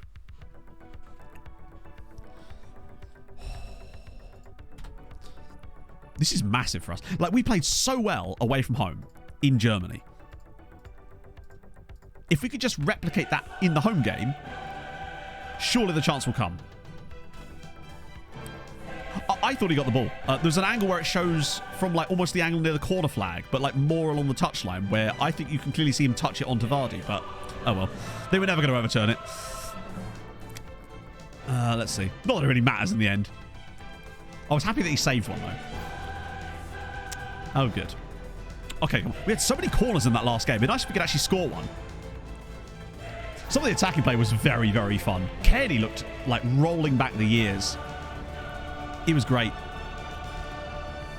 I'm a little bit concerned that Bayern are about to play this all the way. Oh, hang on. Are they going to give it up? Yes, they are. Good. Right, here we go. Navarro, pick the right pass here. This has to be perfect. Okay, that's fine.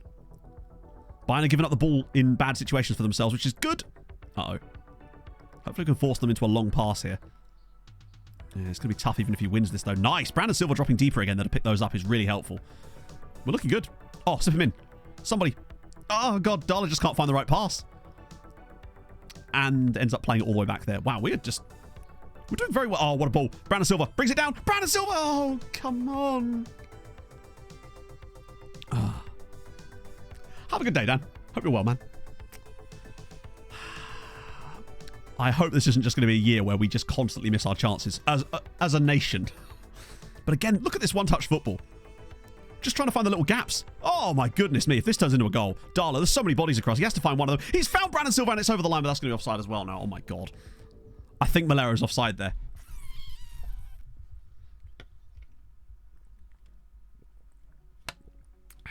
No, it's given. 1-0. MTK 1. Go on.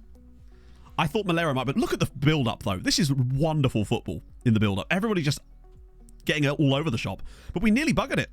Because it's still a brilliant save from the keeper. Luckily, even players in FM can't miss those. Oh, come on. 1-0 Malero. and a fabulous start. I mean, 1 point, admittedly, most of that was just that goal. But still, we've battered Bayern. We should have probably had 5 goals in this tie. And the fact that it's 1-0 is kind of mental. But, you know, the more the merrier. Let's go. Oh, here we go. Texi. Use the width again. Castillo. Oh, Bayern are leaving gaps. Silva's in again. Are we going to miss every single fucking opportunity that is put on a plate for us in this game? It feels like literally, unless we have an open goal where there's no defenders around, we cannot score. We must be close to 5 XG over the 2 legs against them. I mean, don't get me wrong, defensively we've been fantastic. Game uses the match day. Really? I'm glad that you... Right, I had some theories about that, so I'm glad you mentioned that, because I often end up using the Wednesday-Saturday one when there's like a random Wednesday fixture. Best list... when is the best youth top list in their game, Marsh? I'm sorry, I don't understand.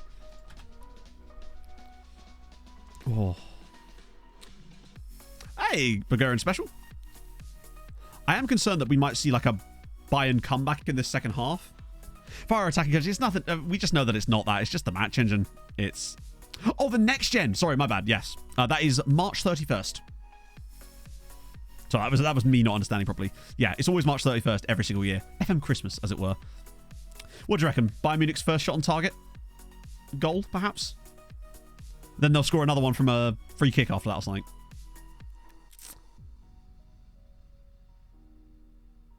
Good. Fuck off. I think I'm just going to uninstall this now. Nah, fuck that. Just the 5 XG for 1 goal, and then Bayern's first shot of the match on target.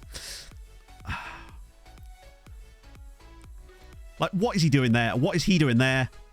But yeah, that's a smashing great goal. But we can't score a 1-on-1 from any angle. Quick change of shirt. Good shout.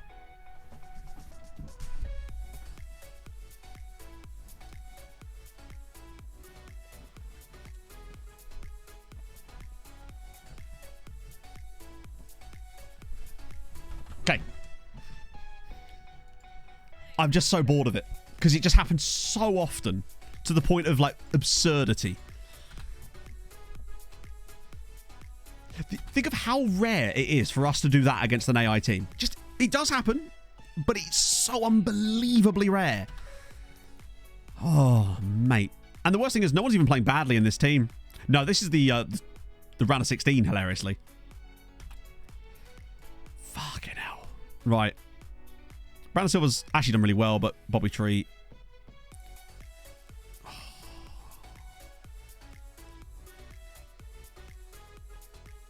I'm going to save... Oh, I'm going to actually save some of the other substitutes so that we can maybe have a bit more of a switch around in extra time. Although, let's be honest, chat. We all know we're not getting to extra time. Unless Castillo can go all the way through. Castillo's here.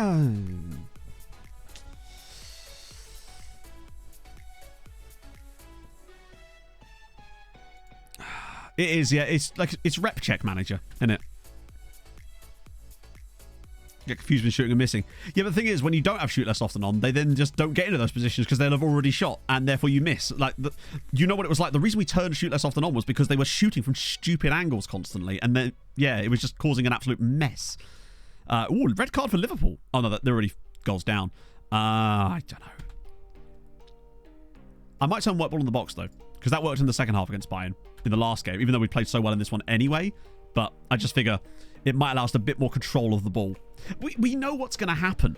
We know it. It's going to be Kane full of love in roughly 5 seconds' time, I suspect. Oh, okay, maybe not. It probably still will be Kane full of love, but I think it was last time too, wasn't it?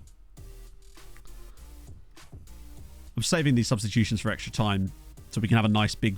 We can do a big change around and just freshen a lot of the team up. Because Malero and Silva are both knackered. So just the 25 shots in the second game. It was full of love's free kick, yes. It's fine. To be fair, we have only created 5.7 XG over 2 legs. So it does make sense that this is 1-1. I mean, what do we have to do to score a goal? To be fair, we know, because it was walk it into the net when there's no active players stopping you. We're still going to thrash arms. We have to. Right. There's going to be a lot of subs here. Well, not a lot of subs, but enough subs. Okay. Maybe. We'll have a look, actually. Right, so Yeboah definitely in for... Well, he's going to have to come in for one of these two. And then Kontavrakis for the other one. Straight off the bat. So that's 4 subs, but we're also going to have to replace... Fucking hell. Right, Darla to left back because he's better even if he isn't fitter. And then it's going to be Skinnerino at right back. That's 5 subs. We should have 1 more, right?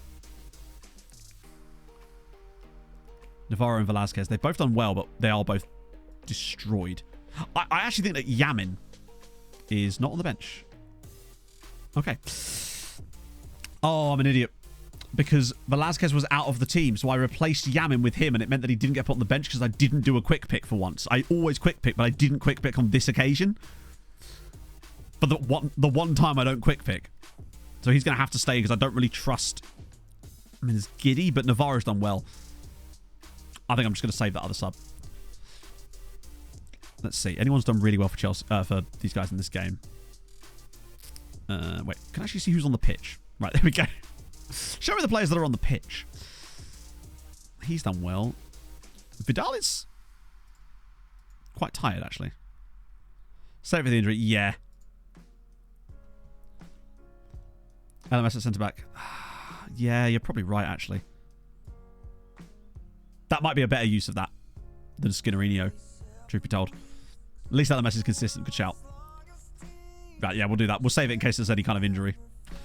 Right, here we go. I guess the question is how far... Like, even if we win this, it'll still be annoying. Just waste a sub. I don't think so. Because we... Hope we didn't. No. Because no time elapsed in between. It was just essentially the equivalent of an undo. Because he never actually took the field. 2 red cards for Liverpool, by the way.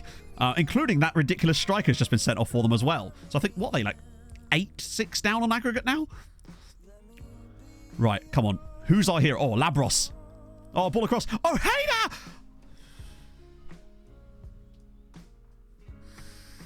What do we have to do to score a goal? Great bit of play again, but this is getting to the point of absurdity. Yeboah's ball in.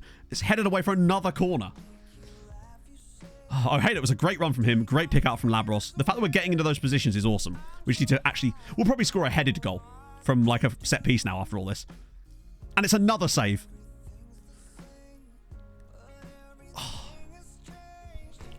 Keeper saves another one. He's made 11 saves in this match so far. 12 saves. Just put it in the net. Exactly.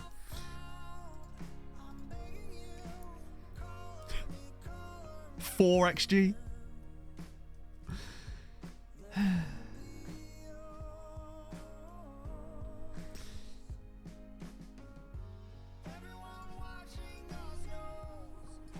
I swear to God.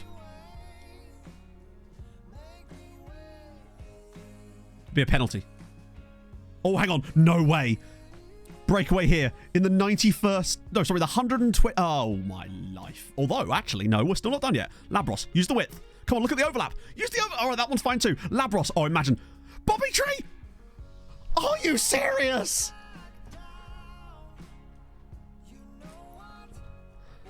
Just head it. Just head the ball. I can't believe this. Oh, just head the football, even if it doesn't go in. Yes!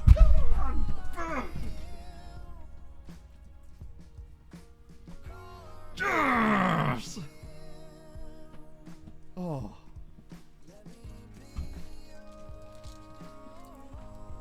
"122nd minute, LMS. Who was that said she should bring LMS on? Was it Springtide? Springtide. Look, just the 4.72 XG for a 2-1 victory. Come on. Oh, take back everything I said. Oh, no, I'm still standing by it. That was ridiculous nonsense. The fact that that's the only way you can score goals. But what I will say is what a shout that was to bring him on instead. What a cross from Yeboah. We are through to the next round. Somehow. So, to be fair, so over 2 legs, we created over 7 XG against them and won 2-1. Come on. Springtide, the legend. If you didn't already have a sub, I'd gift you one. The shirt swap one. Yeah, see? I mean, fair play to their goalkeeper. Swanina, what a shout. Somehow only on a 7.7 there. LMS deserved that. Wow, what a result. But the fact is, the 2 goals that we scored, it was one of these games where you're not going to score a normal goal. The goal we scored was a deflected one where it deflected into the path of a player who has no defenders to beat or a goalkeeper. The only way it can go in the net, and then a set piece goal. I wish I could. We don't actually have any more VIP slots. Oh my god, what a result. That was... I'm still annoyed that that's what it took us to get through, but you know what? If that means that that's the nonsense out of the way, then we can press on. 7-4. God, what a result for us. That is a big deal for us getting past Bayern Munich, because now we have to play Barca in the next round, who we've not played in ages. Yeah, it did springtime. I was just thinking, like, of who I had on the bench in that position currently, and I wasn't thinking about LMS and switching things around. I was getting too, like, I was too annoyed at the game, honestly. Just football. Oh, we just couldn't finish. Oh, yeah, it's just the story of FM23 these days. It's a shame. It feels like it's got worse throughout the cycle for some reason. Right, now we get a Harold Bishop Ultras, and I want to see some Harolds, chatto. Lots of Harolds. So, I'll give you 5 seconds. I want all the Harolds that you can possibly muster. This is your Nate the Great moment. Don't ruin it, and be nice to the lady from the Greek restaurant. Oh, right. A 5, a 4, a 3, a 2, a 1, and I pressed the wrong button.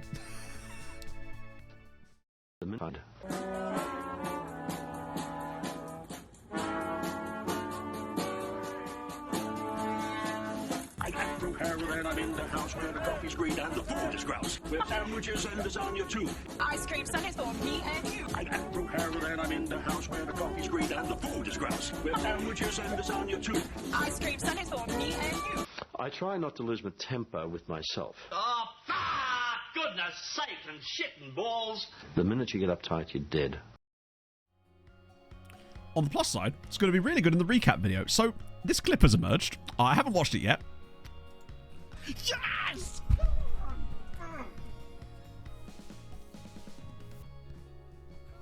Yes! Yes! So, basically, as I got up, my foot caught on one of the legs of the chair. And I just kind of went with it. My body was going that way anyway, so I just thought, you know what, we fall in here. Oh. I can't believe that. I thought his name was Shady Turner there. Hello, Wills. You just missed a mad one. We just got a 122nd minute winner against Bayern Munich to qualify for the quarterfinals of the Champions League. Actually, I've got to work this out. I want to work out the stats for both these games because of how unbelievably mugged off we were. Still, I still feel aggrieved despite us winning. So, 2.34 XG in the first leg. And 4.72, so 7.06 XG over 2 legs, and we scored twice. Oh, thank God we won. And now we get to play Barcelona and Liverpool, presumably. But another £8 million, which would do nice for the finances, because, you know, we were struggling a little. Whoa!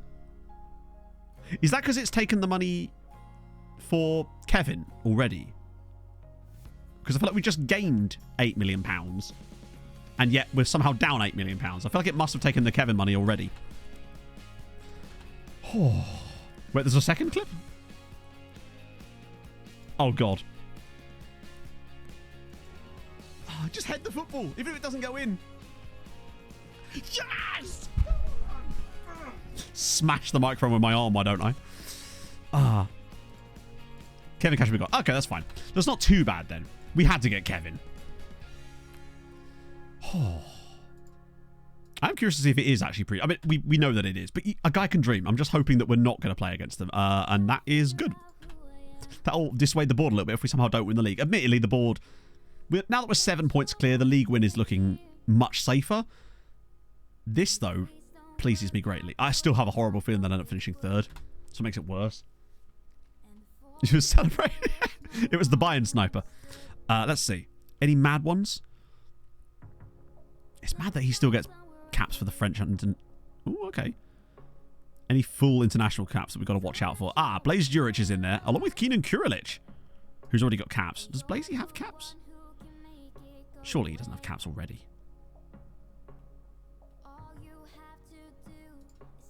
Oh, he actually does. To be fair, he is fucking tasty. Kevin Kraus and Bohat's in there too. Labros and Nesteros is in there too. Got himself 1 cap. What else we got? All of the Hungarians. Oh, God. Hang on. What? Chat. Do you remember that goalkeeper we spent £9 million for? He's now Hungarian. Lukas.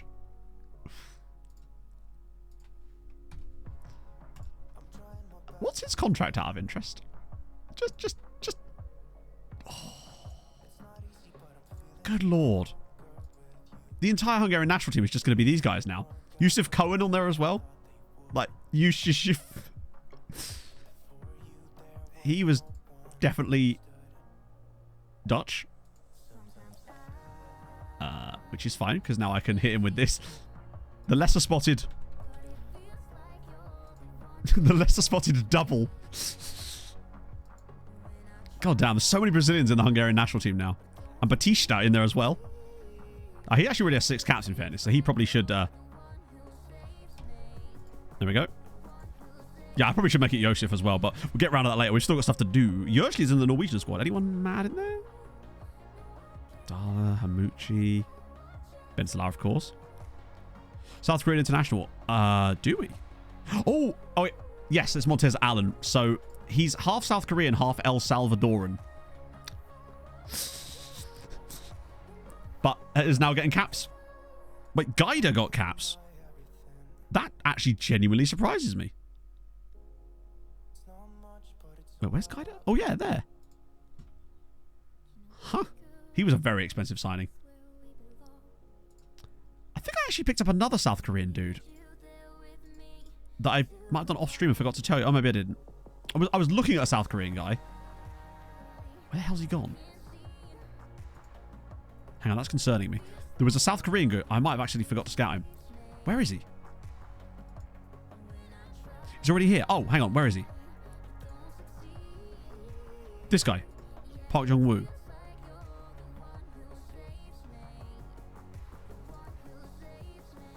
I think this is the guy. Yeah, those attributes. Oh, hang on. Who's he wanted by? Bit late for that now. I swear there was another guy I was looking at. And Vigado? Ah. Sooner or later, they're all going to be assigned to Seagrist as well, which is going to be excellent. So I guess now we've just got to see what happens on the Thursday. Maybe we get a bit of luck.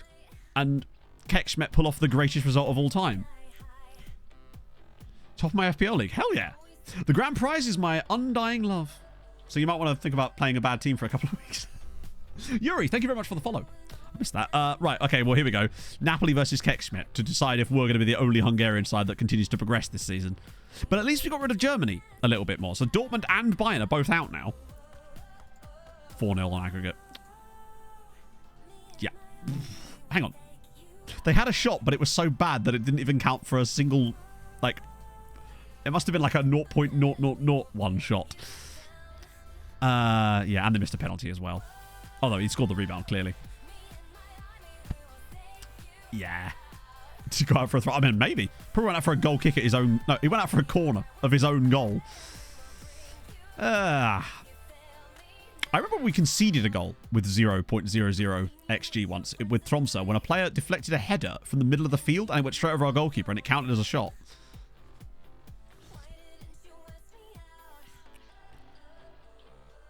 A shot that was stopped on the line. Oh, no, because if it's stopped on the line, if it was stopped, then it wouldn't have any XG in theory. Like, it wouldn't even... Oh, I suppose, yeah. That's a good point. I don't think FM has that programmed in. So that's everyone except us out. 14.7. I mean, it's better than last year, but it's still not good. Particularly as France are doing good bits again. We're just hovering around at the moment.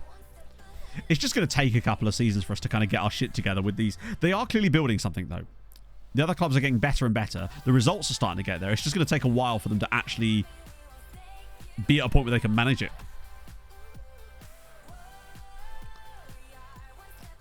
But at least we've got Kevin coming in the summer, and that's the main thing. I mean, yeah, it's... And there's Barcelona, as we already knew. So what's the other fixtures then? So Arsenal, PSG, Benfica, Chelsea. That's annoying. Man United, Juventus. I was kind of hoping that we could find a way to get played against Juventus later, but it's not looking likely. So, when's that next leg? 8th of April. Okay, so there's 2 league games in between. Bad luck and draws. Well, I mean, they can lose. To be fair, at this stage, there's really no such thing as bad luck because all the teams are really good. Although, actually, it's still a bit bad because I hate the fact that it's predetermined. To Wednesday, Saturday as well. Cool. They're going to get better. That's true as well. They are going to just keep improving as well. I mean, some of them obviously aren't, but the fact that they keep finding players that we don't is also extremely happy. It's also extremely happy, chat. Dreams of queuing. What was that one earlier? It was the has arthritis of the imagination, and there was some other comment too, which I absolutely loved. Patrice making positive. I mean, how much more can he positively develop at the moment? 171 million. Never selling him. No, we don't. Okay. Oh, that's not good. The first couple of years, we were a bit effed with that, but now we have enough guys that we keep them.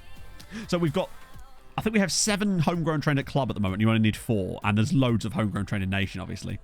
His lifetime development, it does look pretty tasty. I looked at this the other day when I was waiting for a stream to start. I think it was on Sunday. It's just good scenes. He's gone up 5 on off the ball. His jumping reach has gone up by 2. I know you can't see. His physicals actually haven't improved that much, but up 2 on the passing. Tackling's obviously not technically gone up, but 70 is still very high. Marking is great. Heading is great. His mentals are phenomenal. I mean, him and Montiel as a backline pairing. Him and LMS. A series of ordinary events it was, wasn't it? Yeah. So what you missed, Hexim, was us very nearly getting royally mugged off by Bayern Munich. Over 2 legs, we created 7.0406 XG, and we won 2-1 with a 122nd minute header from a corner.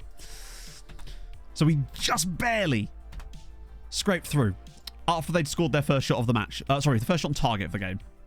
Kevin, it's pronounced GIF, not GIF. It's pronounced GIFIS.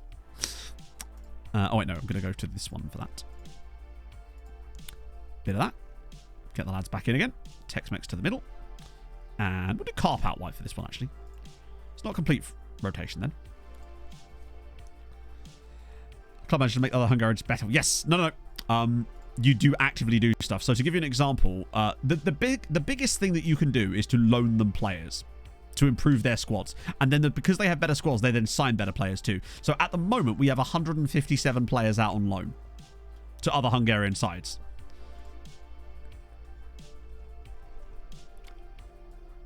And some of them are actually like quite good. So this guy here is 3.5-star current ability, which is like world class.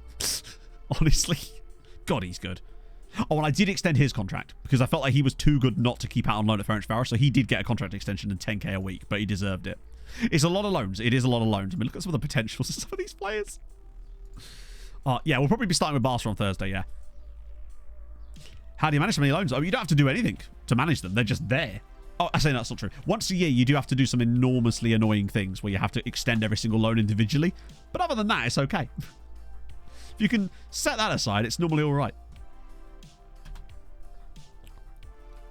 Yeah, so many loans that we've actually broken the game. So that's why it says negative 99 loans. So once it goes over 128 loans, it goes backwards. Chris has the form. No, because there's 150 of them. It'd be silly. Again with the underperformance. So Thursday is going to be the continuation of the Champions League, I suppose. That's not a good result. That's getting them dangerously close to being in the Champions League again. God, look at the state. 2 points between 3rd and 7th. It's anybody's game. Certainly not Újpest. God, they're gonna run us the whole way here. It feels like. They've not lost to us this season. Patriotas. Okay. Yeah, so Thursday's stream is going to be it'll be the knockouts, depending on how far we get going. We can ask him to sack his agent. Plus,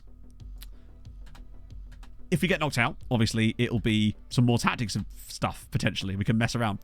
We pay all their wages. All the players that are out on loan, we're paying their wages. For the most part, I would say. Yeah, and next stream will start with next gen, actually, rather than the Barcelona game. Because obviously that's in between. So it'll be the 31st. In fact, there's no more games actually between now and then. Let me just set us a friendly in there. So yeah, it'll actually be next gen that we start next stream with. And we'll actually be able to watch some games with this. What's our budget? The budget at the moment is that, basically. So 11 million in transfer, 112,000 in wage. Spare, anyway. 30 games unbeaten, we take that. Boom, boom, boom. Okay. Wow. Look at us, potentially finishing on time. What a rare treat this is. It's always easier on these ones, anyway, because you can kind of ebb and flow things a little bit more. But, oh, I need to sim this one, but we'll watch that one type of thing. That and the Bayern Munich game just took so damn long. Wow. That was very fun. Other than all the stress of the Bayern Munich game, it still was fun in the end, honestly, because you just got the story with it too. And that with the whole Kevin thing, the bloody, all the other good shit today. Fucked his potential. I don't know. I mean, it shouldn't affect their potential. The potential is their potential. It's whether or not they're going to reach the potential is a different matter. But the potential won't change. Like, unless their potential is always going to be the number that they have as their potential. It's just sometimes that they may not reach it if they have the wrong personality. Various other things can cause that. Oh, bloody hell. That was a stream of good vibes. So, Thursday stream is going to be that. Now, remember, if we were to get through, I'm not here this weekend. Well, I am, but I'm not going to be streaming this weekend. So, it'd actually be a Tuesday stream for that. Nope. The board don't see... I think they do care slightly, but we do enough good stuff that it doesn't matter, because it's like when you win the title, they're not that arsed about it. Right then. Things you love to see. Let us find out where to send you lovely people this afternoon. Oh, I've got some choices here. I have many choices. But I'm thinking, today, we go to Alice. It must have been at least a week since we've seen Alice. So thank you for joining me today, friends. This has been fun. Eurovision shenanigans. Have some good times. And I'll see you lovely chappies and chappesses on Thursday. That's right, I've said it weirdly. It's going to be fun. So, I'll see you soon, friends. Hold your guns. Cappy Basels. Bye-bye. Mazel tov.